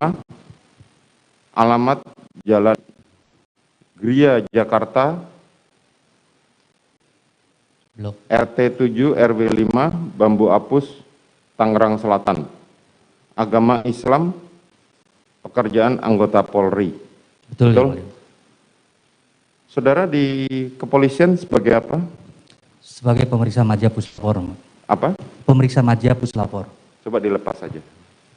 Pemeriksa Madya Puslapor.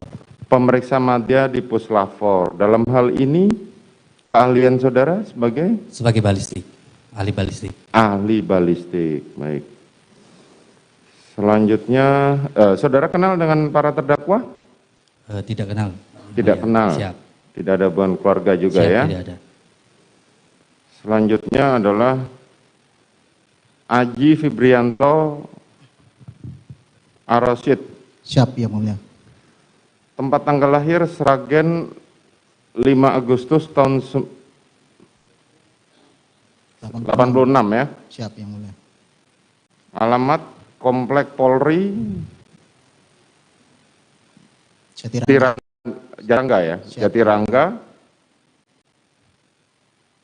Bekasi. Siap. Agama Islam, pekerjaan anggota Polri. Siap, Yang Mulia. Saudara dinas di kepolisian sebagai apa? Untuk jabatan saya sebagai Kaur Subdeteksus bidang fisika komputer forensik, Yang Mulia. Bidang komputer forensik. Siap. Dalam hal ini saudara diajukan sebagai ahli? Saya sebagai ahli poligraf, Yang Mulia. Poligraf. Siap. Oke. Saudara kenal dengan para terdakwa? Siap, kenal, Yang Mulia. Ada hubungan? Pada saat melakukan pemeriksaan, Yang Mulia. Pada saat melakukan pemeriksaan, tidak ada hubungan keluarga ya? Siap. Vira Samia. Siap, Yang Mulia. Tempat tanggal lahir Sidoarjo, tanggal 19 Mei tahun 86. Alamat Jalan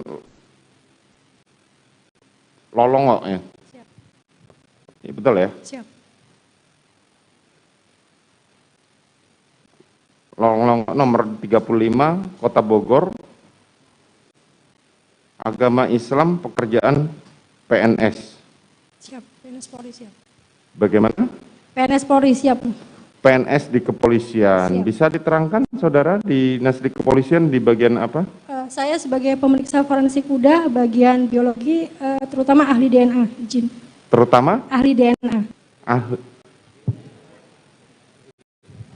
Lepas saja. Ahli DNA, Yang Mulia. Ahli DNA, oke. Saudara kenal dengan para terdakwa? Tidak, Yang Mulia. Tidak ada hubungan keluarga ya? Tidak. Sirajul Umam. Tempat tanggal lahir Sleman 23 September tahun 94, laki-laki, alamat Jatirejo, Kabupaten Sleman, agama Islam, pekerjaan mahasiswa. Siap, kepolisian, Yang Mulia. Oh, kepolisian. Coba dibuka aja maskernya biar jelas. Saudara dinas di kepolisian sebagai apa? Siap, izin Yang Mulia, saya di bagian PAUR, sub bidang kimia biologi forensik, Yang Mulia. Biologi forensik. Siap. Dalam hal ini saudara dijadikan ahli untuk? Siap, saya sebagai saksi. Iya. Siap, saksi untuk olah TKP tanggal 12, Yang Mulia. Olah TKP tanggal 12. Keahlian saudara dalam hal ini? Yang Mulia. Membantu. Siap. Oke. Bukan ahli berarti? Siap, bukan ahli, Yang Mulia. Betul ya? Tapi dijadikan ahli dalam hal ini saudara jaksa penuntut. Izin Bapak, sebenarnya yang ahli Pak Irfan sama Ibu Vira. Ketika itu beliau dibantu oleh Sirajul Umam. Oh. Namun dalam BAP yang diminta keterangan sebagai ahli adalah Sirajul Umam. Tapi pada faktanya yang ahli sebenarnya si Irfan. Maka dengan demikian kami minta pada kebesaran Ketua Majelis untuk tetap juga dilakukan sebagai... Oke, tetap kita sah, tetapi sumpahnya bukan sebagai ahli. Siap, Bapak. Gitu ya. Selanjutnya Saudara Irfan Rofik. Siap, Yang Mulia. Tempat tanggal lahir Jakarta 7 Juni tahun 73. Salah, 27 April tahun 73, Yang Mulia. 27 April tahun 73. Siap, Yang Mulia. Oke. alamat Jalan Gramapuri, Taman Sari, Blok C2. Agama Islam, pekerjaan karyawan swasta. Kepolisian yang mulia. Oke. Dinas di kepolisian sebagai apa? Sebagai Kepala Urusan Subbit Bioser, Bit Kimiofor, Puslapor Baris Krim Polri yang mulia. Dalam hal ini, saudara mempunyai keahlian? Keahlian dalam pemeriksaan bioserologi dan DNA yang mulia. Oke. Dan DNA ya. Saudara kenal dengan para terdakwa? Mohon izin yang mulia, saya kenal dengan Bapak Ferdi Sambo sebagai pejabat Kadip Propam Mabes Polri yang mulia. Para terdakwa lain tidak? Siap, tidak kenal yang mulia. Tidak ada hubungan keluarga juga? Siap yang mulia. Saudara Sirajul Umam ya? Saudara kenal dengan para terdakwa? Tidak ada hubungan keluarga juga ya? Siap, tidak ada yang mulia. Baik. Silahkan berdiri, diambil sumpahnya yang sebagai ahli. Yang saudara saksi nanti sumpahnya berbeda.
Baik, sebelum saya periksa, saya dengar keterangannya. Apakah ada ahli di sini yang mempunyai keahlian yang menerangkan yang ada hubungannya dengan keamanan umum, khususnya mengenai sidik jari? Saudara, boleh diterangkan? Tolong mic-nya. Izin yang mulia, saya sebagai ahli DNA yang nanti pada kedepannya pasti akan menerangkan mengenai faktor-faktor yang mempengaruhi DNA. Saya takut informasi yang akan saya jelaskan itu akan dipergunakan secara tidak tanggung jawab dan akan dilakukan untuk kejahatan. Oke. Jadi saya mohon untuk... Ya, nanti khusus siapa mas saudara? Vira Samia. Vira ya. Saudara Vira silahkan nunggu dulu di ruang saksi, nanti kami akan dengar, dan khusus untuk keterangan Vira, sidang akan kami nyatakan tertutup karena berkaitan dengan keamanan umum, di mana keterangan saksi bisa disalahgunakan oleh pihak-pihak yang tidak bertanggung jawab dalam hal untuk melakukan kejahatan di kemudian hari. Izin Bapak, karena ahli Ibu siapa namanya? Ibu Vira itu dalam melakukan olahnya ini untuk memberikan itu dibantu oleh Irfan sama Sirajul Imam Bapak. Oh, jadi cukup saudara aja atau bertiga yang akan memberikan keterangan yang membahayakan ketertiban umum? Bertiga. Baik, saudara bertiga boleh, nanti silahkan menunggu, nanti untuk khusus sidang saudara bertiga akan kami nyatakan tertutup. Terima kasih yang mulia. Baik, silahkan. Izin Bapak, terkait dengan keahlian Pak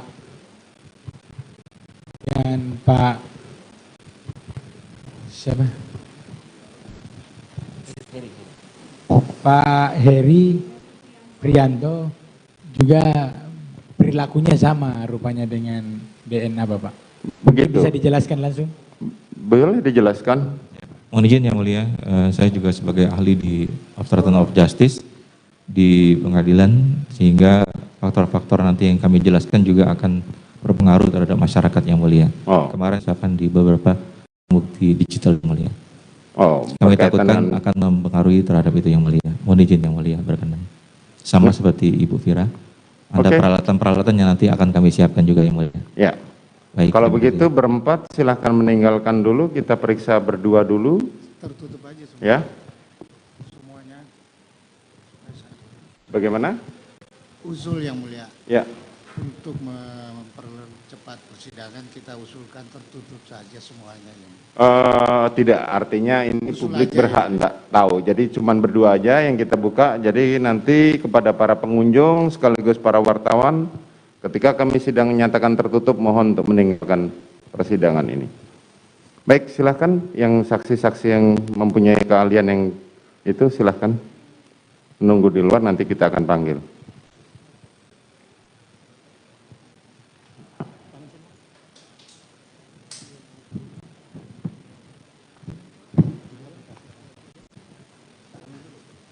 Oh, ini juga.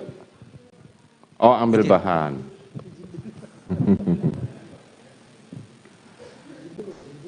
Ya, silakan.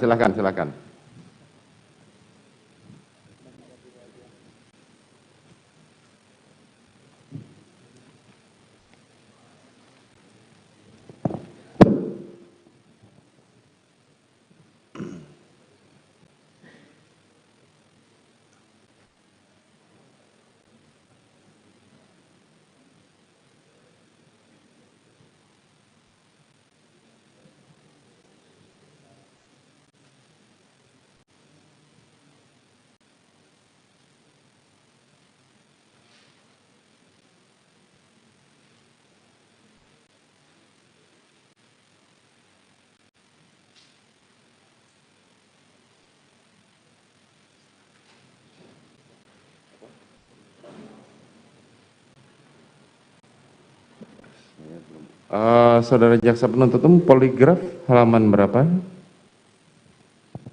Bisa di Poligraf atas nama Sirajul Umam, Bapak.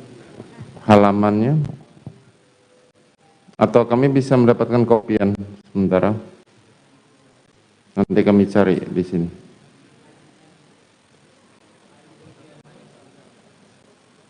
Sama yang satunya lagi, siapa tadi?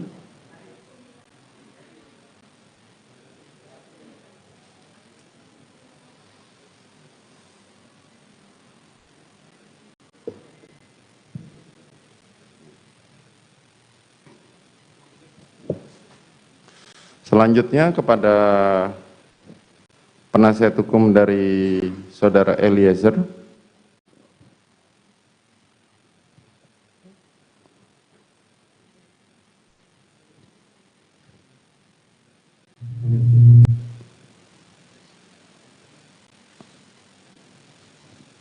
Ya, majelis. Apakah dalam hal ini klien saudara akan mengajukan saksi yang meringankan atau saksi ahli? Kami akan mengajukan majelis. Baik, saya berikan 2 kali kesempatan pada hari Senin dan Rabu minggu depan. Senin dan Rabu 2 minggu lagi. 2 minggu lagi atau minggu depan majelis? Sorry. Minggu depan masih ahli dari jaksa. Oh baik majelis, 2 minggu lagi. Jadi 2 minggu lagi akan saya berikan kesempatan 2 kali sidang, Senin dan Rabu. Jadi tolong dipersiapkan. Baik mulia, kami juga nggak mau lama-lama mulia, supaya cepat persidangannya. Terima kasih mulia. Baik.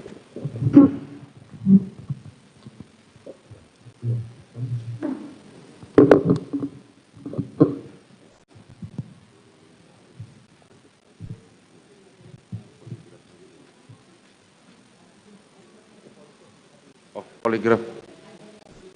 Siapa?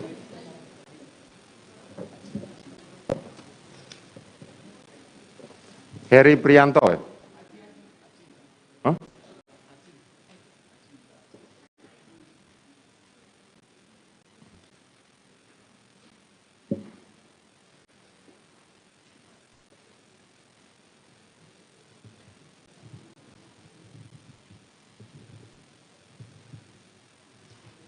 Mohon dibuka maskernya saja.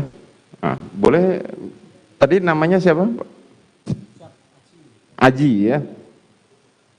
Saudara Aji punya keahlian di bidang poligraf. Baik,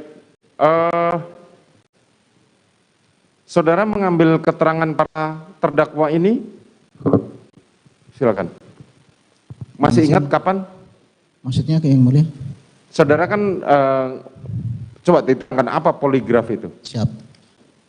Poligraf adalah aktivitas pemeriksaan dengan menggunakan alat poligraf untuk menentukan seseorang itu apakah terindikasi bohong atau jujur, Yang Mulia. Terindikasi bohong atau jujur. Siap. Bisa saudara terangkan apakah poligraf ini mempunyai ketepatannya berapa persen? Mohon izin sesuai dengan jurnal yang dikeluarkan oleh Asosiasi Poligraf Amerika, Yang Mulia, untuk teknik yang kita gunakan yaitu Utah YT itu memiliki nilai keakuratan di atas 93%, Yang Mulia. Memiliki nilai keakuratan di atas 93%. Pada saat sebelum berkas ini dilimpah dalam pemeriksaan penyidikan, apakah saudara memeriksa semua kelima terdakwa ini? Keterangannya? Untuk pemeriksaan poligraf, ya, Yang Mulia. Boleh saudara terangkan bagaimana cara mekanisme saudara mengambil keterangan mereka dan memeriksa keterangan mereka? Siap.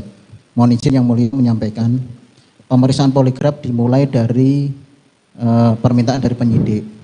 Setelah ada permintaan dari penyidik, kami selaku pemeriksa poligraf melakukan koordinasi dengan penyidik berkaitan dengan isu yang akan angkat pada saat proses pemeriksaan.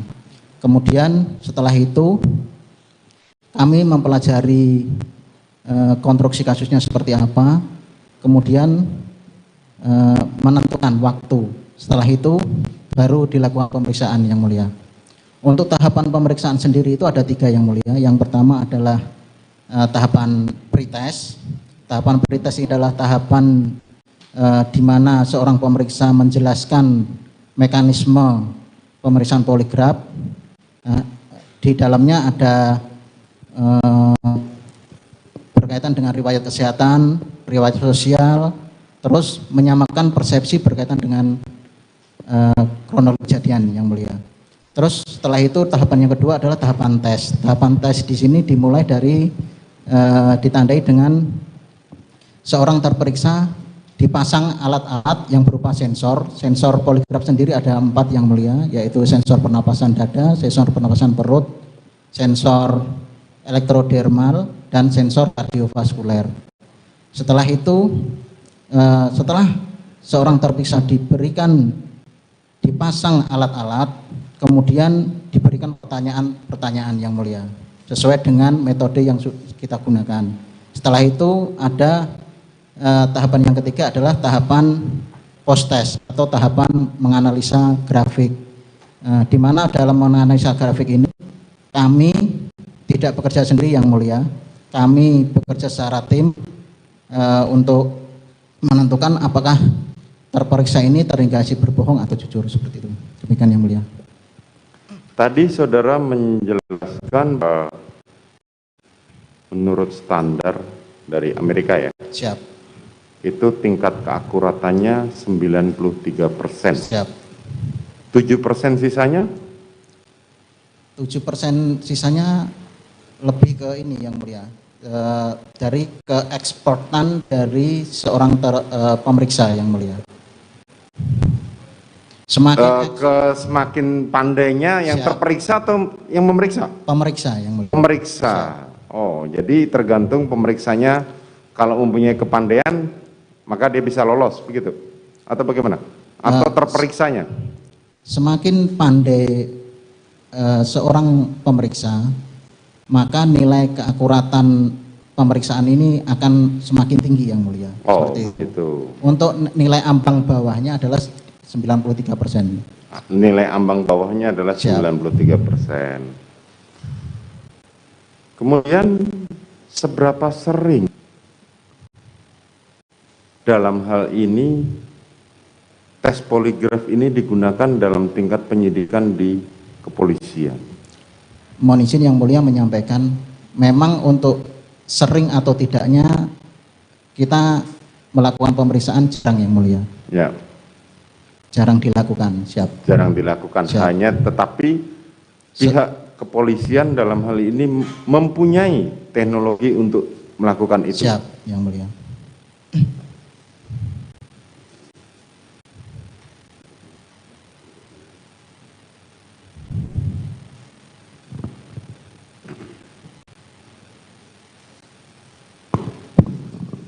Saudara ahli ya, poligraf ya. Ini poligraf ini bisa enggak di apa namanya? Ini kan kebohongan ya. Siap. Kebohongan. Itu parameternya, parameter untuk sesuatu sudah dapat dibohongkan itu bohong itu ada presentasinya enggak? Untuk ada nilainya Yang Mulia. Ada nilainya. Jadi dengan metode scoring, yaitu membandingkan antara pertanyaan yang berkaitan dengan kasus dengan pertanyaan kontrol, seperti itu Yang Mulia. Poligraf ini kan dapat diketahui dari detak jantung. Siap. Apalagi? Detak jantung, kelenjar keringat, pernapasan dada dan pernapasan perut Yang Mulia. Artinya kondisi yang diperiksa juga berpengaruh. Siap. Apabila misalkan bisa enggak orang jujur ya, malah terdeteksi bohong, mungkin enggak? Selama ini belum pernah Yang Mulia. Misalkan orang itu dalam kondisi ketakutan sama pemeriksa. Untuk kondisi ketakutan, mohon izin ya Allah Yang Mulia, berarti kan mohon izin, kalau untuk kondisi ketakutan berarti nanti ujungnya kan grogi Yang Mulia. Ya. Nah, kalau untuk grogi biasanya dari pemeriksaan ini, dari metode yang kita gunakan adalah metode Utah Yat-City. Metode Utah Yat-City ini terdiri dari 11 pertanyaan. Di setiap pertanyaan itu ada spot-spot grafik. Nah, biasanya kalau orang sepengalaman kami, kalau orang ini grogi, itu biasanya setiap spot ini akan muncul grafik-grafik grogi tersebut Yang Mulia. Sebenarnya pemeriksaan poligraf ini ada berapa macam? Untuk metodenya Yang Mulia. Kan ada misalkan ya no deception indicated. Oh, untuk hasilnya Yang Mulia. Yang pertama adalah deception indicated atau terindikasi berbohong. Yang kedua adalah no deception indicated atau terindikasi jujur, terus indikasi tindak berbohong. Yang ketiga adalah no opinion. Tidak dapat disimpulkan Yang Mulia. Siap. Dalam hal apa orang dapat dikatakan tidak terindikasi berbohong? Pertanyaannya itu, dalam hal apa orang tidak terindikasi berbohongnya itu? Apa perbedaannya dengan tidak dapat disimpulkan? Berdasarkan hasil kita Yang Mulia, hasil hand scoring Yang Mulia. Kalau tidak dapat disimpulkan? Jadi dalam pemeriksaan poligraf itu ada cut score Yang Mulia. Ya. Cut score itu adalah nilai di mana seseorang ini terperiksa ini dia terindikasi berbohong, jujur atau no opinion, seperti itu Yang Mulia. Menurut ini ya, karena expertnya seseorang juga berpengaruh ya kan? Siap. Bisa enggak, ini pertanyaan kembali, poligraf itu dimanipulasi? Jadi yang terperiksa, yang kita tes itu kebohongan itu memanipulasi? Selama ini, selama pengalaman kami Yang Mulia, belum ada yang pernah memanipulasi pemeriksaan poligraf Yang Mulia. Kalau dalam jurnal-jurnal? Kalau di jurnal ada Yang Mulia. Ada. Siap. Disebut dengan countermeasure Yang Mulia. Tolong jelaskan. Tolong jelaskan yang saudara baca di jurnal itu. Kalau untuk countermeasure yaitu tindakan-tindakan dari seorang terperiksa, bagaimana seorang terperiksa ini berusaha untuk menyelamatkan diri sendiri Yang Mulia. Dan selama saya baca di jurnal dan sharing-sharing dengan senior yang sudah lebih berpengalaman dalam pemeriksaan poligraf, dari tahun 60 itu hanya sekitar 4-5 orang yang lolos pemeriksaan poligraf. 4-5 orang yang lolos. Siap. Kalau diprosentasekan dari jutaan pemeriksaan Yang Mulia, karena di Amerika, di negara-negara maju sendiri, pemeriksaan poligraf ini sudah sangat intens dilakukan Yang Mulia. Jadi sekitar 4-5 orang itu. Siap. Bisa dijelaskan lolosnya seperti apa? Tidak tahu yang mulia. Tapi Siap. jelas itu lolos Siap. ya. Jurnalnya Karena di jurnal itu cuma di ini lolos seperti itu aja jenderal. Yang mulia, siap. Selanjutnya, saksi yang selanjutnya. Siapa namanya? Siap, nama Arif Sumirat. Arif Sumirat. Saudara dalam hal ini mempunyai keahlian? Ahli balistik. Balistik. Oke. Saudara pada waktu itu ke TKP ya? Siap, betul. Ke TKP, kemudian saudara memeriksa uji balistik dari peluru-peluru yang ditembakkan. Siap, betul. Ditemukan berapa proyektil atau berapa tembakan? Siap. Jadi proyektil yang kita periksa adalah ada 4 yang mulia. Satu dari hasil otopsi, kemudian yang 3 hasil penemuan dari Polres Jakarta Selatan yang dikirim ke kami. Siap. Dari proyektil-proyektil yang ditemukan oleh tim Inavis ya pada saat itu? Penyidik Polres Jakarta Selatan. Penyidik Polres Jakarta Selatan dan Inavis ya, kalau tidak salah. Tidak tahu yang mulia. Tidak tahu ya. Siap. Tapi saudara menerima barang bukti. Barang bukti dari Polres Jakarta Selatan. Hanya dari Polres Jakarta Siap, Selatan betul. saja ya. Siap. Saudara sempat ke TKP? Ke TKP yang mulia. Oke. Apa yang saudara temukan? Di TKP kami menemukan 5 tembakan di bordes, di dinding bordes tangga. Kemudian kita menemukan 3 perkenaan tembak di depan gudang, samping tangga yang mulia. Dari hasil olah TKP tadi, di luar apa namanya proyektil yang ditemukan Polres, ada berapa jenis senjata yang saudara temukan? Bisa dibedakan ya, ketika proyektil yang keluar dengan apa namanya senjata yang digunakan bisa dibedakan atau sama? Siap, izin yang mulia.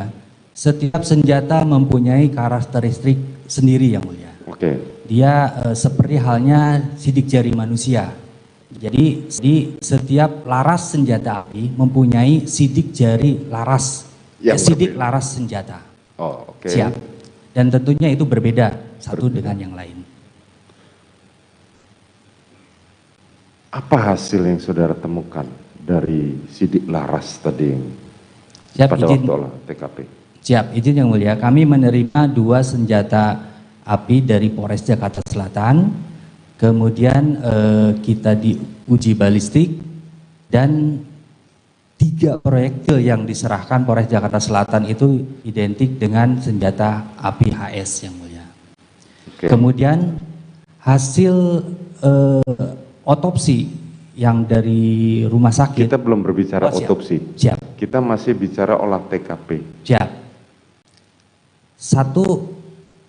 Tadi kan 4 yang mulia ditemukan, 3 itu dari HS yang mulia, kemudian yang 1 dari Glock yang mulia. Glock berapa? Bisa dijelaskan?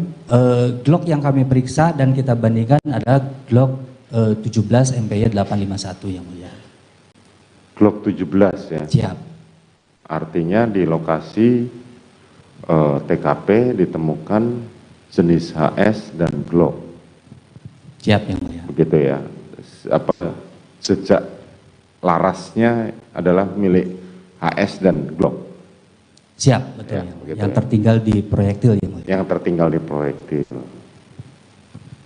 Itu kesimpulan saudara ya, hasil pemeriksaan. Betul yang mulia. Bagaimana dengan pada waktu di tubuh korban hasil otopsi? Siap, hasil otopsi yang diserahkan Polres ada 1 anak peluru dan 3 serpihan yang mulia. Ya. Serpihan yang pertama adalah dari jaringan otak. Jaringan otak itu ada serpihan jaket anak peluru dan timbal yang mulia. Bentuknya kecil sekali. Kemudian yang Satu lagi adalah dari pipi hasil otopsi, itu berupa lead antimony yang mulia. Siap. Selanjutnya jejak larasnya. Untuk yang serpihan tidak bisa kita bandingkan yang mulia, karena bentuknya sangat kecil dan tidak ada garis-garis kasar, galangan atau dataran pada serpihan tersebut yang mulia. Yang kita bisa bandingkan adalah anak peluru yang tertinggal di punggung hasil otopsi yang mulia. Itu kita bandingkan dan itu identik dengan Glock yang mulia. Glock. Siap yang mulia. Sementara yang proyektil yang ditemukan oleh Polres Jakarta Selatan, apakah itu berkaitan yang keluar dari proyektil yang ditemukan dari tubuh korban? Betul yang mulia. Jadi yang dari Polres Jakarta Selatan itu senjata plus proyektil yang mulia, semuanya dikirim ke kita yang mulia. Jadi sekali pengiriman itu ada 2 senjata, kemudian ada peluru, selongsong, dan serpihan yang mulia. Oke, berarti disimpulkan pada di lokasi TKP, ya di TKP dan di tubuh korban itu ditemukan proyektil dari jejak laras 2 senjata tersebut. Siap, betul yang mulia. Yaitu jenis HS dan Glock yang mulia. Glock. Tetapi khusus untuk TKP dalam hal ini yang ditembakkan ke dinding kan masih nempel ya proyektilnya? Tidak yang mulia. Jadi waktu kami TKP sudah tidak ada yang mulia. Jadi waktu TKP kita tidak menemukan barang bukti yang mulia. Oh, ke TKP tidak menemukan barang bukti sama sekali? Tidak sama sekali yang mulia. Jadi kita menerima barang bukti hasil olah TKP Polres Jakarta Selatan yang mulia. Tapi tidak dijelaskan itu diperoleh dari mana? Maksudnya apakah dari tubuh korban, apakah ini nempel di dinding? Ada yang mulia, dari ada. Penyitaannya siap yang mulia. Dijelaskan secara detail? Dijelaskan bahwa proyektil 3 itu berada ditemukan di anak tangga yang mulia sesuai penyitaannya. Ada yang mulia. Siap. Untuk yang otopsi ditemukan diserahkan ke kita hasil visumnya ada juga yang mulia. Dari hasil otopsi yang bisa saudara kenali cuman dari jejak larasnya cuman dari Glock. Siap, betul yang mulia. Senjata lain tidak ada? Tidak ada yang mulia. Atau ada serpihan yang tidak bisa saudara identifikasi? Serpihan kita bisa identifikasi yang ada di jaringan otak dan di pipi itu adalah berasal dari kaliber 9 mili yang mulia. Bisa diidentifikasi itu dari mana? Tidak bisa yang mulia. Tidak bisa, hanya diidentifikasi dari 9 mili. Siap, betul yang mulia. 9 mili. Nah, itu yang di jaringan otak ya? Siap, jaringan otak yang mulia. Pelurunya keluar ya? Proyektilnya keluar ya? Proyektil yang kita temukan yang ada di tubuh saja. Hanya yang di diserahkan tubuh. ke kita, siap. Kalau yang tadi Glock itu berapa mili? 9 kali 19 yang mulia. Bedanya dengan yang di jaringan otak apa? Dari komposisi yang mulia. Dari base metalnya antara kaliber 9 mili dengan yang ada di jaringan otak, jaket anak peluru dan timahnya yang mulia itu base metalnya sama. CUZN dan PBSB yang mulia. Tetapi kita bisa nggak mengidentifikasi itu dikeluarkan dari senjata apa yang di jaringan otak itu? Tidak bisa yang mulia. Tidak bisa? Tidak bisa. Karena bentuknya kecil sekali yang mulia. Yang bisa kita tentukan adalah perbandingan galangan dan dataran yang mulia, yang terbentuk di anak peluru, di proyektil tersebut yang mulia. Oke, galangan dan dataran. Siap yang mulia. Berbeda nggak antara Glock dengan HS galangan dan dataran tersebut? Berbeda yang mulia. Berbeda. Coba saudara jelaskan bedanya di mana? Kalau untuk yang Glock itu yang mulia, untuk galangan dataran dia berbentuk poligonal yang mulia. Poligonal? Siap. Oke. Nah, untuk Glock yang mulia. Kalau untuk yang HS dia konvensional yang mulia. Jadi dia terbentuk galangan dan dataran yang mulia. Coba saudara ulang, untuk Glock berbentuk Glock, poligonal. Poligonal yang mulia. Kemudian? Kalau untuk yang HS konvensional yang mulia. Jadi terbentuk konvensional. Siap, terbentuk galangan dan dataran yang mulia.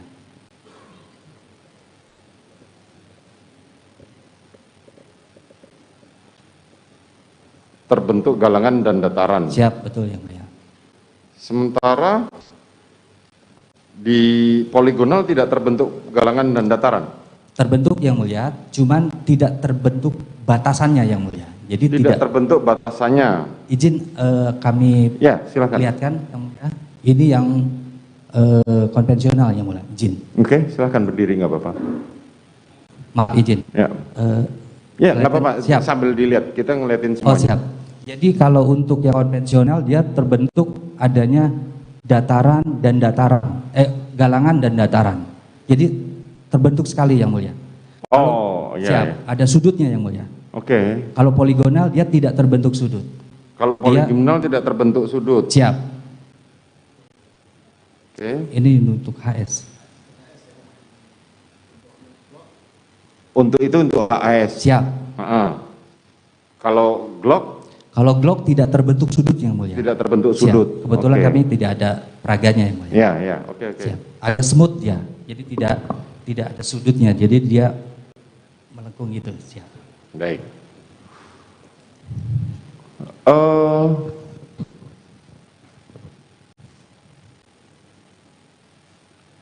Apakah saudara melihat yang di dalam tubuh korban hasil otopsi itu ada berapa jenis senjata? Bisa nggak saudara simpulkan? Maksud saya begini, kan saudara temukan yang konvensional tadi di jaringan kepala ya? Tidak, itu bentuknya serpihan yang mulia. Tidak bisa kita lihat apakah itu poligonal atau konvensional kemarin. Oh, tidak bisa. Sangat kecil yang mulia, sangat kecil. Sehingga kita tidak bisa melihat itu berasal dari senjata mana, karena tidak terbentuk galangan dataran tadi yang mulia. Oh, tidak terbentuk galangan dan dataran. Siap. Di tubuh korban tidak ada ya? Itu tidak nampak ya? Di tubuh korban tidak yang mulia. Terus yang membedakan apa? Yang di tubuh korban itu? Untuk serpihan kita tidak bisa membedakan ini dari Glock atau dari HS yang mulia. Tapi kita bisa buktikan bahwa ini ada kaliber 9 mili yang mulia. Hanya itu saja. Siap yang mulia. Jadi begini, kenapa saya bertanya begitu? Latar belakangnya adalah ada ketidaksesuaian di dalam hasil otopsi sementara, yaitu dengan keterangan para terdakwa, yaitu ada 7 luka tembak dan 6 yang keluar. Nah, kami hanya sebagai orang awam hanya ingin bertanya, apakah 7 luka tembak tadi dihasilkan dari senjata yang sama atau berbeda? Itu saja pertanyaan sederhananya. Siap, izin yang mulia, itu bukan kompetensi saya yang mulia. Betul, makanya kan artinya saudara sebagai ahli balistik, itulah yang saudara dihadirkan oleh jaksa penuntut umum. Apakah saudara bisa menjawab hal itu? Tidak. Tidak bisa. Baik.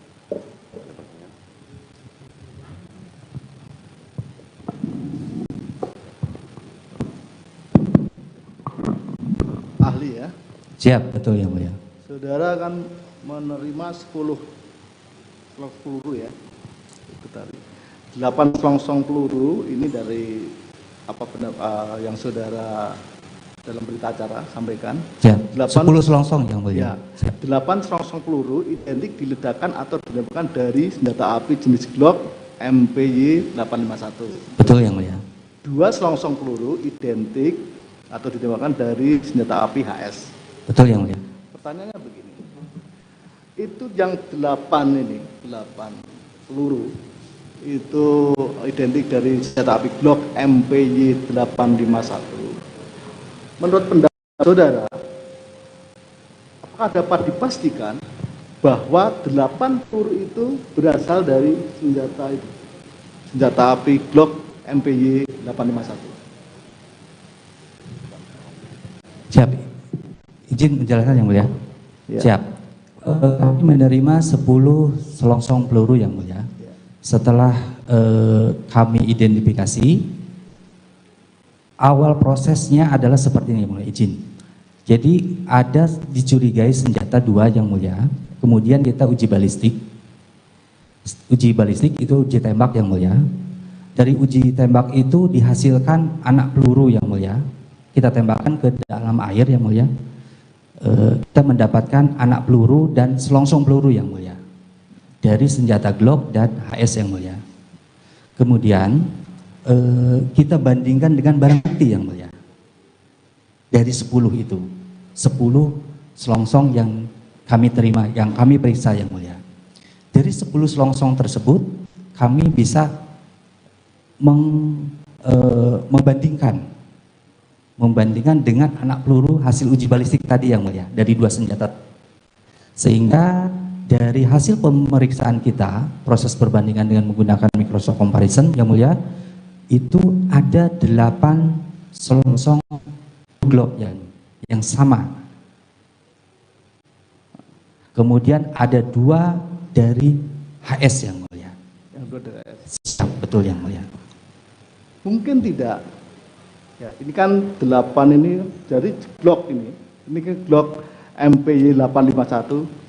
Dari 8 itu keluarnya itu memang dari Glock itu ada dalam satu Glock itu ya, dengan yang sama, tipe yang sama. Mungkin tidak jenis yang sama, tetapi pelurunya ini, peluru itu dari yang berbeda. Tahu maksudnya? Maksudnya pelurunya berbagai merek ya? Kan begini, dari senjata yang berbeda, tapi Glock ya, sama jenisnya sama Glock dengan nomor seri yang berbeda. Itu mungkin tidak. 8 ini itu ya dari MPY 851 atau Glock yang lain. Mungkin tidak yang Siap. 8 itu. Jadi untuk proses perbandingan yang mulia, kita melihat beberapa garis-garis kasar dan halus yang mulia, yang terbentuk di selongsong atau di anak peluru yang mulia. Yang terbentuk dalam pemeriksaan ini adalah di selongsong pemeriksaan kami yang mulia. Itu mempunyai ciri khas tersendiri yang mulia. Dari pena pemukulnya yang mulia. Setiap senjata itu berbeda yang mulia. Hasil ketukannya, siap. Ya, baik. Siap. Artinya 8 ini, sehingga saudara berkesimpulan bahwa 8 selongsong peluru ini keluarnya dari Glock yang sama. Siap, betul yang mulia. 8 ini kan? 8 selongsong barang bukti ditembakkan dari senjata api Glock MPY 851. Siap. Baik. Mengenai sudut perkenaan ya. Siap yang mulia. Sudut perkenaan dari kepala, di kepala itu saudara bisa tentukan tidak arah dari keluar atau masuknya peluru dan keluarnya peluru?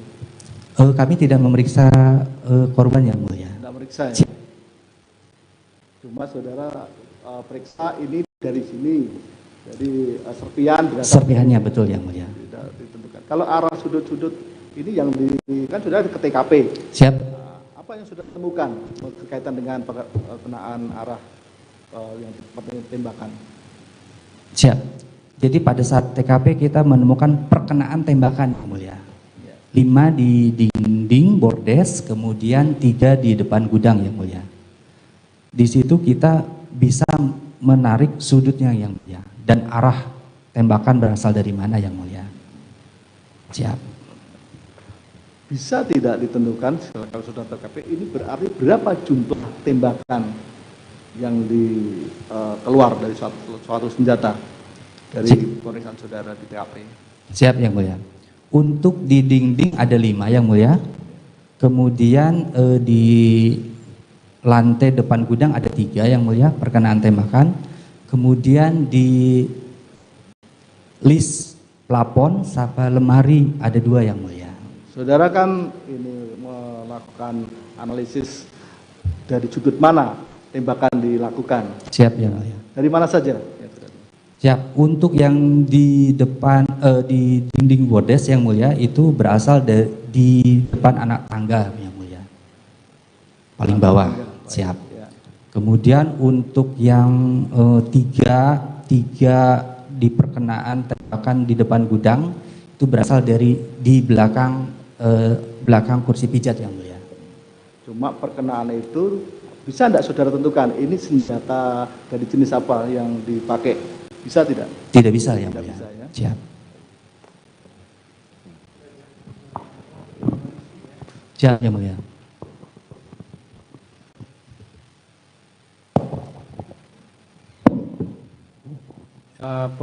Pertanyaan Pak Hakim sama ahli, ini arah tembakan. Tadi kan ahli bilang ke dinding itu ada 5 ya. 5 yang mulia. Nah, maksudnya dinding di mana ini? Siap.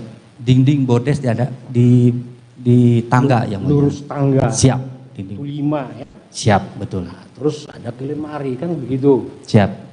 Itu bisa nggak disimpulkan posisi orang menembak itu dari titik yang sama atau titik yang berbeda? Arahnya itu loh, arah peluru. Siap. Izin yang mulia. Pada saat foto figura dipasang yang mulia, di posisi jadi dinding itu tadi ada foto yang mulia. Pada saat kita TKP foto tidak ada yang mulia. Kemudian temukan foto, kemudian dipasang kembali, direkonstruksi. Kemudian ada 2 lubang perkenaan di figura dan di tembok yang mulia.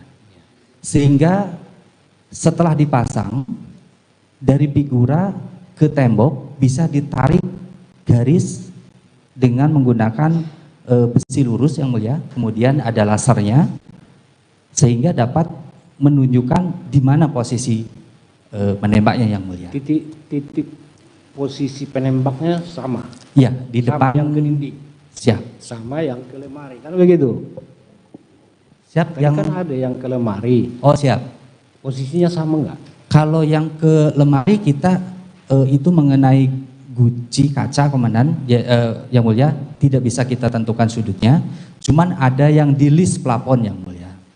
List plafon itu sudutnya mengarah ke samping kursi pijat yang mulia, sekitar situ yang mulia.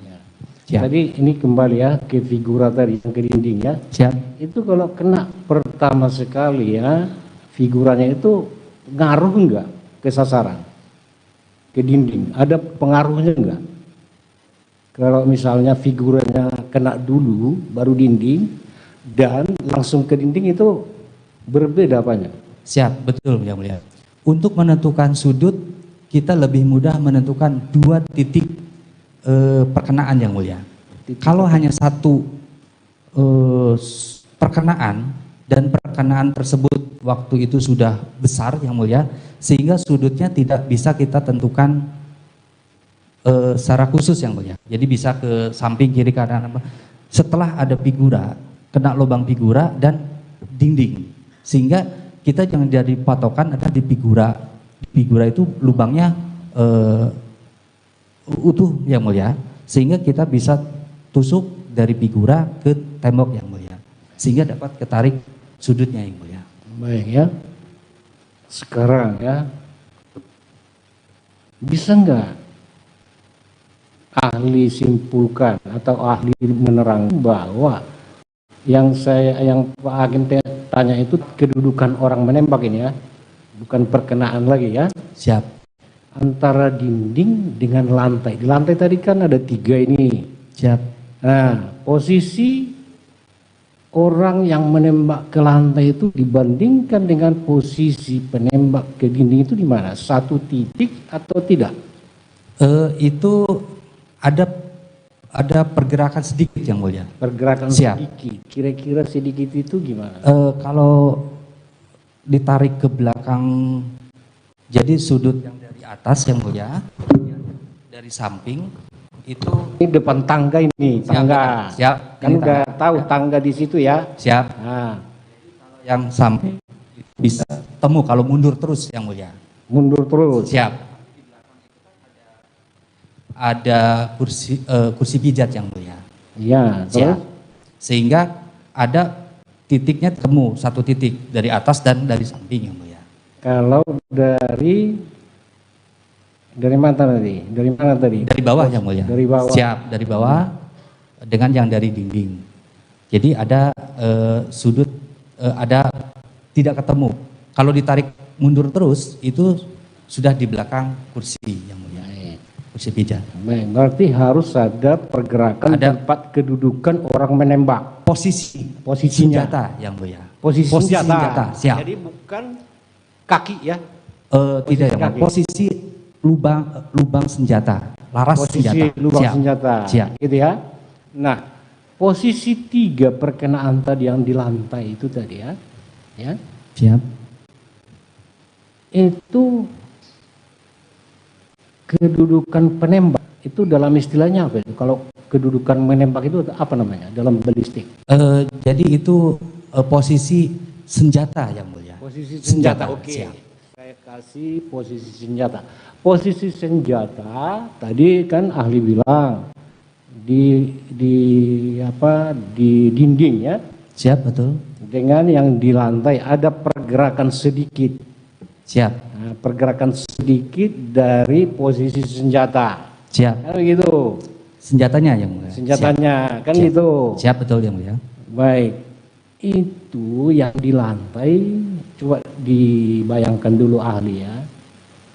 Posisi perkenaan itu di sebelah tangga mana ini? Arah gudang atau arah kamar? Siap, izin yang mulia. Tahu kan kamar di situ ada kan? Kamar itu di sebelah gudang. Bukan yang mulia. Kami namakan gudang itu karena di dalamnya banyak banyak barang-barang yang mulia Ya, di situ. Siap. Jadi gudang itu posisinya di sebelah tangga. Siap, betul Ya yang mulia. kan? Siap. Supaya persepsi kita sama. Siap yang mulia. Ya? Siap yang mulia. Nah, yang Pak Hakim tanya, posisi perkenaannya itu arah di gudang, perkenaan 3 tembakan tadi loh. Ya, yang ke lantai itu depan gudang itu atau cenderung ke kamar? Dia mengarahnya nyudut yang mulia ke arah belakang kursi pijat yang mulia. Kursi pijat yang mulia. Kursi pijat. Berarti sejajar tangga gitu. Siap, betul yang mulia. Sejajar Siap, tangga, betul. ya. Tangga yang siap, betul yang mulia. Sejajar tangga ya. Siap, betul yang mulia. Cukup, Pak. Silakan jaksa penuntut umum ditanyakan saksi dua-duanya. Terima kasih Bapak Ketua Majelis. Saya langsung ke Pak Sumirat dulu. Siap, Pak. Masih segar seperti yang dikemukakan oleh majelis tadi. Tadi ahli menjelaskan tentang sudut perkenaan tembakannya. Siap, betul ya? Siap. Tadi menjelaskan bahwa ada perkenaan tembakan yang di lantai berapa titik tadi? Ada 3 yang 3. Bapak, siap. Di dinding? Ada 5. 5. Di dinding yang di gudangnya? Dinding di atas tangga. Di atas tangga. Terus dinding yang di gudang ada? Dinding di gudang ada. Ada lantai. Lantai. Siap. Di atas TV ada? Ada. Oke. Dan di atas TV berapa? Ada 2. Ada 2. Apakah kesemua perkenaan tembakan itu bagian dari penelitian ahli dalam menentukan sudut tembakan itu? Betul ya? Betul. Siap, Bapak. Kalau itu adalah bagian dari penelitian ahli, bagaimana cara ahli untuk memperoleh sudut tembakan itu? Siap, izin. Untuk menentukan sudut kita mempunyai sudut namanya busur balistik. Busur balistik. Siap, betul. Bagaimana menggunakan busur balistik itu? Bisa ahli jelaskan? Siap. Jadi busur balistik itu memang untuk trajektori arah tembakan. Sebelumnya kita menarik benang, yang namanya benang, atau kita menarik memberikan besi yang lurus yang mulia untuk dudukan si busur balistik tersebut, sehingga akan terbentuk dengan sudutnya yang mulia. Berarti ahli menggunakan alat bantu berupa besi yang lurus dan benang. Busur, ya, benang serta busur balistik. Busur. Jadi 3 alat bantu itu ya. Siap. Apakah ketiga alat bantu ini dipergunakan untuk ke semua titik perkenaan tembakan itu? Betul, Pak. Betul. Terkait dengan tadi sudah salah satu majelis yang menyatakan posisi penembak, ya. Setelah melihat dari sudut itu, ya. Apakah posisi penembak setelah menggunakan bantu tadi dengan menarik benang dengan dari perkenaan tembakan itu dapat menentukan posisi penembak itu? Siap, bisa Bapak. Jadi Bisa. posisinya adalah posisi senjata. Bisa Anda jelaskan supaya kita semua tahu? Biar.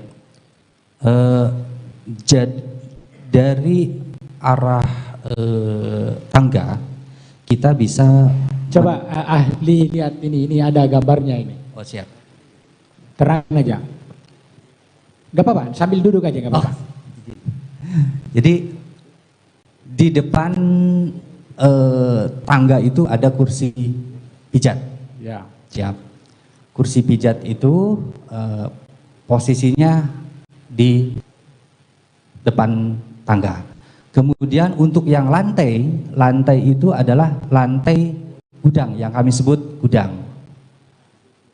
Di samping pegangan tangga di bawah lantai. Lantainya lantai apa itu? Lantainya lantai parkit, dilapis parkit. Lapis parkit. Terus? Siap. Untuk yang dinding bordesnya adalah di atas tangga itu. Di atas tangga. Nah, tadi saya masih belum tuntas terkait dengan sudut tembakan itu. Perkenaan tembakan. Perkenaan tembakan.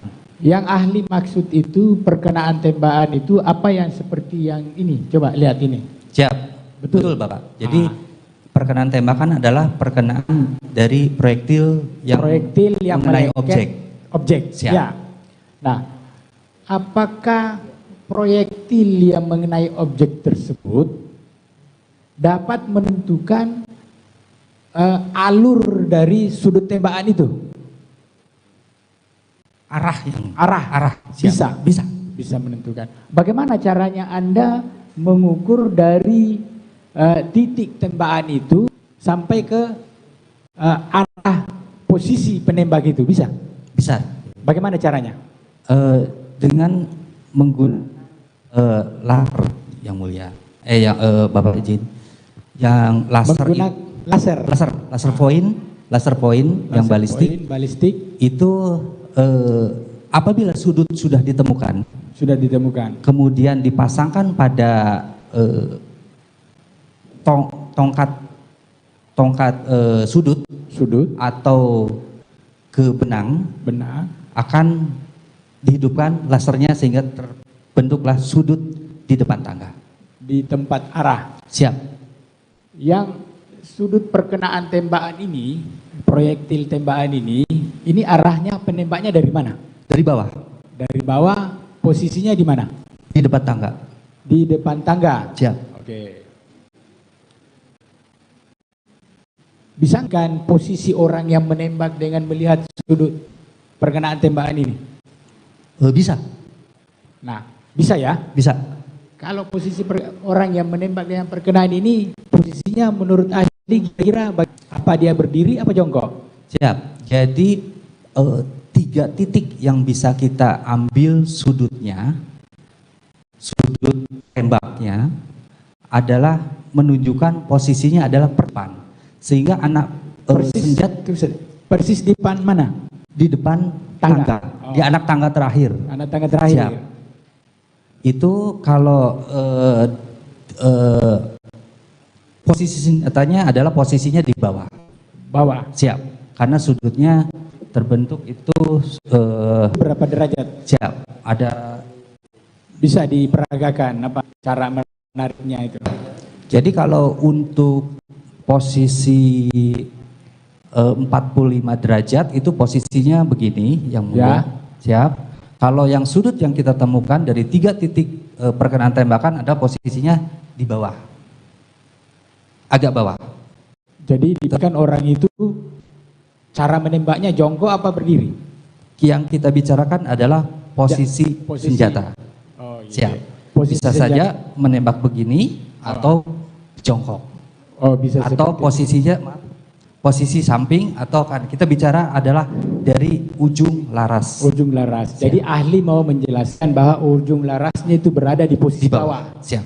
Oh, terkait dengan perkenaan di bordes. Proyektil ini ya. Siap. Terkait dengan perkenaan proyektil tembakan yang ada di lantai. Siap. Bisa Anda tentukan? Bisa. Bagaimana caranya? Jadi pada tunggu Mas. Apakah itu menggunakan metode yang tadi itu juga? Tali apa benang Siap. dan benang kita menggunakan tonggak balistik, kemudian juga busur balistik. Ya, coba dijelaskan yang di lantai. Jadi posisi di lantai adalah posisi perkenaan anak peluru mengenai parkit, lapisan parkit, lapisan yang berbentuk kayu, bentuknya kayu, motif kayu, itu terbentuk di situ sudut. Anak peluru mengenai parkit dan ada 2 tercungkil. Ada 2 posisi yang tercungkil. Tetapi pada saat dia mengenai parkit terbentuk di situ adanya sudut. Sudut yang terbentuk di parkit tersebut. Sudutnya itu ini coba ini. Aduh, nggak kelihatan pula. Yang mana yang Anda ahli ukur titiknya mana? Titiknya adalah yang di depan pintu. Oh, yang terbuka. di depan pintu. Siap. Terus yang di depan pintu itu ya? Siap. Kalau yang di bawahnya itu, yang menurut ahli, yang ahli apa itu? Teliti ada 2 ya? Ada 3. Ada 3 posisinya di mana itu? 3 itu posisinya. Yang ini lihat ini gambar. Siap. Ada di tangga yang mau turun 1, kemudian di titik itu 2, di depan pintu 2. Pintu 2. Ya. Depan pintu 2. Siap. Bukan yang satu di bawah ini ya? Bukan yang sebelah sini. Di pintu 2. Kamar itu, kamar gudang. 2, yang di bawah 1 ya? Siap, tidak bukan. Oke.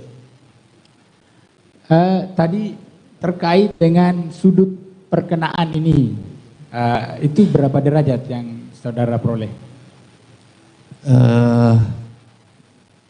Bisa. Siap. Untuk sudut-sudut tembakan itu kami menemukan yang di lantai adalah sudut 3, yang sudut A adalah 40 derajat. 40 derajat. Kemudian titik B 41 derajat, sedangkan titik C 39 derajat. Itu menggunakan busur juga? Siap, menggunakan busur balistik. Balistik ya? Siap. Terus menggunakan benang sebagai alat bantu? Dan tonggak balistik. Bukan laser? Laser tidak, kami menggunakan benang. Menggunakan benang. Siap. Dan tongkat balistik itu Siap. tadi ya? Ketika mengukur itu menggunakan busur, tongkat balistik, dan dibantu alat benang, bisa nggak ditentukan posisi yang menembak ke arah lantai itu? Bisa? Bisa. Posisi menurut ahli senjata. posisinya seperti apa? Posisi senjata. Siap. Menurut ahli itu posisinya seperti apa? Posisinya dia karena sudut yang terbentuk sangat tidak melebihi 45 derajat sehingga sudutnya dia agak turun. Jadi dia senjata itu dia berada di bawah. Di bawah. Oh begini Siap, ya. siap. Posisinya Kalau di bawah. orangnya mau jongkok atau tidak, Kita tidak bisa pastikan. Siap, Tapi siap. kalau moncong Senjata, senjatanya, siap. apa namanya, moncong senjata, Laras, ya. larasnya, Siap, moncong senjata betul. Itu mengarah ke modelnya seperti ini, bawah itu. Siap, betul. Arahnya bawah. Oh seperti itu ya. Siap. Itu kalau seperti itu orangnya berdiri apa jongkok? Bisa Anda jelaskan, ahli? Kalau di posisi menembak itu kan mencari posisi yang menggunakan genggaman yang enak dan stabil. Dengan posisi stabil. Maksud saya gini, dengan posisi laras yang seperti ini, derajat berapa tadi? 40? Ya, 41, 39, 40. Siap. 39, 40. Itu bisa dipastikan nggak orang yang menembak itu dalam posisi berdiri atau dalam posisi jongkok? Kita kembali ke kebiasaan menembak. Tapi kita yang bicara adalah ujung larasnya. Kalau ujung laras ini bisa nggak dipastikan posisi senjata? Apakah? Siap. Siap. Moncongnya ini. Siap. Ya. Anggaplah ini moncong. Siap. Ditarik benang yang Anda gunakan untuk benang balistik. Siap. Ya kan? Terus menggunakan tongkat balistik. Siap. Serta busur balistik. Ya kan? Yang Anda lengketkan di lantai. Siap. Ya kan? Ketika Anda menarik, kita tidak berbicara orangnya ya. Siap. Kita berbicara masalah senjatanya. Siap. Nah, moncong senjatanya itu posisinya apakah Siap. Posisinya seperti ini ya? Kurang dari 45 derajat. Kurang dari 45, kemiringan kurang dari Siap. 4 derajat Siap. ya? Siap. Jadi posisi senjata itu dari atas ke bawah? Siap, dari atas ke bawah. Oke.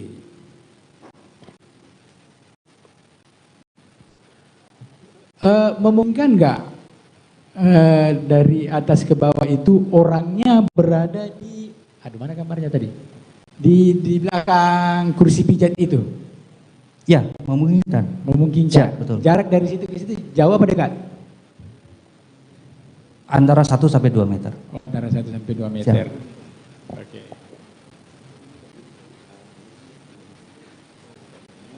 Tadi saudara ahli menjelaskan terkait dengan selongsong peluru, ya, dengan proyektil peluru. Ya ahli ya. Ya, siap. Betul. Yang ahli tadi jelaskan terkait dengan apa namanya poligonal dan konvensional. Ini poligonal dan konvensional ini dapat dilihat dari selongsong atau dari anak peluru? Anak peluru. Dari anak peluru. Kalau poligonal itu anak peluru sifatnya hancur atau masih butir? Masih bisa deformasi, bisa masih utuh. Oh, kalau deformasi itu hancur? Deformasi ada beberapa, ada deformasi yang hancur tidak terbentuk lagi, ada yang memang masih bisa diidentifikasi. Oke. Tapi bisa diklasifikasi yang mana yang poligonal, yang mana yang konvensional ya? Bisa. Bisa. Menurut penelitian ahli ketika melakukan penelitian terkait dengan anak peluru itu, ada berapa biji yang ahli bisa perkirakan bahwa peluru yang hancur dengan peluru yang tidak hancur? Saudara jaksa penuntut umum, mengingat waktu ini ada 5 orang terdakwa yang kita periksa. Kalau saudara menghabis 1 saksi dengan pertanyaan itu, berapa jaksa yang lain akan menghabiskan waktu? Tolong yang efektif, ya. Terima kasih Bapak. Ini kait dengan menentukan objek peluru proyektil yang ada di tubuh korban. Sehingga kami sangat mengharapkan itu bisa diungkapkan oleh seorang ahli. Saudara sudah 20 menit menggunakan hak saudara. Terima kasih. Terkait dengan selongsong peluru, bisa nggak ahli menentukan yang mana yang digunakan oleh Glock, ini selongsong loh ya, yang mana yang digunakan oleh HS, bisa? Ada tandanya nggak? Bisa. Bisa. Bisa Bapak. Siap. Ada perbedaan nggak antara patukannya selongsong peluru yang dari HS dengan Glock itu? Ada? Ada. Oke, nanti Siap. kita perlihatkan ya. Siap. Saya pindah dulu ke ini, apa namanya? Ahli poligraf. Saudara ahli poligraf. Siapa Pak? Tadi saudara katanya menggunakan alat yang tingkat akurasinya 93%-nya. Siap. Ketika saudara melakukan pemeriksaan lie detektor terkait dengan Pemeriksaan poligraf Pak. Apa? Pemeriksaan poligraf. Pemeriksaan poligraf. Siap. Terkait dengan kelima terdakwa ini, apakah terdakwa ini semua dalam keadaan sehat? Siap, sehat Bapak. Anda bisa pastikan kalau mereka semua sehat? Mohon izin Bapak menyampaikan berkaitan pemeriksaan poligraf di tahapan pretest itu kita menanyakan kepada terperiksa apakah bagaimana riwayat kesehatannya dan riwayat sosialnya. Kita bisa melihat seseorang itu sehat atau tidak dari riwayat kesehatannya Bapak. Artinya ketika itu mereka riwayat kesehatan yang diberikan kepada ahli. Kita menanyakan apakah bagaimana riwayat kesehatannya Bapak. Kesimpulannya mereka sehat. Siap.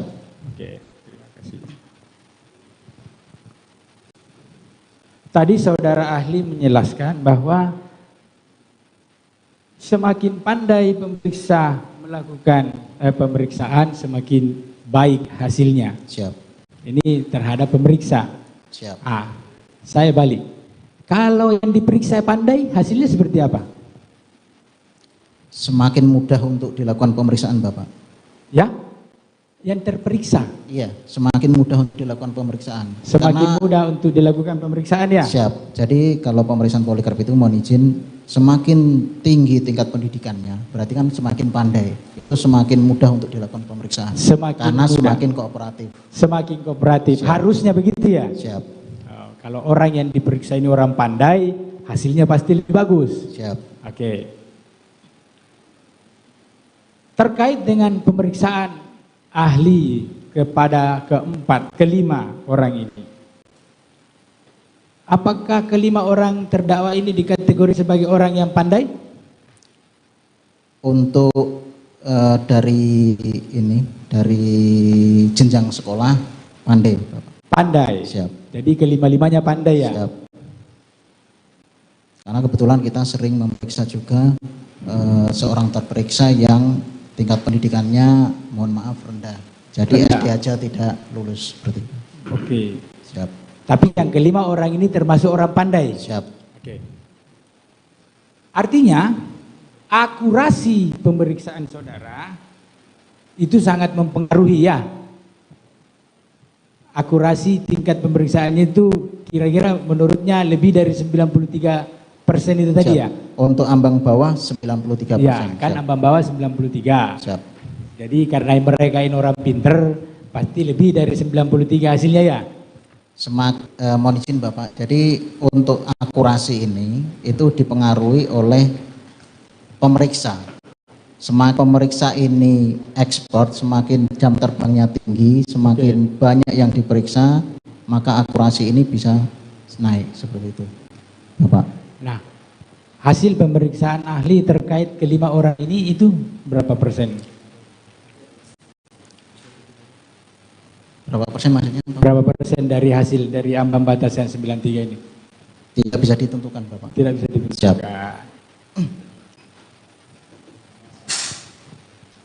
Tadi saudara menggunakan metode scoringnya. Siap. Hand score. Metode scoring atau penilaian ketika dilakukan poligraf terhadap para terdakwa ya. Siap. Nah, terhadap kelima terdakwa ini menunjukkan skor berapa? Bermacam-macam Bapak. Anda bisa sebutkan untuk terdakwa Sambo berapa? Kasih keluar aja hasilnya.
Ada atau tidak? Ada ya.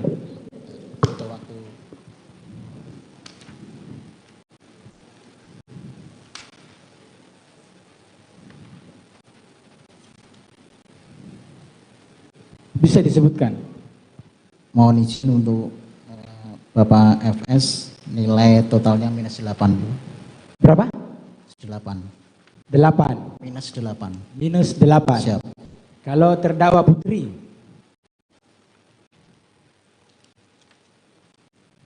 Dibantu Pak, pegangin mic-nya supaya lebih cepat.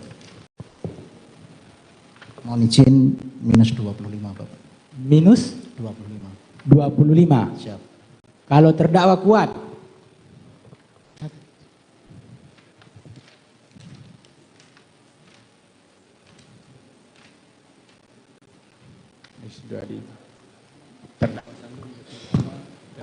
Untuk saudara kuat kita lakukan 2 kali pemeriksaan Bapak. 2 kali melakukan pemeriksaan. Hasilnya? Yang pertama adalah plus.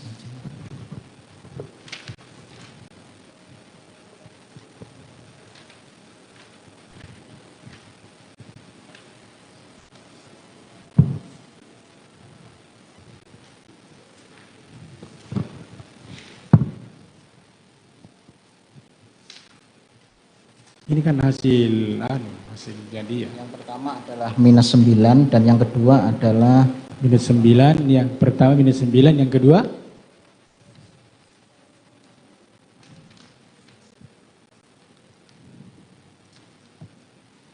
adalah minus 13. Minus 13. Yang pertama plus, yang kedua minus.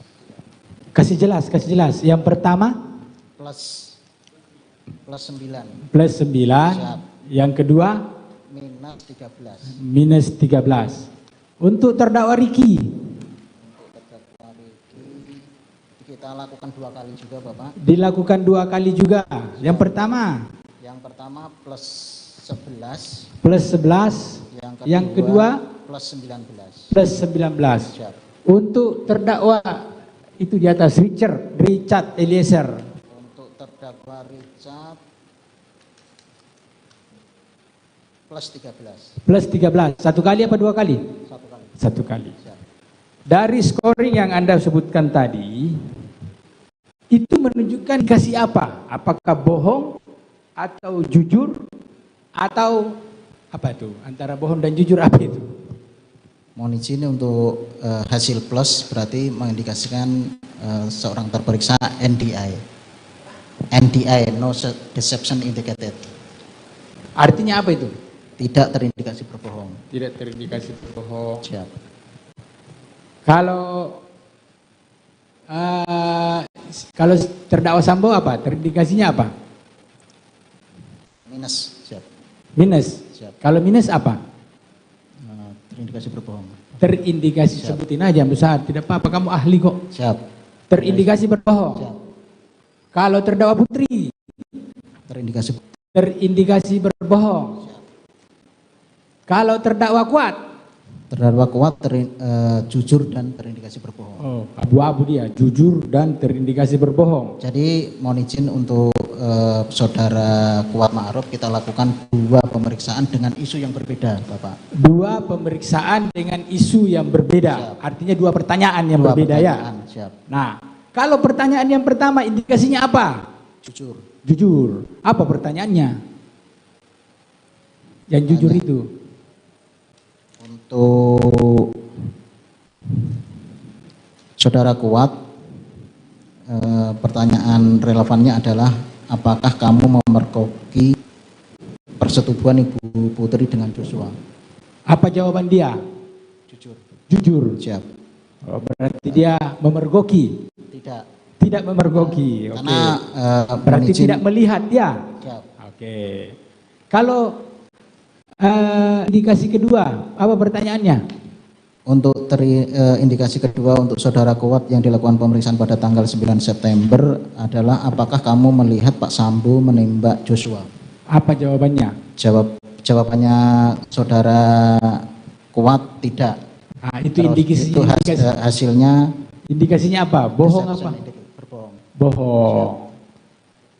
Kalau untuk terdakwa Siapa namanya? Ricky. Untuk saudara Ricky pertanyaannya sama seperti saudara Kuat Ma'ruf dan hasilnya dua-duanya jujur. Hasilnya dua-duanya jujur. Apa pertanyaannya yang dia jujur itu? Yang pertama adalah berkaitan dengan saudara Ricky. Apakah seseorang menyuruhmu mengambil senjata api Joshua? Kemudian untuk pemeriksaan yang kedua adalah apakah kamu melihat Pak Sambo menembak Joshua? Yang menyuruh mengambil senjata itu indikasinya apa? Jujur. Jujur. Berarti ada yang menyuruh dia? Tidak. Tidak menyuruh Jadi dia. jawaban tidaknya ini jawaban jujur. Jawaban jujur.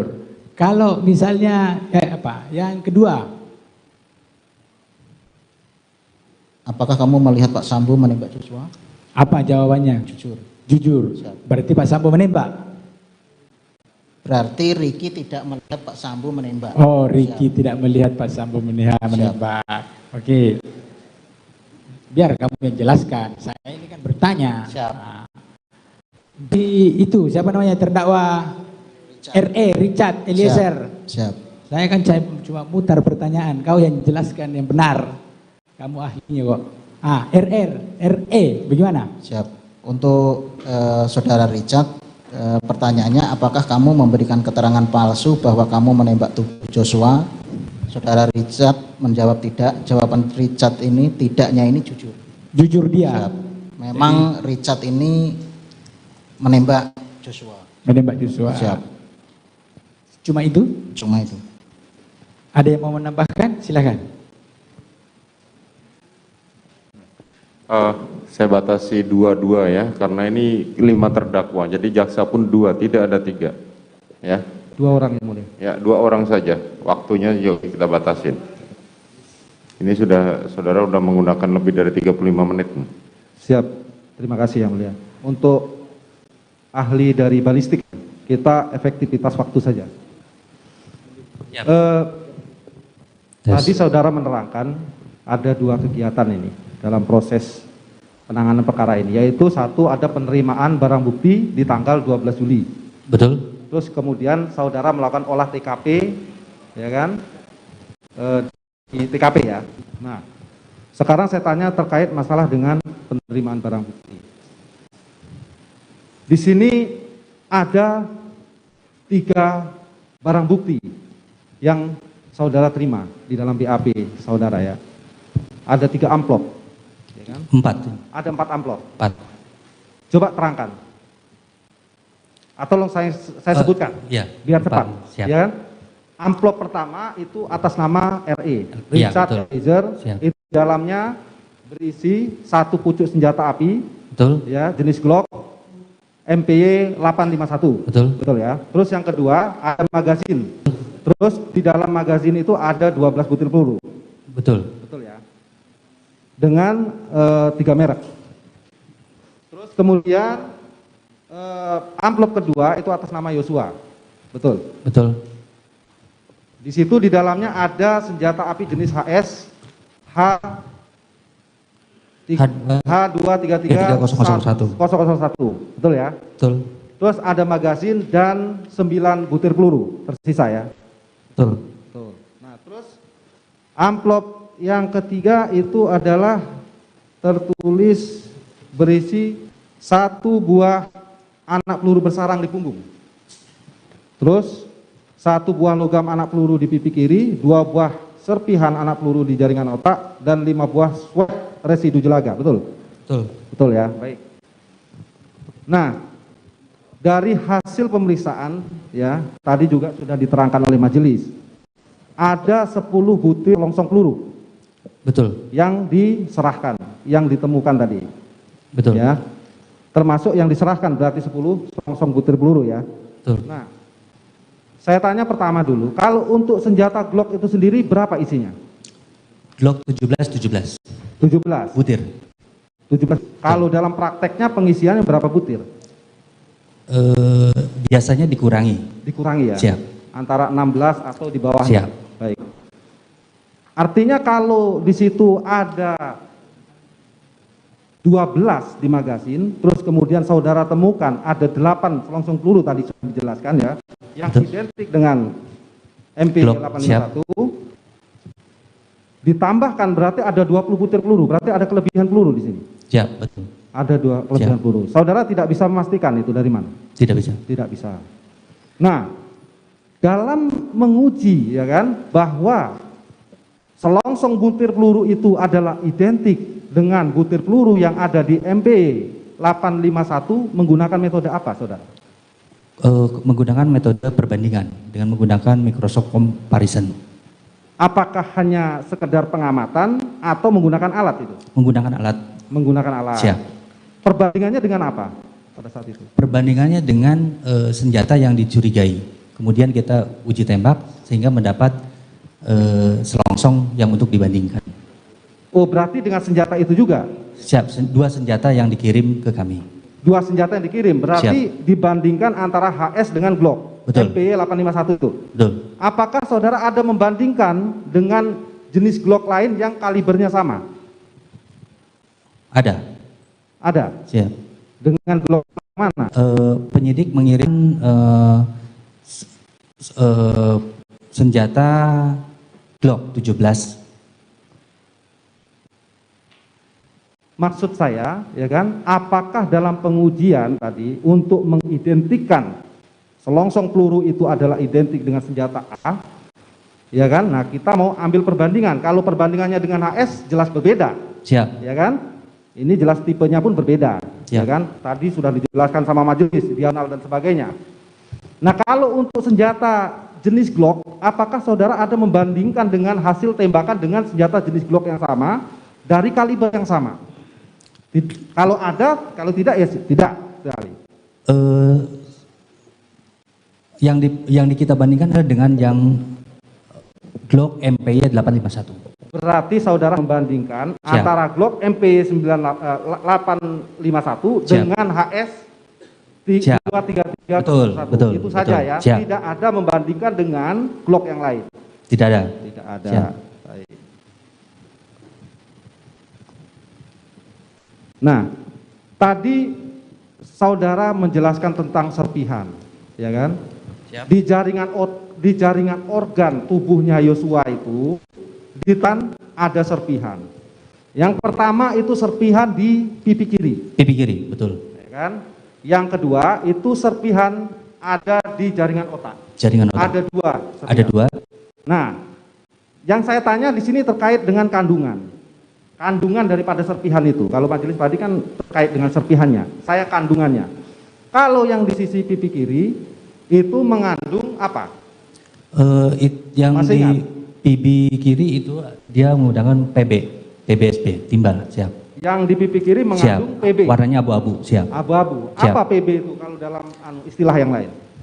Kalau di istilah yang sederhana adalah timah. Apa? Timah. Timah. Siap. Kalau yang yang di jaringan otak? Jaringan otak ada 2, ada timah dan jaket anak peluru. Atau bilang yang kuning itu warnanya kuningan. Ada timah. Siap. PB. Siap. Dan di jaket ada yang CUJN. Ada yang kuningan. Kuningan. CUJN. CUJN. Siap. Kuningan. Jadi ada dua kandungan zat ya sini ya. Ada 2 kandungan bahan ya. Siap. Pertama timah dan kedua kuningan. Kuningan, siap. Sekarang saya tanya, saudara kan tidak bisa memastikan ini serpihan, ya kan? Nah, sedangkan kalau untuk 3 proyektil yang terdeformasi, saudara bisa memastikan itu dari HS. Bisa. Ya kan? Betul. Kenapa ini bisa dipastikan 3 proyektil terdeformasi adalah dari HS, sedangkan serpihan tidak bisa saudara pastikan? Coba saudara jelaskan, ahli. Karena kalau di serpihan itu dia sangat kecil dan tidak mempunyai galangan dataran, sehingga kami tidak bisa membandingkan. Tidak bisa membandingkan. Siap. Kalau proyektil masih bisa Bisa. masih diamati. Baik, sekarang saya tanya. Dari 9 butir peluru HS yang ada di magazin, terus kemudian 12 butir peluru yang ada di magazin Glock MP 851, ya kan? Apakah semuanya mengandung bahan atau kandungan yang saudara sebutkan tadi, baik timah maupun kuningan? Iya. Ya. Iya. Di mananya? Jadi di jaket anak peluru itu dia mengandung kuningan, sedangkan yang di bagian dalamnya itu adalah timah. Siap. Di bagian dalamnya. Jadi kuningan ya. siap. Si proyektil tersebut diselimuti, makanya dibilang jaket anak peluru. Jaket anak peluru. Beda. Semua mengandung bahan kuningan. Kalau Siap, jaketnya. kuningan. Di dalamnya baru timah. Siap, betul. Seperti itu ya. Betul. Nah, kalau tadi saudara mengatakan bahwa setelah sudut tembakan itu dipasang figura dan sebagainya tadi kan. Nah, dari 5 ternyata kemudian ada 3 perkenaan ya. Berubah menjadi 3 perkenaan tembakan peluru. Demikian. 3 perkenaan yang bisa diukur sudutnya. Ya. Jadi dari 5 menjadi 3. Siap.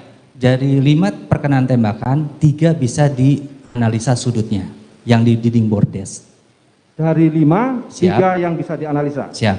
Nah, apakah saudara bisa memastikan, ya kan, dari 3 proyektil peluru yang terdeformasi yang adalah identik dengan HS tadi, apakah itu merupakan daripada, ya kan, senjata yang kemudian ditembakkan ke arah dinding atas tangga tadi? Yang ada 3 yang menurut saudara bisa diidentifikasi tadi. Kan Siap. cocok nih kalau dari sisi jumlah. Siap. Jadi 3 proyektil yang diserahkan penyidik ke kita itu adalah berasal dari HS H23001. Siap. Itu memang dari situ. proyektil 3 proyektil itu adalah ditembakkan dari senjata HS. Memang ditembakkan dari Siap. senjata HS. Siap. Baik. Pada saat saudara berada di TKP, ini selain tadi kan ada 2 kegiatan, 1 menganalisa barang bukti yang diserahkan, yang kedua memang melakukan olah TKP. Betul. Nah, ada beberapa kegiatan yang dilakukan pada saat itu selain melakukan uji perkenaan. Apalagi? Siap. Kami mengambil beberapa residu residu yang berada di TKP. Kami mengambil di kursi pijat, kemudian di tangga pegangan tangga juga kita mengambil residu tembakan. Apakah dari residu dari yang saudara amati tadi, apakah diketemukan residu di sana? Siap. Di kursi pijat residu positif ada residu. Positif residu. Siap.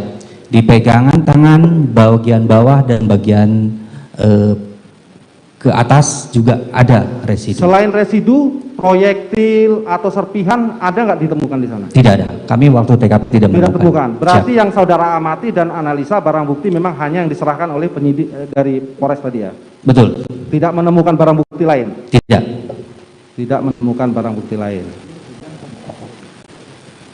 Nah, kalau tadi saudara temukan ada 2 proyektil yang identik dengan HS, ya kan?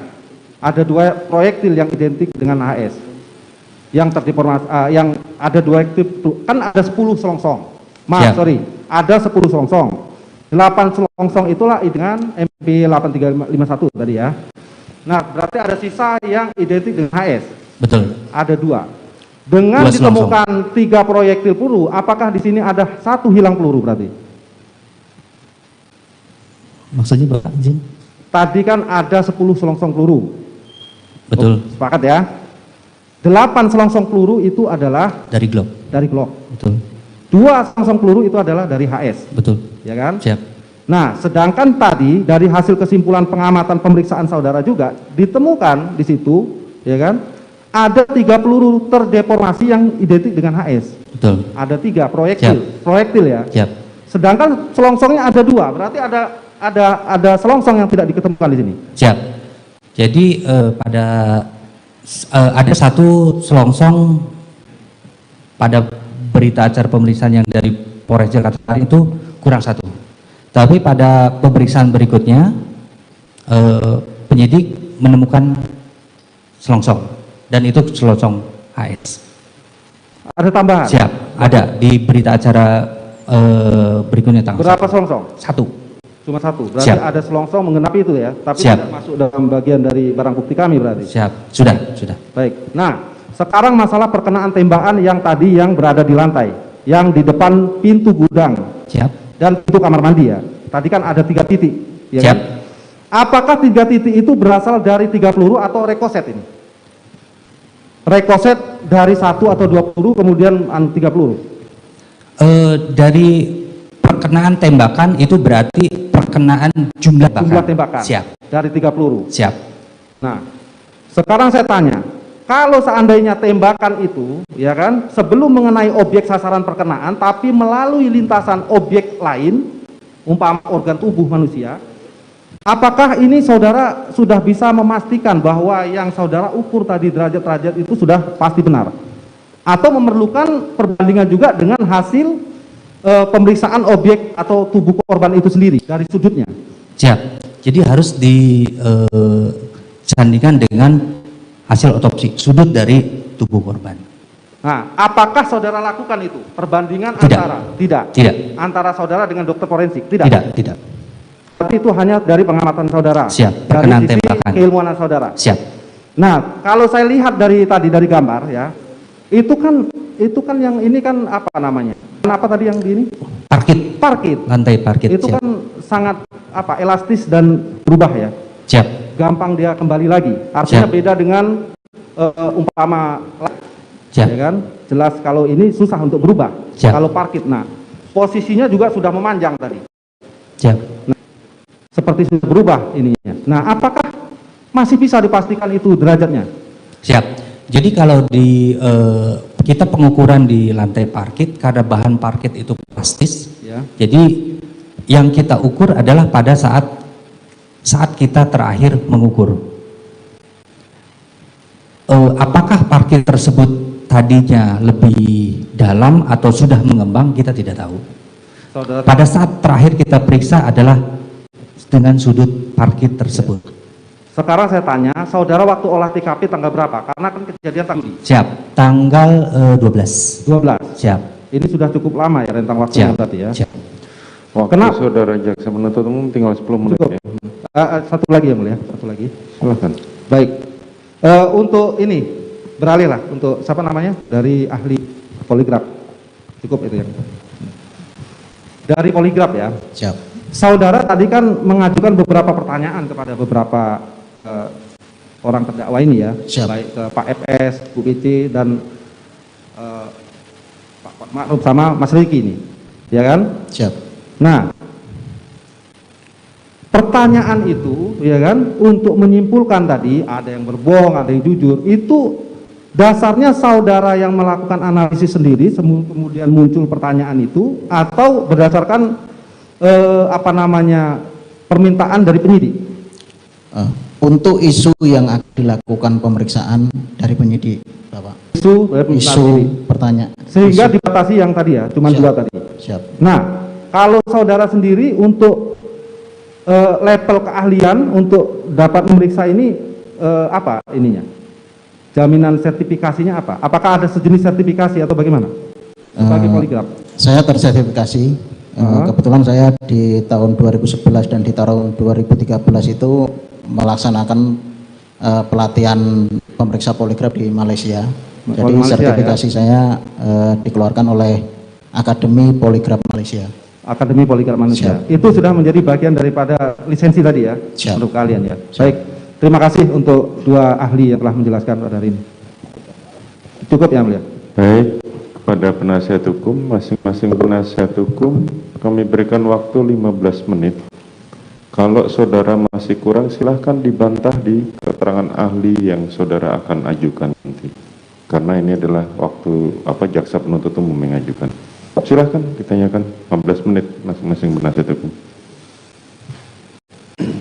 Ya, silahkan. Baik, terima kasih yang mulia kesempatannya. Saya ke ahli Bapak Mohon didekatkan mic-nya. Ahli poligraf. Siap. Ya, tadi saudara ahli menjelaskan bahwa tes poligraf ini jarang digunakan dalam pemeriksaan. Ya, jarang digunakan. Jarang dilakukan. Ya, jarang dilakukan. Siap. Ya, dalam pemeriksaan. Saya membaca salah satu jurnal, Pak. Jurnal ini menyebutkan bahwa ini soal akurasi dari poligraf test has long been controversial. Sudah lama dia kontroversial. ada beberapa persoalan teoritikal. Satu, bukti atau pola fisiologikal reaksi psikologis tidak selalu unik, spesifik pada kebohongan.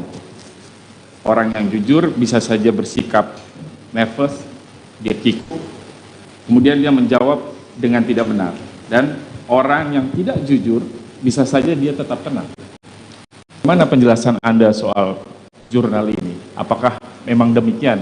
Ini dihubungkan tadi saudara saksi menyampaikan bahwa memang digunakan masih jarang untuk poligraf ini. Karena kalau poligraf ini reliable, tentu kita bisa selesaikan semua persoalan kejahatan ini hanya dengan tes poligraf. Bagaimana pendapat saudara ahli? Mohon izin Bapak. Berkaitan dengan kondisi psikologis seseorang yang dituangkan dalam bentuk grogi, dan ini seperti yang saya sampaikan tadi di awal kepada Yang Mulia, pemeriksaan poligraf ini ada beberapa pertanyaan. Kalau untuk teknik yang kita lakukan adalah 11 pertanyaan. Nah, dari 11 pertanyaan ini, setiap pertanyaan itu ada spot-spot grafik yang dijelaskan. Kalau untuk orang grogi sendiri, itu bisa dipastikan setiap dia menjawab pertanyaan, dia akan grogi. Jadi akan muncul grafik-grafik yang menunjukkan dia grogi di setiap spot-spot pertanyaan tersebut. Seperti itu. Ya. Kalau untuk masing-masing yang diperiksa, siap, itu kan yang dimuat di sini satu pertanyaan. Apakah Anda lihat ibu berselingkuh misalnya? Itu kan hanya satu pertanyaan itu, siap, diulang 3 kali kan? Siap.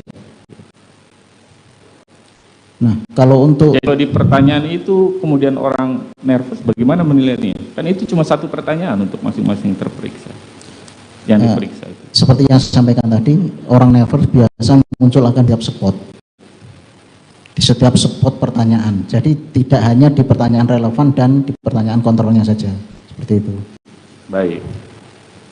Jadi kalau soal kontroversi dalam penggunaan dalam secara psikologis ini berdasarkan jurnal ini, pendapat ahli bagaimana? Setiap ilmu pasti ada kontroversi. Gitu ya. Baik. Kami lanjut. Saudara ahli, untuk melakukan tes poligraf, apakah dengan persetujuan dari mereka yang menjalani pemeriksaan poligraf? Diperlukan ya? Siap. Apakah ada keadaan-keadaan yang mempersyaratkan secara khusus bahwa mereka harus dalam keadaan yang tenang, paham betul apa yang ditanyakan, paham konteks pemeriksaan? Untuk poligraf, memang dia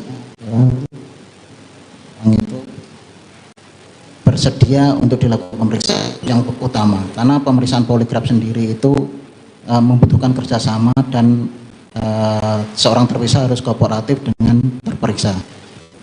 Jika seorang terperiksa itu tidak kooperatif atau menolak melakukan pemeriksaan, ya tidak bisa kita lakukan pemeriksaan, karena pasti dalam prosesnya pasti akan tidak berjalan lancar seperti itu. Baik. Saudara ahli tadi sampaikan bahwa sudah memeriksa 5 orang terdakwa ya? Siap. Untuk poligraf. Apakah saudara ahli mengetahui bahwa pada saat saudara Putri, terdakwa Putri, diperiksa sempat menyampaikan keberatan karena tidak didampingi oleh psikolog, waktu itu disampaikan menurut saudara Putri? Kami tidak tahu.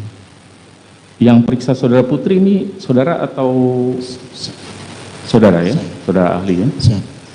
Ada nggak keberatan itu disampaikan saudara Putri bahwa tidak berkenan dilakukan tes poligraf karena tidak ada psikolog yang mendampingi pada saat itu? Tidak ada ya? Tidak ada. Karena di awal itu, kami menyodorkan surat persetujuan dan beliau persetujuan tersebut. Iya, secara spesifik disebut keberatan untuk menceritakan kejadian tanggal 7. Ada nggak? Ada. Bagaimana waktu itu yang saudara ahli dengar waktu soal keberatan tanggal 7 itu? Apa yang disampaikan Bu Putri? Beliau kan untuk menyampaikan kronologis di tanggal 7. Untuk tes poligraf itu? untuk kronologisnya, untuk bukan kronologisnya, untuk tesnya. betul. Untuk kronologisnya keberatan. Untuk kronologisnya, menceritakan.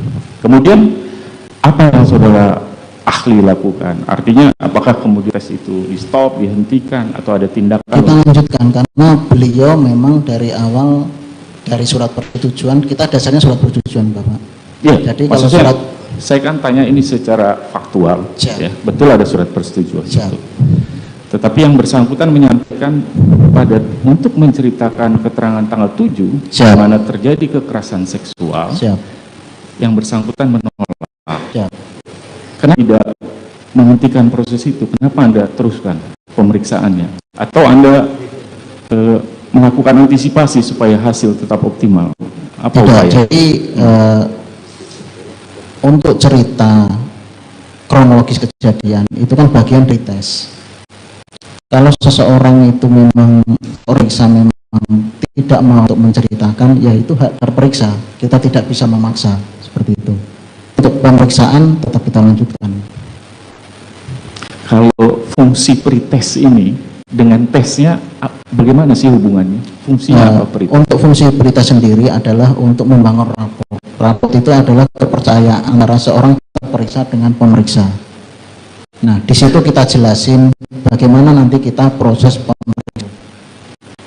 pemeriksaan seperti apa, terus kita menjelaskan sensor-sensor apa yang kita akan pasang pada periksa, terus kita tanya riwayat sosial, riwayat kesehatannya seperti apa, terus kita tanyakan kronologis kejadian seperti apa.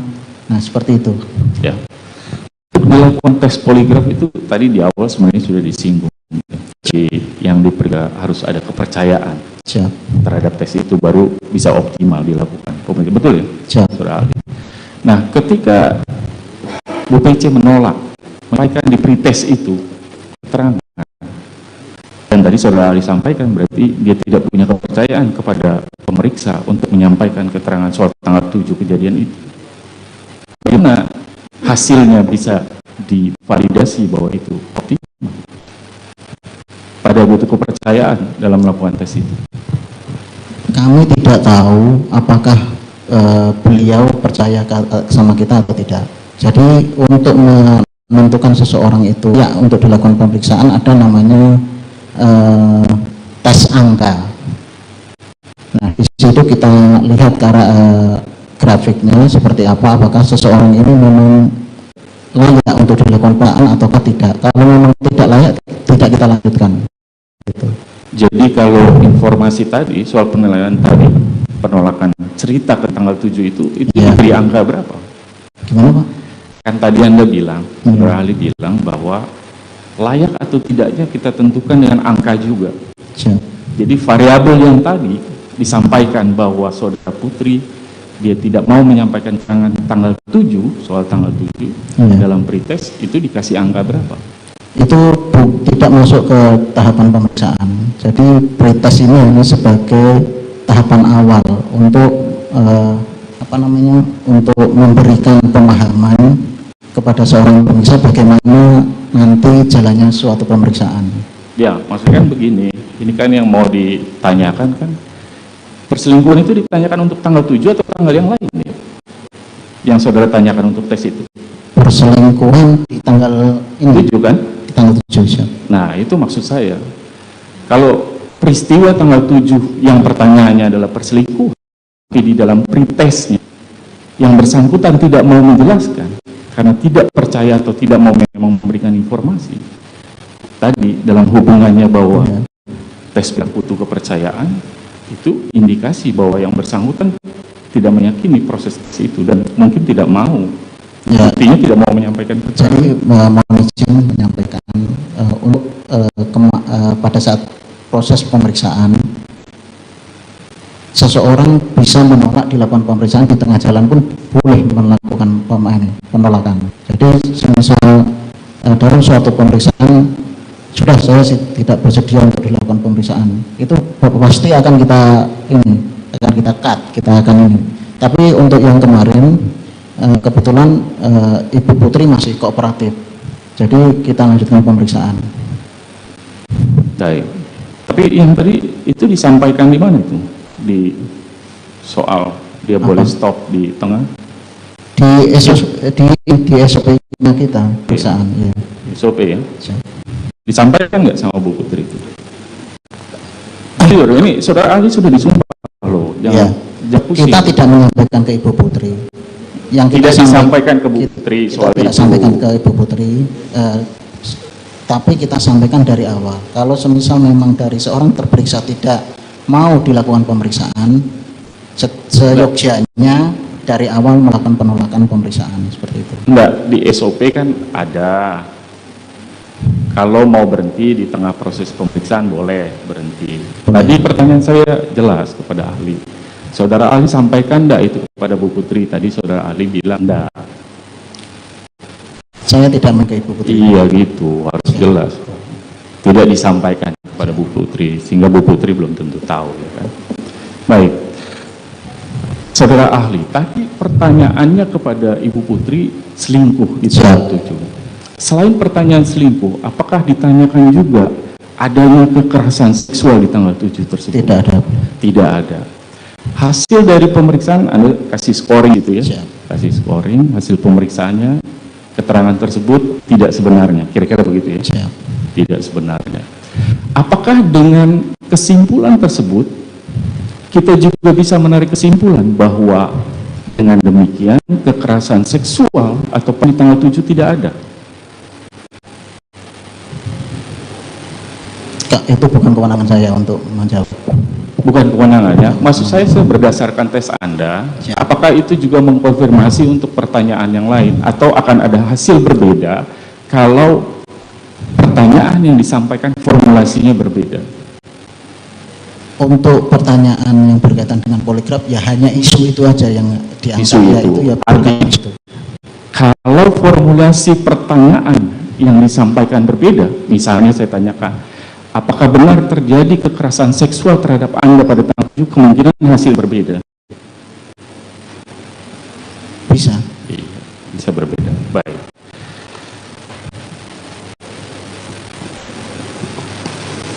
Silakan ganti ke penasihat hukum Sambo. Satu lagi yang mulia. Satu hanya, oke. Hanya ke ahli balistik saja yang mulia. Tadi saya agak terlewat sedikit, Pak. Saya mohon bantuan penegasan ini satu saja. Untuk serpihan yang ada di dalam tubuh korban, ada serpihan satu bagian di jaringan otak. Betul. Itu tidak bisa teridentifikasi dari senjata mana tuh. Tidak bisa teridentifikasi, itu yang saya tangkap. Tetapi apakah ada kesamaan antara serpihan yang ada di jaringan otak dengan serpihan yang ada di bagian tubuh korban yang lain dari sisi materialnya misalnya? Kesamaan.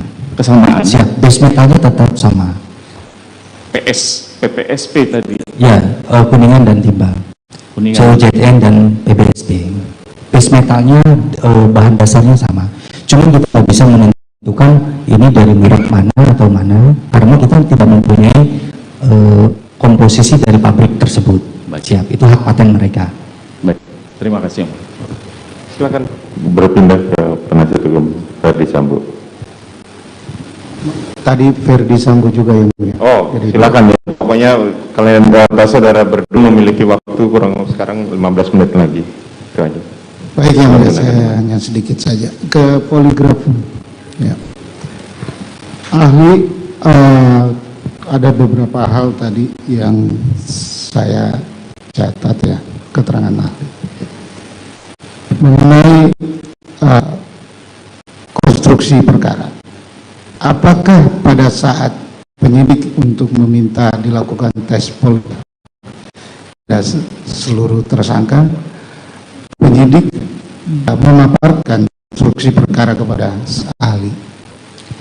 Untuk konstruksi perkara penyidik tidak menyampaikan ke kami, tapi baca dari berita acara. Berita acara siapa? Pemeriksaan terperiksa. Calon terperiksa. BAP calon terperiksa. Siap. Baik. Tadi ini saya lanjut lagi nih pertanyaannya soal BAP. Saudara kan membaca BAP calon terperiksa. Siap.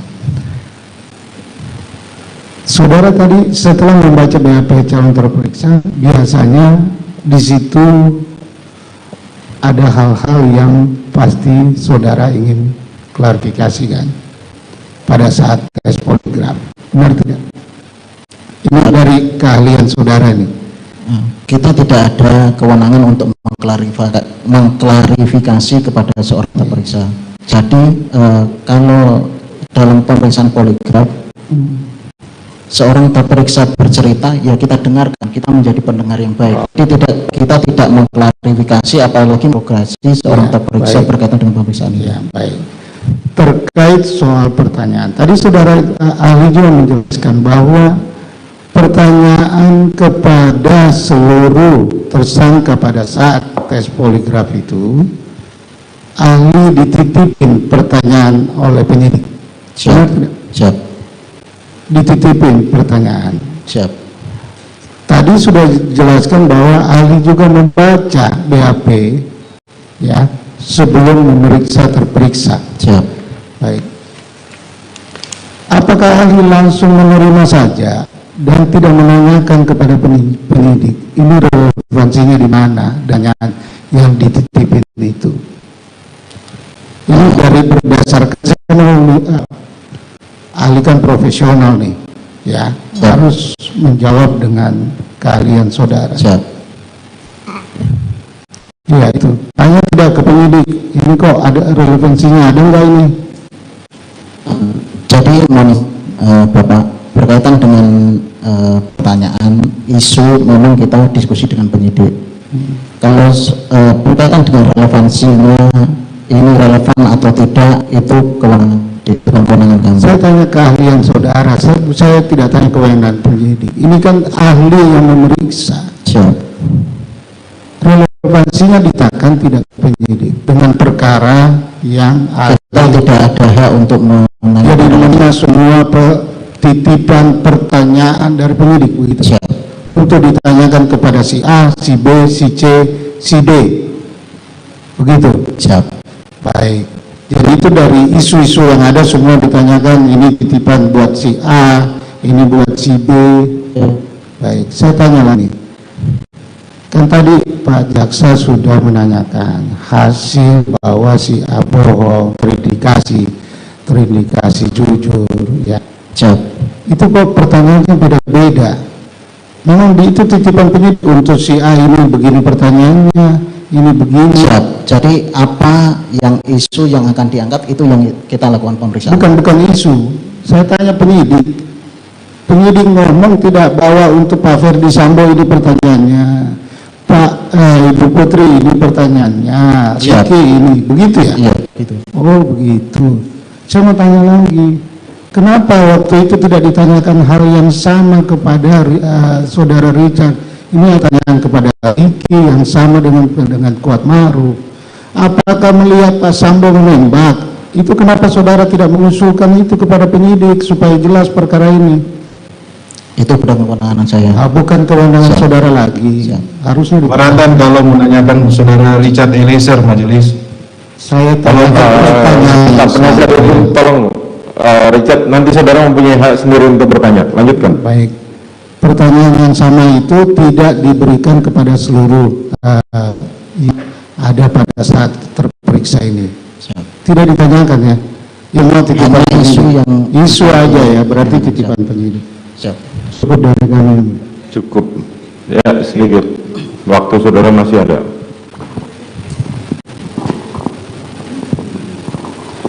Melanjutkan yang mulia, izin kepada ahli oleh detektor, saya ingin menanya, sudah berapa kali ahli memeriksa subjek pemeriksaan itu yang merupakan korban kekerasan seksual? Untuk korban kekerasan seksual kita belum pernah melakukan. Belum pernah. Siap. Oke. Memang sudah menjadi SOP dari saudara ahli kalau mau melakukan pemeriksaan itu ada menceritakan dulu backgroundnya. Sementara tadi ahli bilang sudah membaca BAP. Memang SOP-nya seperti itu. Jadi untuk melakukan pemeriksaan Untuk membangun raport itu sendiri adalah bertanya seperti itu. Termasuk untuk membangun kepercayaan tadi. Kalau korban kekerasan seksual, tadi ahli bilang belum pernah memeriksa. Pada saat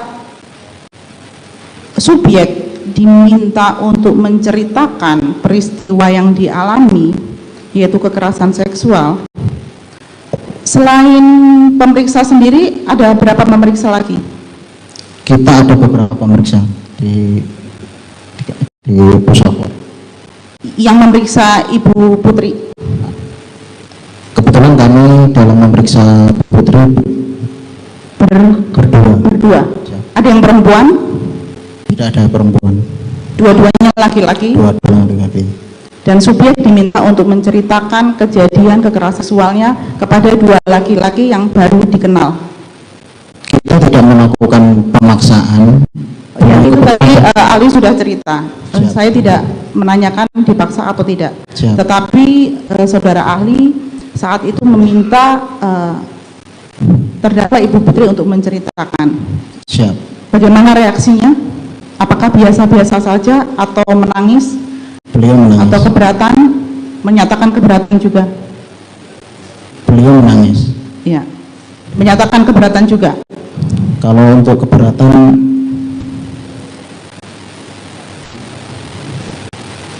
sepertinya saya kurang memperhatikan apakah beliau tidak memperhatikan apakah subjek keberatan atau tidak keberatan untuk menceritakan kejadian kekerasannya.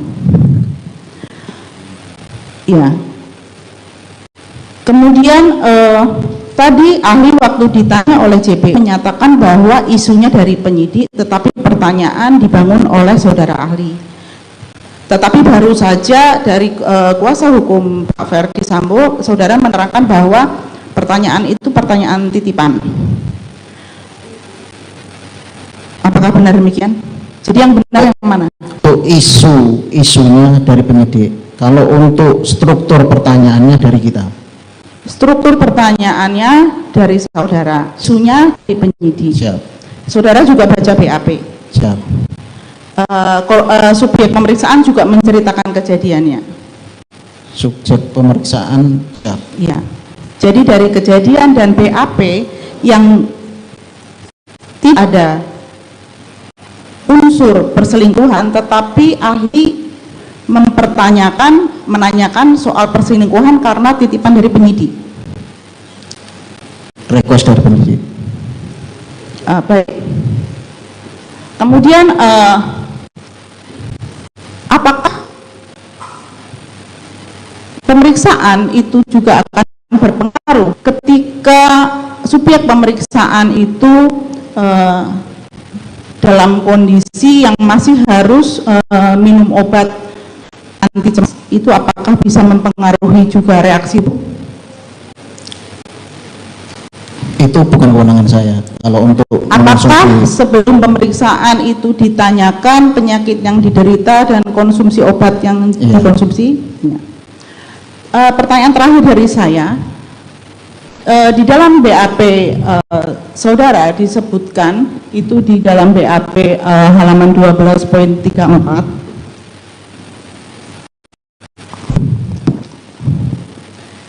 itu disebutkan mengenai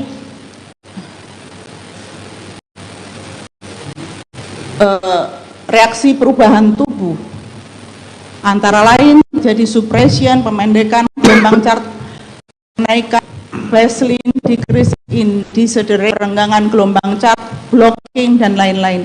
Bisa tolong ahli jelaskan blocking itu artinya apa? Jadi blocking itu kalau istilah menyebutnya apa ya? Jadi cat itu naik turun, kemudian ada data lagi, terus baru kemudian ada cat lagi, seperti itu blocking atau apnea. Jadi itu menunjukkan jantung atau pernapasan. Untuk pernapasan. Khusus untuk pernapasan. Jadi tersengal-sengal atau bagaimana itu artinya blocking itu? Atau di luar kebiasaan? Blocking dalam hal ini yang kita lakukan analisa adalah blocking pada saat terperiksa menjawab pertanyaan yang berkaitan dengan kasus. Bagaimana saudara mengetahui bahwa BAP yang saudara baca itu yang sebenarnya? Apakah saudara membaca ada kejadian perselingkuhan di dalam BAP tersebut? Saya tidak membaca ada apa namanya, ada perselingkuhan di situ di perkara beliau. Hanya semata-mata karena titipan penyidik saja. Siap. Nama penyidiknya siapa, saudara ahli? Yang memberikan titipan pertanyaan itu? Ada. Ya, siapa? Ini sudah di persidangan terbuka.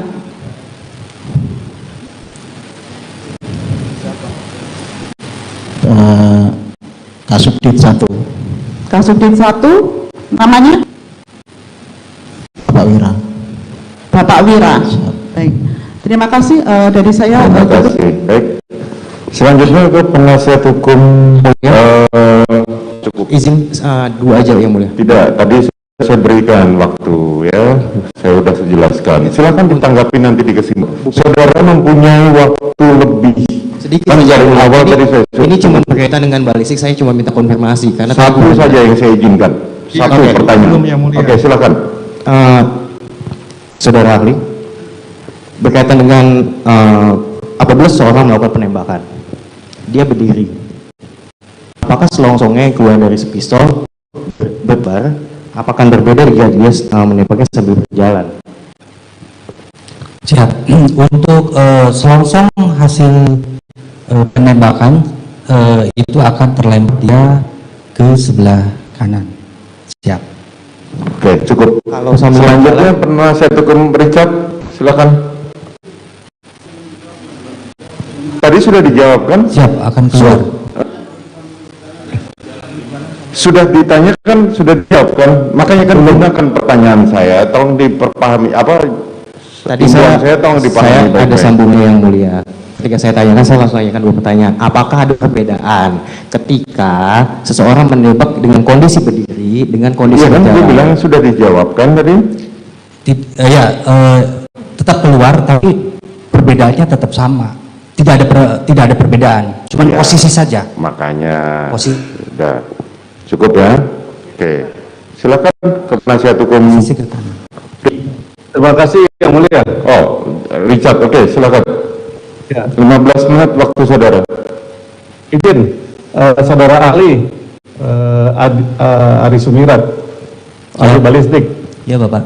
Saya ingin menegaskan, ahli menerima selongsong dan menerima serpihan peluru itu di dalam amplop, betul? Betul. Anda tidak memeriksa langsung di TKP, betul? Betul. Yang memberikan amplop tersebut adalah anggota Polres Jakarta Selatan. Siapa namanya? Kalau dari Propam, siapa namanya? Siap. Dari Propam, Anda terima amplop nggak? Tidak. Hanya dari Polres Jakarta. Barang bukti? Tidak ada. Barang bukti lainnya? Tidak ada. Kalau yang Glock 17 Austria, Anda terima dari siapa itu? Dari penyidik Polres Jakarta Selatan. Polres? Siap. Semua dari Polres, betul? Betul. Tanggal berapa? Tanggal 12 Juli 9. Ada tanda terimanya? Ada. Mohon diperlihatkan ke kamera aja.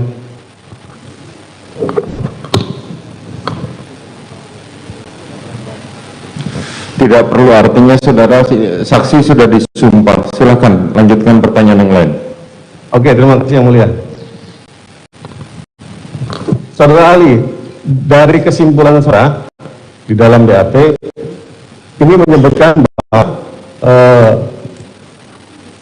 secara laboratorium balistik terhadap satu buah anak peluru bersarang di punggung korban berasal atau diledakkan atau ditembakkan dari senjata api Glock 17 seri MPY 851. Betul? Betul.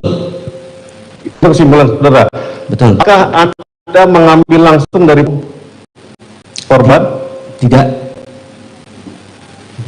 Oke, tidak ya. Kemudian bahwa dari hasil pemeriksaan secara laboratorium balistik terhadap satu buah butir logam anak peluru di pipi kiri tidak diketahui atau berasal dari diledakkan dari atau ditembakkan dari senjata jenis apa, betul? Oke. Apakah setiap peluru atau anak peluru akan mengandung berbahan kuningan dan timbal? Jadi metalnya mengandung unsur yang sama. Artinya CCN dan semuanya, PB. termasuk yang di otak juga? Siap, betul. Kemudian yang di dalam otak itu tidak identik dengan senjata Glock 17 MPY 851? Yang di otak tidak bisa kita bandingkan karena serpihannya sangat kecil. Dengan dua senjata itu tidak dibandingkan. Yang Anda terima senjatanya MPY 851 Glock 17, betul? Betul. Anda sudah bisa bandingkan yang lain kan, peluru sisa dengan peluru yang ada. Kenapa yang di dalam otak Anda tidak bisa menyimpulkan? Yang di otak, di jaringan otak itu karena bentuknya sangat kecil, jadi kita tidak bisa bandingkan ke dua senjata yang akan dibandingkan. Bentuknya sangat kecil, sekitar 2 mili. Kalau kami boleh menyimpulkan, apakah kalau kami boleh menanyakan, kami menanyakan kembali, jika ada senjata lain yang bisa dibandingkan, apakah ahli bisa menentukan bahwa yang di otak itu milik senjata lain? Tidak bisa.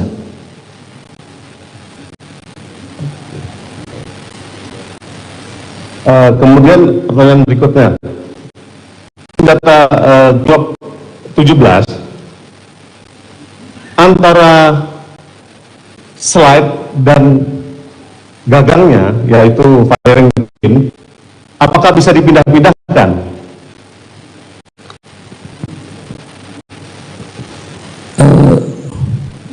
Tidak mengerti pertanyaannya, mohon diulangi.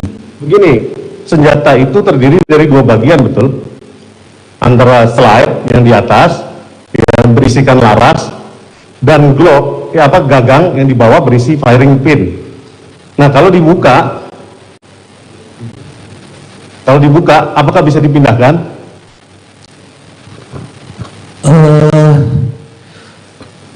Yang bagian bawah itu bisa. Anda ahli senjata loh ini. Iya betul, izin menerangkan. Untuk bagian atas itu terdiri dari slide, itu di situ ada pena pemukul. Siap. Jadi bukan di gagang. Untuk Glock itu bukan ada pena pemukul, bukan berada di gagang, dia ada di slide. Nah, kalau apakah yang dimaksud tadi itu pena pemukul mungkin ya, bukan firing pin? Iya. Ya, pena pemukul bisa diganti. Kalau diganti itu apakah menghasilkan pukulan yang sama di pantat peluru itu? Tentu beda. Dari hasil tembakan pertama sebelum diganti dan setelah diganti pasti berbeda. Oke, karena kan kami melihat ini saudara ahli menerima barang bukti 4 hari setelah kejadian, dan hari keempat itu saudara ahli baru datang ke TKP, betul? Betul. Apakah yang saudara ahli ketahui dengan keahlian saya ini, apakah ini kesahihan dari hasil kesimpulan ahli ini bisa akurat 100% dengan keahlian ahli? Ada keraguan nggak? Siap. Kebetulan saya adalah asesor senjata api. Siap. Ya, tapi ahli kan datang 4 hari kemudian ke TKP.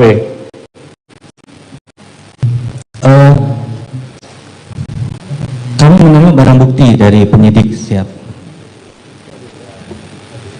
Tanggal berapa? Tanggal 12 Juli. Kualitasnya bagaimana?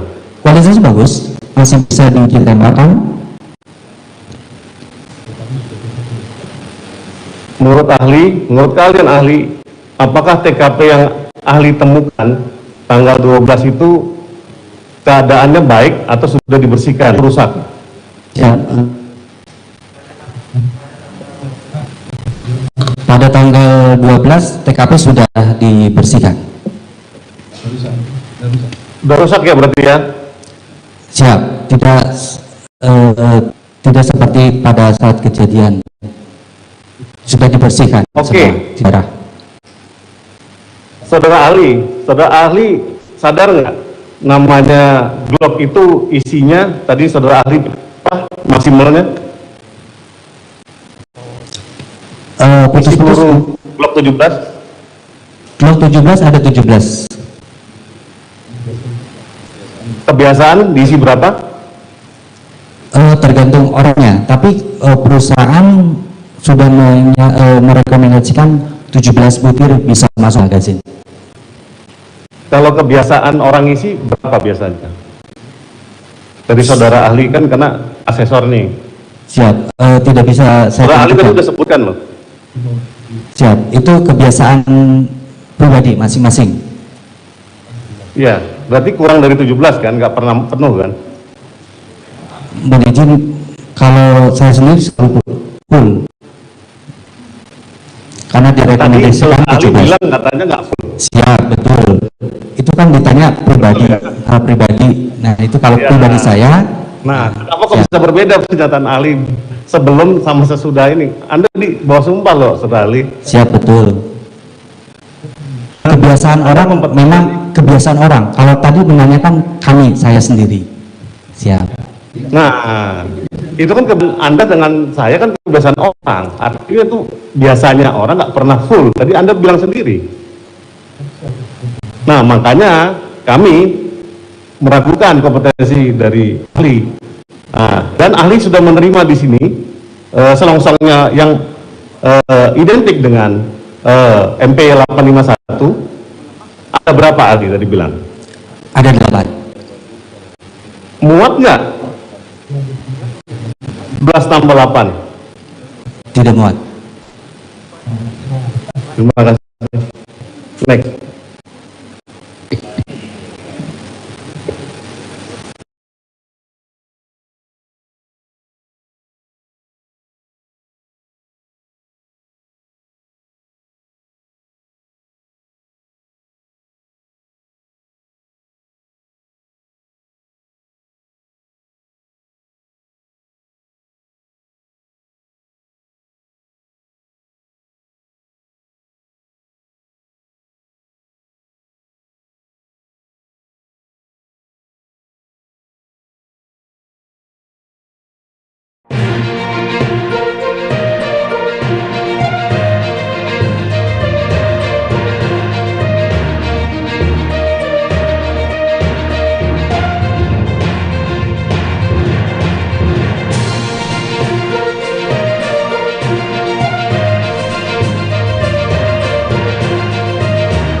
Jumpa lagi bersama dengan saya Kusnula Syaifah. Kita masih di bincang kecantikan. Tribuners, untuk bincang kecantikan kita kali ini saya sudah hadir ya di sini melalui via Zoom. Di sini sudah ada Dr. Melati Nurul Utami dari Klinik Kecantikan Puspita. Halo, selamat siang Dr. Melati. Halo, selamat siang Kak Zul. Selamat siang Tribuners. Iya.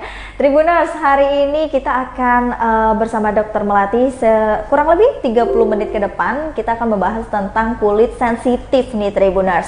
Nah, mungkin ini menjadi hal yang umum ya dengan Tribuners di rumah yang mempunyai kulitnya kenapa sangat sensitif sekali, terutama di bagian wajah. Dan hadirnya Dr. Melati di sini tentunya untuk memberikan solusi untuk kita semua bagaimana sih cara mengatasi kulit sensitif ini.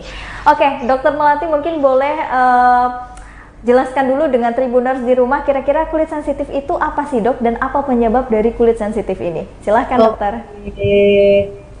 Untuk para Tribuners saya akan jelaskan terlebih dahulu ya kulit sensitif itu apa sih sebenarnya. Kulit sensitif itu adalah apabila terjadi di bagian kulit kita yang terlalu sensitif, iritasi yang berlebihan akibat paparan yang secara berlebihan juga. Nah, paparan-paparan tersebut diantaranya seperti polusi udara, matahari, zat-zat kimia, hormonal, maupun skincare, sabun, atau apapun yang kita pakai di kulit kita. Biasanya ciri-ciri dari wajah yang sensitif tersebut, apabila lagi sensitif, biasanya dia akan terjadi ruam, perih, gatal, dan biasanya sampai terjadi beruntusan nih. Biasanya kan pasien ngeluh beruntus habis pakai suatu produk tiba-tiba dia beruntusan ya. Nah, itu bisa jadi karena dia terlalu sensitif terhadap produk tersebut. Sensitif itu berbeda ya Kak sama alergi. Jadi kalau misalnya alergi itu dikarenakan dia memang nggak cocok sama produk tersebut dan nggak bisa pakainya. Sedangkan kalau sensitif itu karena paparannya berlebihan, dosisnya berlebihan, jadinya dia baru kemerahan, baru iritasi. Jadi kayak contoh misalnya kita pakai vitamin C 10% nih, di kita biasanya bagus gitu. Terus kita pengen naik nih dosisnya, ketika dia dinaikkan menjadi 20%, baru timbul iritasi tadi, gejala tadi. Nah, itulah yang disebut kulit yang sensitif. Jadi bukan karena produknya yang nggak cocok, tapi biasanya dari dosis atau paparan, kayak cara pemakaian gitu.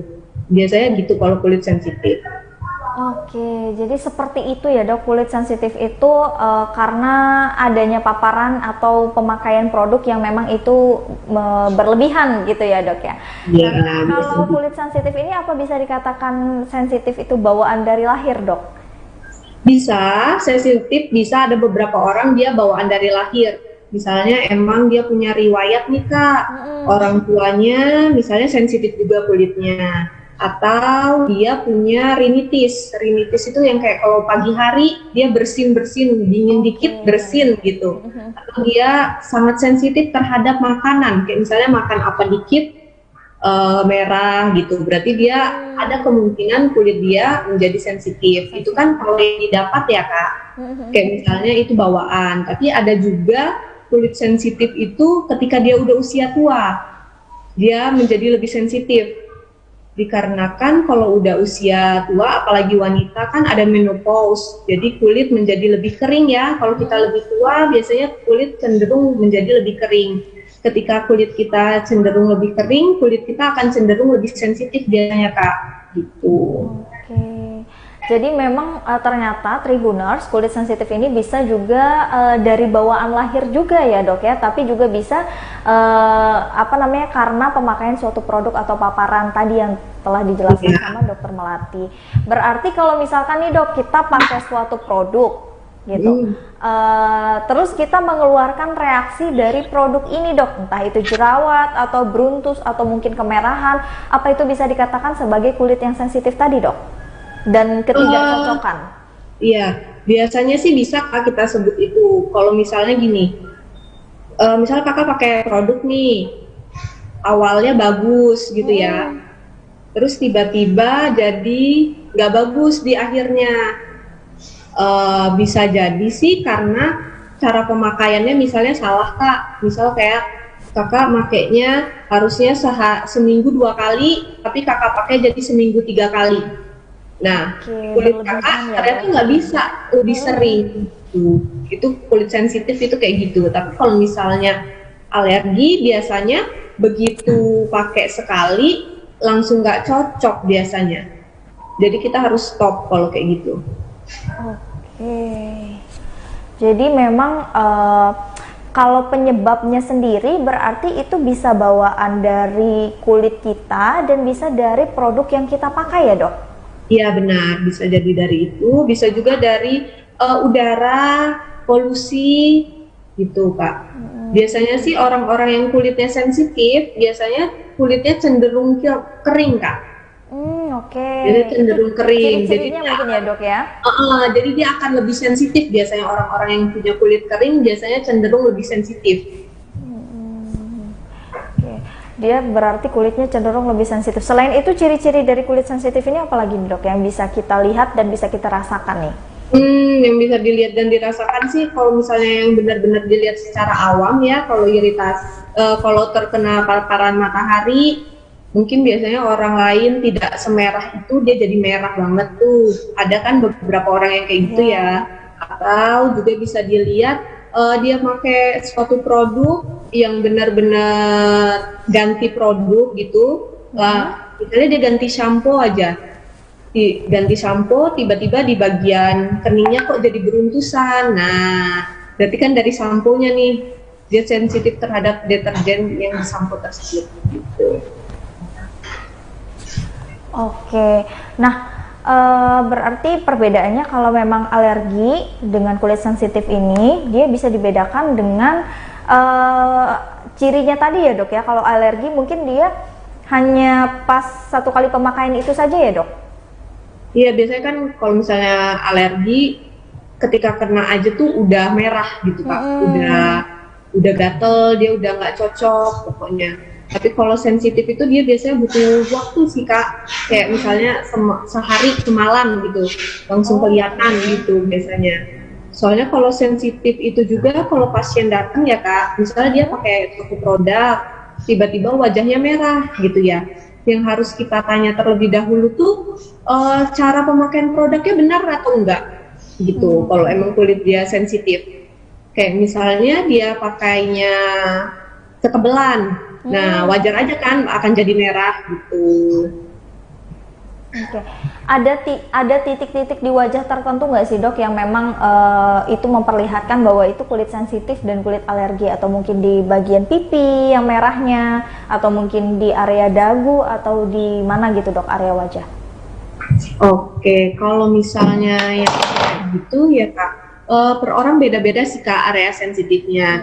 Jadi kalau misalnya orang tersebut datang ke klinik kita, klinik Puspita, kan nanti akan dicek ya Kak, kita kan punya alat skin analisis gitu. Jadi nanti ketika Kakak masuk ke alat tersebut akan terlihat nih bagian-bagian sensitifnya.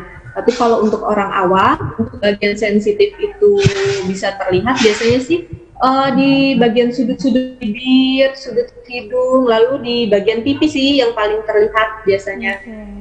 Itu disertai sama pengelopekan juga nggak sih dok, atau cuman merah aja? Kalau dia memang sudah agak lebih parah ya Kak, biasanya dia nyampe mengelupas. Berarti bisa sampai separah itu ya dok. Berarti kalau sensitif ini juga kulit sensitif ini juga kita biarkan, kita tidak pedulikan, berarti bisa berakibat fatal juga ya dok? Ya bisa Kak, jadi bisa jadi nyampe kan kalau misalnya kering, ngelupas, dia bisa sampai jadi koreng sih Kak, karena dia terlalu kering kan, apalagi di sudut-sudut bibir, sudut hidung, itu bisa jadi nyampe segitu, nyampe berkoreng, biasanya luka, jadi warna kulitnya jadi lebih menghitam ya, dibanding bagian lainnya gitu. Oke. Mungkin dari Dokter Melati ada nggak sih saran untuk Tribuners di rumah, saran untuk yang di rumah dulu nih gitu sebelum kita treatment ke klinik kecantikan khususnya Puspita gitu, untuk bisa merawat kulit sensitif ini dari rumah gitu dok, atau mungkin dari dalam? Ya, kalau misalnya untuk orang-orang yang punya kulit sensitif, biasanya kita sarankan untuk memakai produk-produk yang hipoalergenik ya. Biasanya sih di kemasan itu pasti tertera ya, dia baik atau enggaknya, hipoalergenik atau enggaknya. Lalu biasanya kalau kita punya kulit yang cenderung sensitif, lebih baik hindari pemakaian yang mengandung retinol, glikolik asid, deterjen yang berlebih, alkohol ataupun sulfur. Biasanya itu bukan nggak boleh sih, tapi harus dengan dosis yang paling rendahnya kalau mau mencobanya. Jadi dari yang rendah dulu. Jadi ketika kakak coba itu cocok, kita akan naikin pelan-pelan gitu. Tapi kalau misalnya kulit sensitif sih lebih baik dihindari yang kayak gitu. Lalu lebih baik kalau untuk kulit sensitif kan tadi saya bilang cenderung kering ya kak. Jadi disarankan untuk kalau yang punya kulit sensitif itu memakai pelembab kak. Dengan ceramid. Banyak kan sekarang ya pelembab itu boleh kalau untuk kulit sensitif. Lalu yang paling penting baik dia kulit sensitif atau enggak itu pemakaian tabir surya atau sunscreen per 3-4 jam sekali ya reapply-nya. Itu juga berlaku untuk kita walaupun di dalam ruangan seperti ini ya dok, pelembab dan juga sunscreen ini? Iya, itu berlaku untuk dimanapun, baik mau di dalam ruangan maupun di luar ruangan. Tetap kita reapply-nya 3-4 jam sekali. Oke. Nah dok, apakah benar nih dok kalau orang yang mempunyai kulit sensitif ini dia lebih susah dan rentan juga untuk mencari skincare yang tepat untuk kulitnya dok? Iya benar itu. Biasanya dia kan kalau kita nggak konsultasi dengan dokter kan kita beli aja kan. Jadi dosisnya nggak ketakar ya kak. Maksudnya misalnya dia pakai suatu produk A nggak cocok, terus pindah lagi ke produk B nggak cocok. Jadi kan nggak ketahuan nih apa sih yang sebenarnya dia nggak cocoknya gitu. Oke. Dan cara untuk merawat kulit sensitif ini itu bisa konsultasikan ke dokter langsung ya dok ya, dan juga bisa dengan step-step pemakaian skincare yang disarankan oleh dokter Melati tadi Tribuners, salah satunya penggunaan facial wash yang memang pH-nya itu sesuai dengan kulit sensitif itu, dan juga tentunya penggunaan pelembab ya ataupun moisturizer, dan juga sunscreen atau tabir surya itu tadi Tribuners. Nah kalau untuk treatmentnya sendiri nih dok di klinik kecantikan Puspita ataupun skincare-nya nih yang disarankan oleh klinik Puspita ini apa nih dok? Ada tidak dok?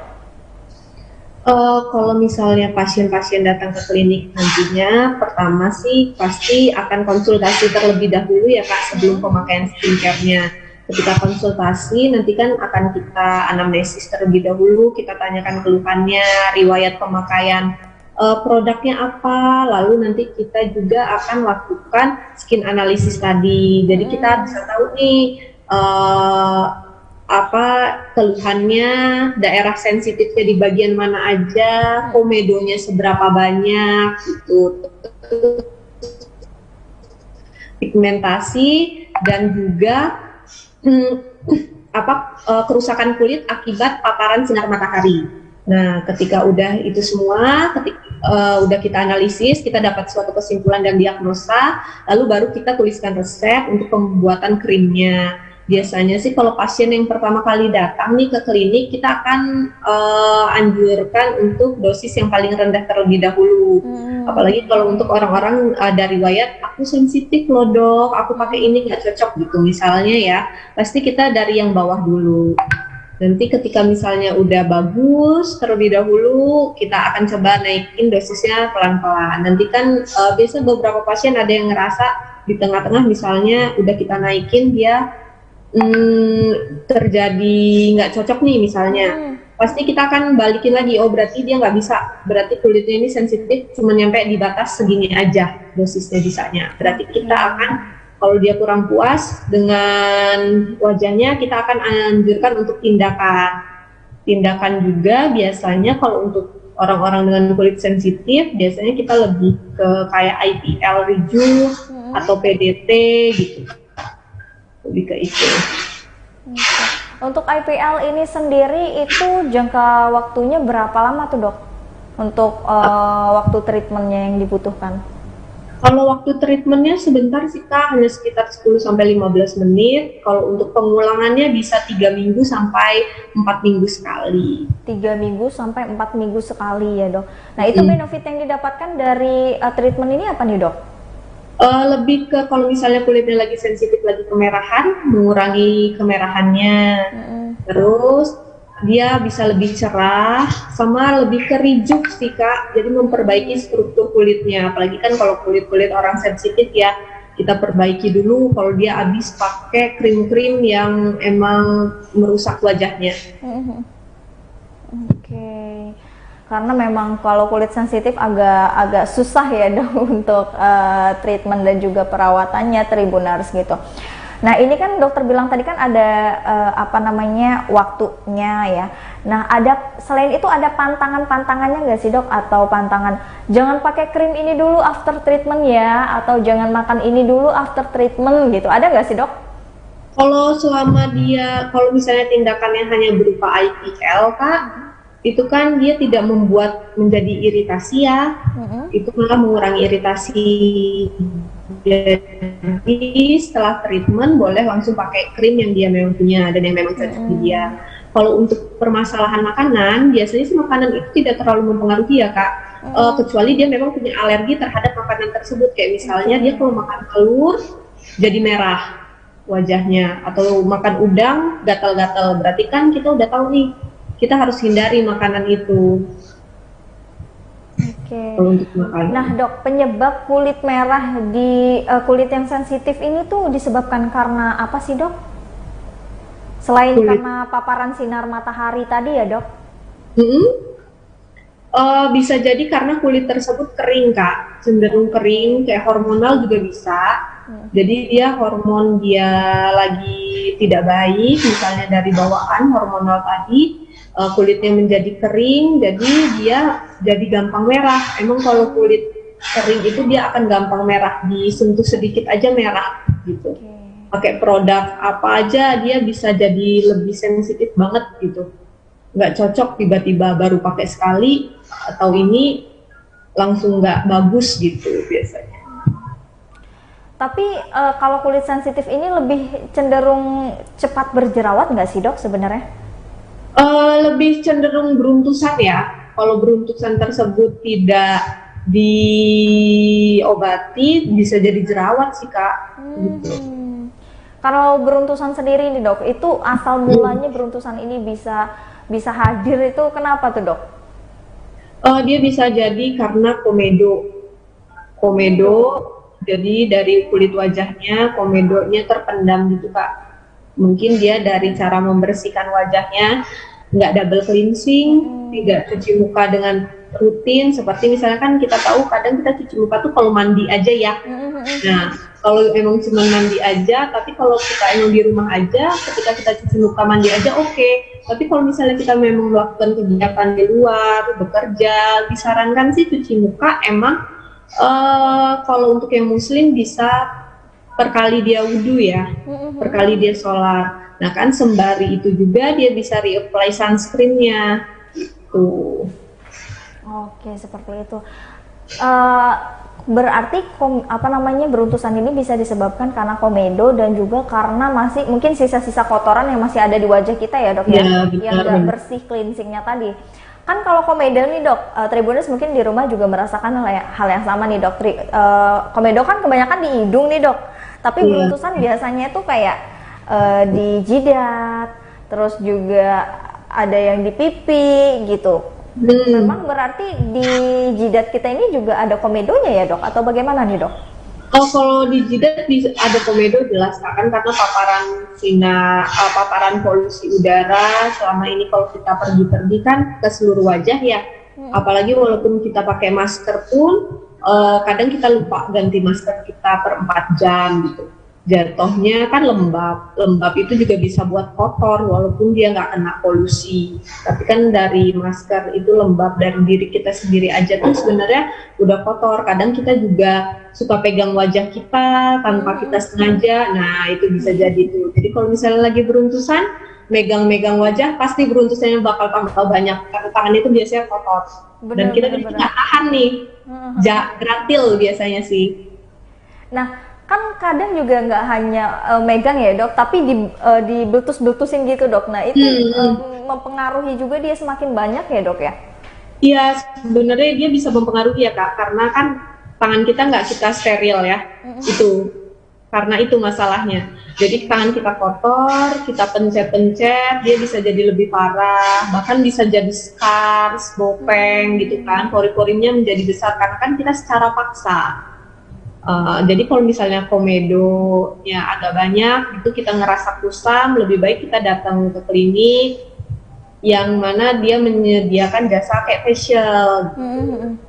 Oke, jadi memang dari awal kulit itu juga harus bersih ya dok ya? Iya benar.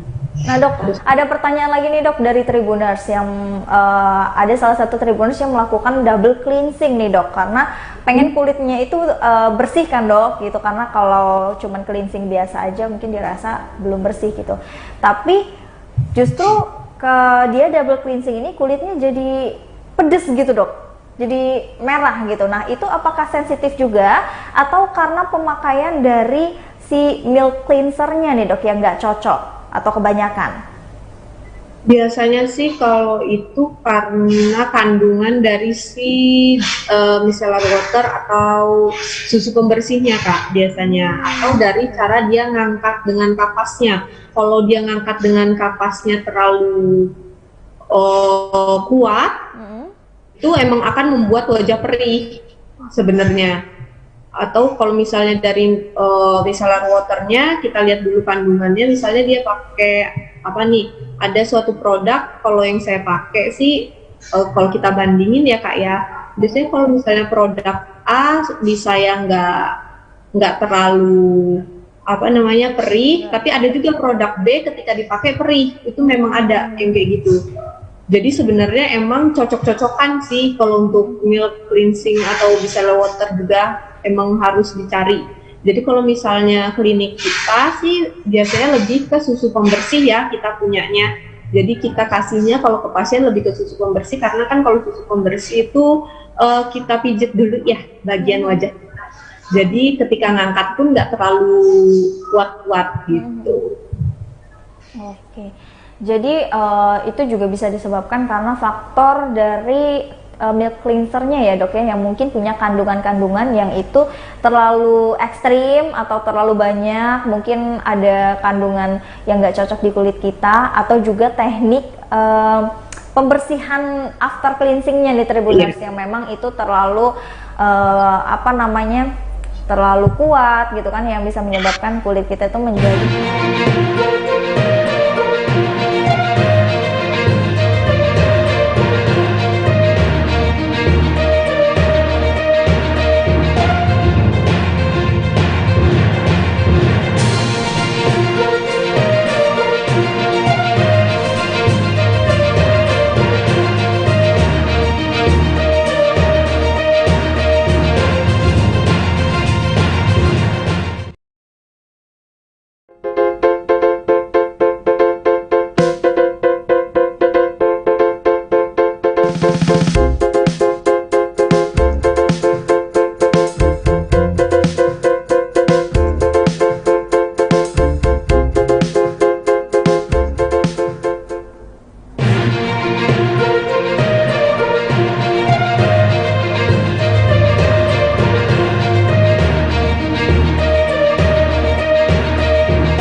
Selamat malam Tribuners, jumpa lagi bersama dengan saya Mutiara dalam tayangan berita terkini Lampung di Tribun Lampung.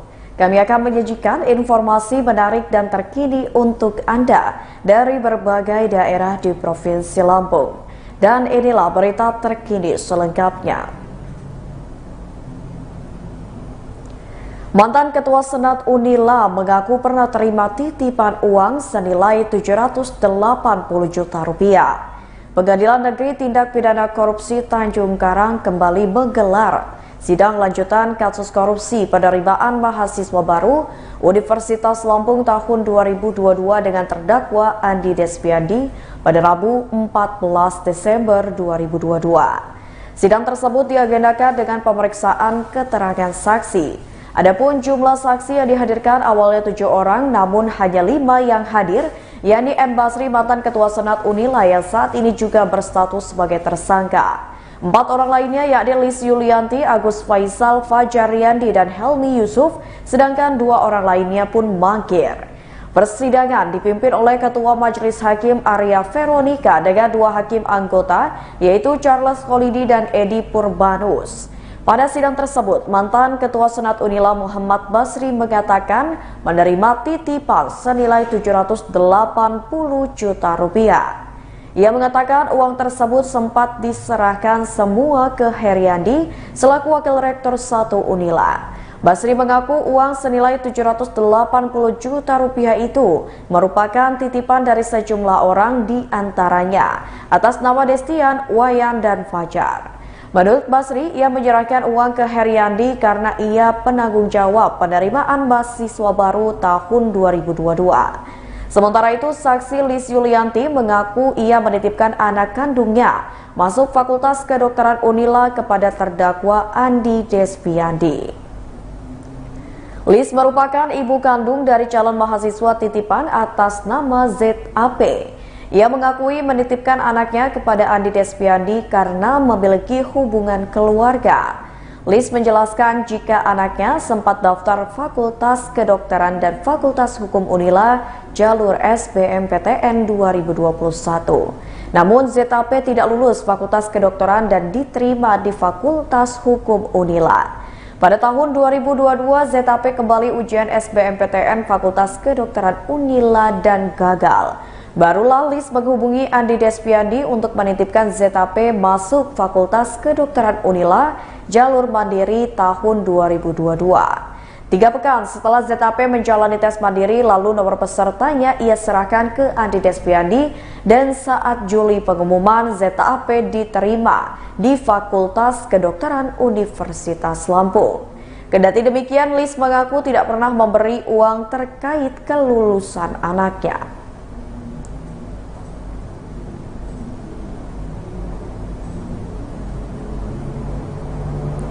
Berita selanjutnya, Kejari Lampung musnahkan barang bukti dari 43 kasus yang sudah inkrah.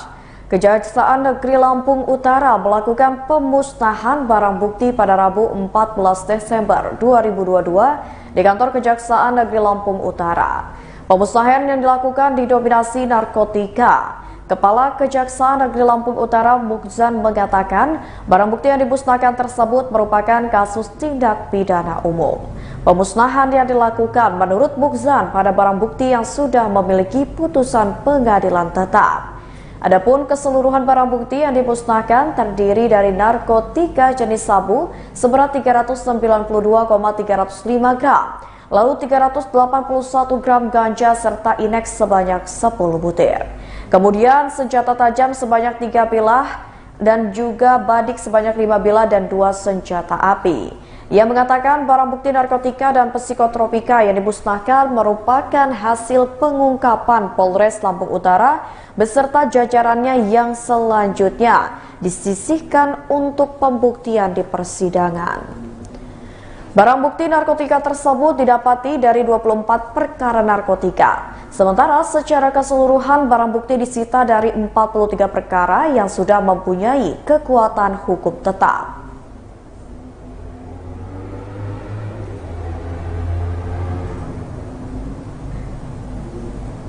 Berita selanjutnya, raih 195 medali emas, Bandar Lampung juara umum Porprov Lampung 2022. Kota Bandar Lampung meraih juara umum Pekan Olahraga Provinsi Lampung yang ke-9 atau 2022 dengan capaian 195 medali emas.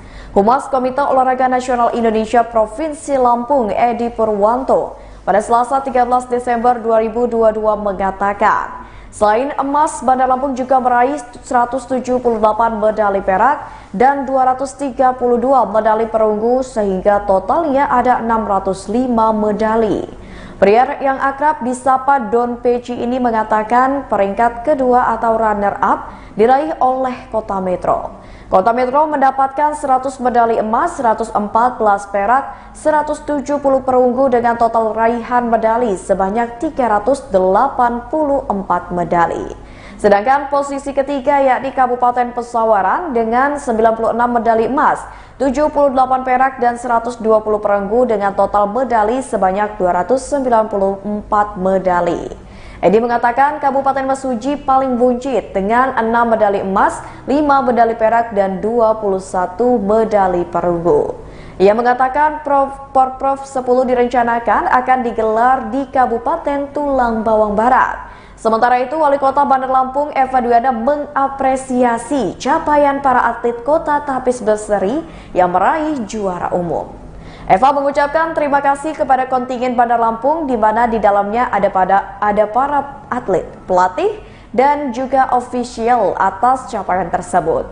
Raihan tersebut sekaligus mempertahankan trofi yang didapat Bandar Lampung pada ajang Porprov sebelumnya. Eva juga menjanjikan akan memberikan bonus yang bentuknya masih dirahasiakan. Bonus tersebut adalah bentuk apresiasi terhadap para atlet Bandar Lampung. Rencananya terkait hadiah atau bonus akan diumumkan pada pekan depan. Eva juga meminta para atlet untuk tetap giat berlatih dan mengasah kemampuan masing-masing. Terlebih akan ada ajang berikutnya yang diikuti yakni PON ke-21 tahun 2024 di Aceh, Sumatera Utara. Kedepannya, Koni Bandar Lampung juga akan melakukan pembinaan sejak dini untuk mencari bibit atlet muda. Porprov Lampung ke-9 resmi ditutup pada Selasa 13 Desember 2022 malam di Stadion Pahoman.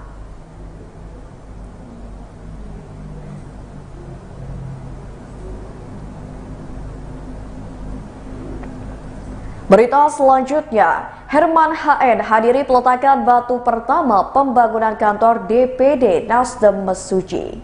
Ketua DPW Provinsi Lampung Herman HN menghadiri peletakan batu pertama pembangunan kantor DPD Partai Nasdem Kabupaten Mesuji di Desa Sidomulyo, Kecamatan Mesuji pada Rabu 14 Desember 2022. Selain Herman HN, para pengurus DPW Partai Nasdem Provinsi Lampung, Ketua DPD Partai Nasdem Mesuji dan Tulang Bawang juga turut hadir. Kemudian anggota DPRD Provinsi Lampung, anggota DPRD Kabupaten Mesuji, para calon DPR RI dan simpatisan Partai Nasdem. Herman HN dalam sambutannya menyampaikan selamat atas dibangunnya gedung baru DPD Partai Nasdem Kabupaten Mesuji. Menurut Herman, dengan dibangunnya gedung baru DPD Partai Nasdem di Mesuji diharapkan dapat membawa pengaruh besar bagi perkembangan partai. Selain itu juga dapat membawa pengaruh besar bagi pembangunan di Mesuji. Tak kalah pentingnya, ungkap Herman, dengan kantor DPD Partai Nasdem Mesuji yang baru diharapkan bisa memenangkan pemilu 2024 atau minimal bisa mempertahankan kursi DPRD Kabupaten Mesuji yakni 10 kursi. Sementara Ketua DPD Kabupaten Mesuji Fuad Amrullah menuturkan, dengan dibangunnya gedung baru DPD Partai Nasdem Mesuji dapat menjadi peluang untuk memperbesar Partai Nasdem di Mesuji. Fuad juga mengingatkan kepada para kader untuk memperkuat perjuangan dan spirit guna memperbesar Partai Nasdem di Mesuji.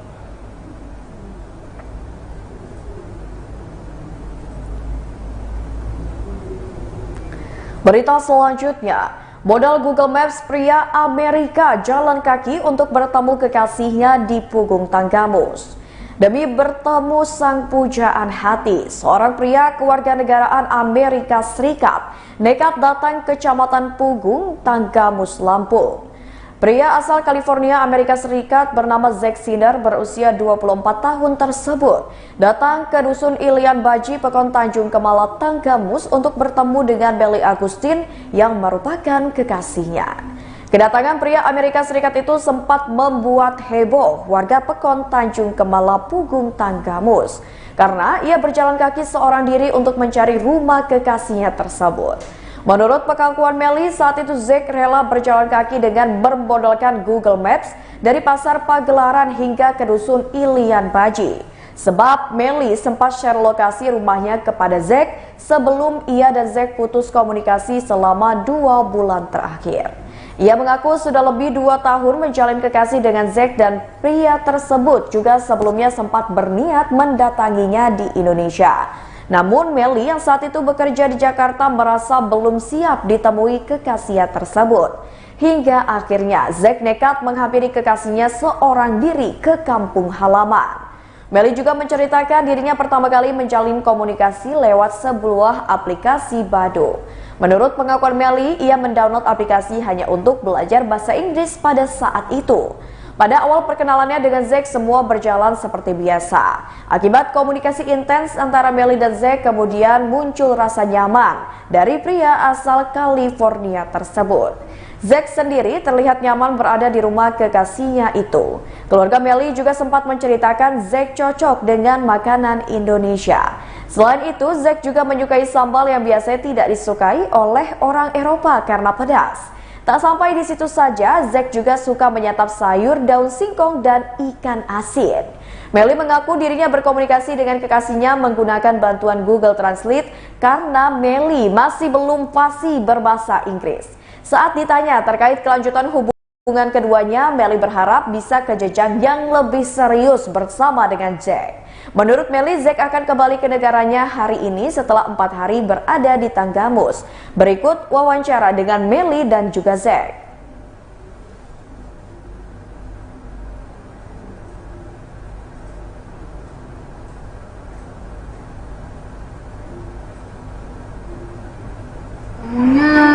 Dari tahun 2020, kayaknya sih 2020 ya, di aplikasi Badoo. Setelah itu ya cuman ngobrol aja sih, sebenarnya nggak ada niatan mau pacaran apa, dia bisa nyampe ke sini. Ngobrol nggak terasa waktu itu berjalan selama 2 tahunan. Akhirnya dia mungkin udah merasa nyaman, sama penasaran mau lihat secara langsung, makanya dia berkunjung ke desa saya. Dengar-dengar katanya Jack ini jalan kaki dari Pagelaran sampai sini ya kak ya? Iya, dia jalan kaki dari Pagelaran sampai sini. Karena mungkin nggak tahu ya, soalnya dia nggak memberitahu saya juga kalau dia mau ke sini. Tiba-tiba warga desa heboh aja dia tiba ada di sini. Oke, kasih ya kak. Ya.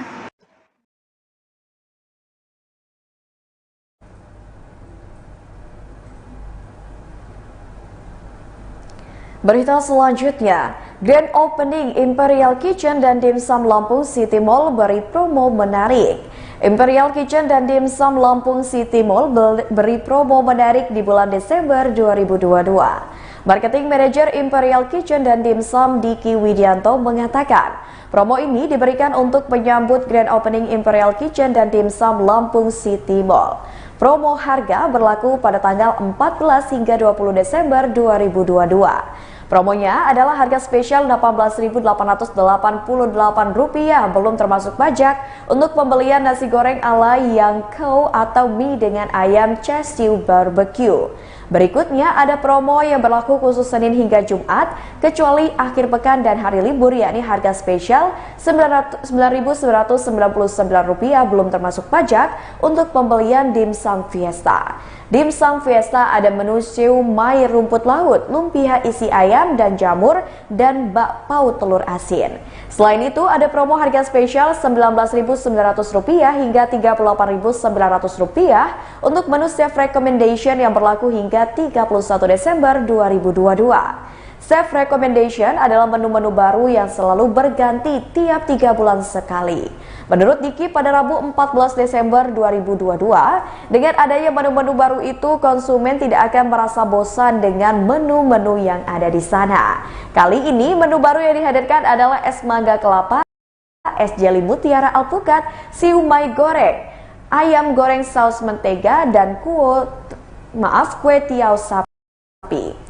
Imperial Kitchen dan Dimsum adalah resto yang menjual ada 27 menu dimsum yang rasanya dijamin enak dan berbeda dengan dimsum lainnya.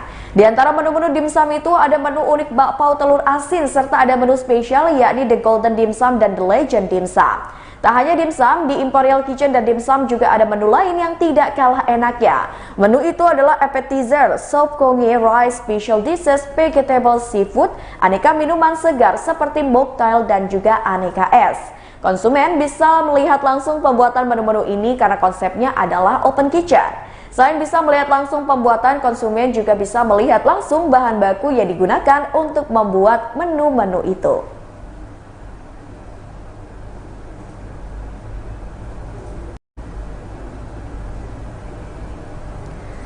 Baiklah Tribuners, itulah berita terkini Lampung bersama dengan saya Mutiara. Jangan lupa untuk terus saksikan YouTube Tribun Lampung News Video, Facebook Tribun Lampung, Instagram @tribunlampung, dan TikTok @tribunlampung untuk informasi terupdate lainnya. Selamat malam dan sampai jumpa.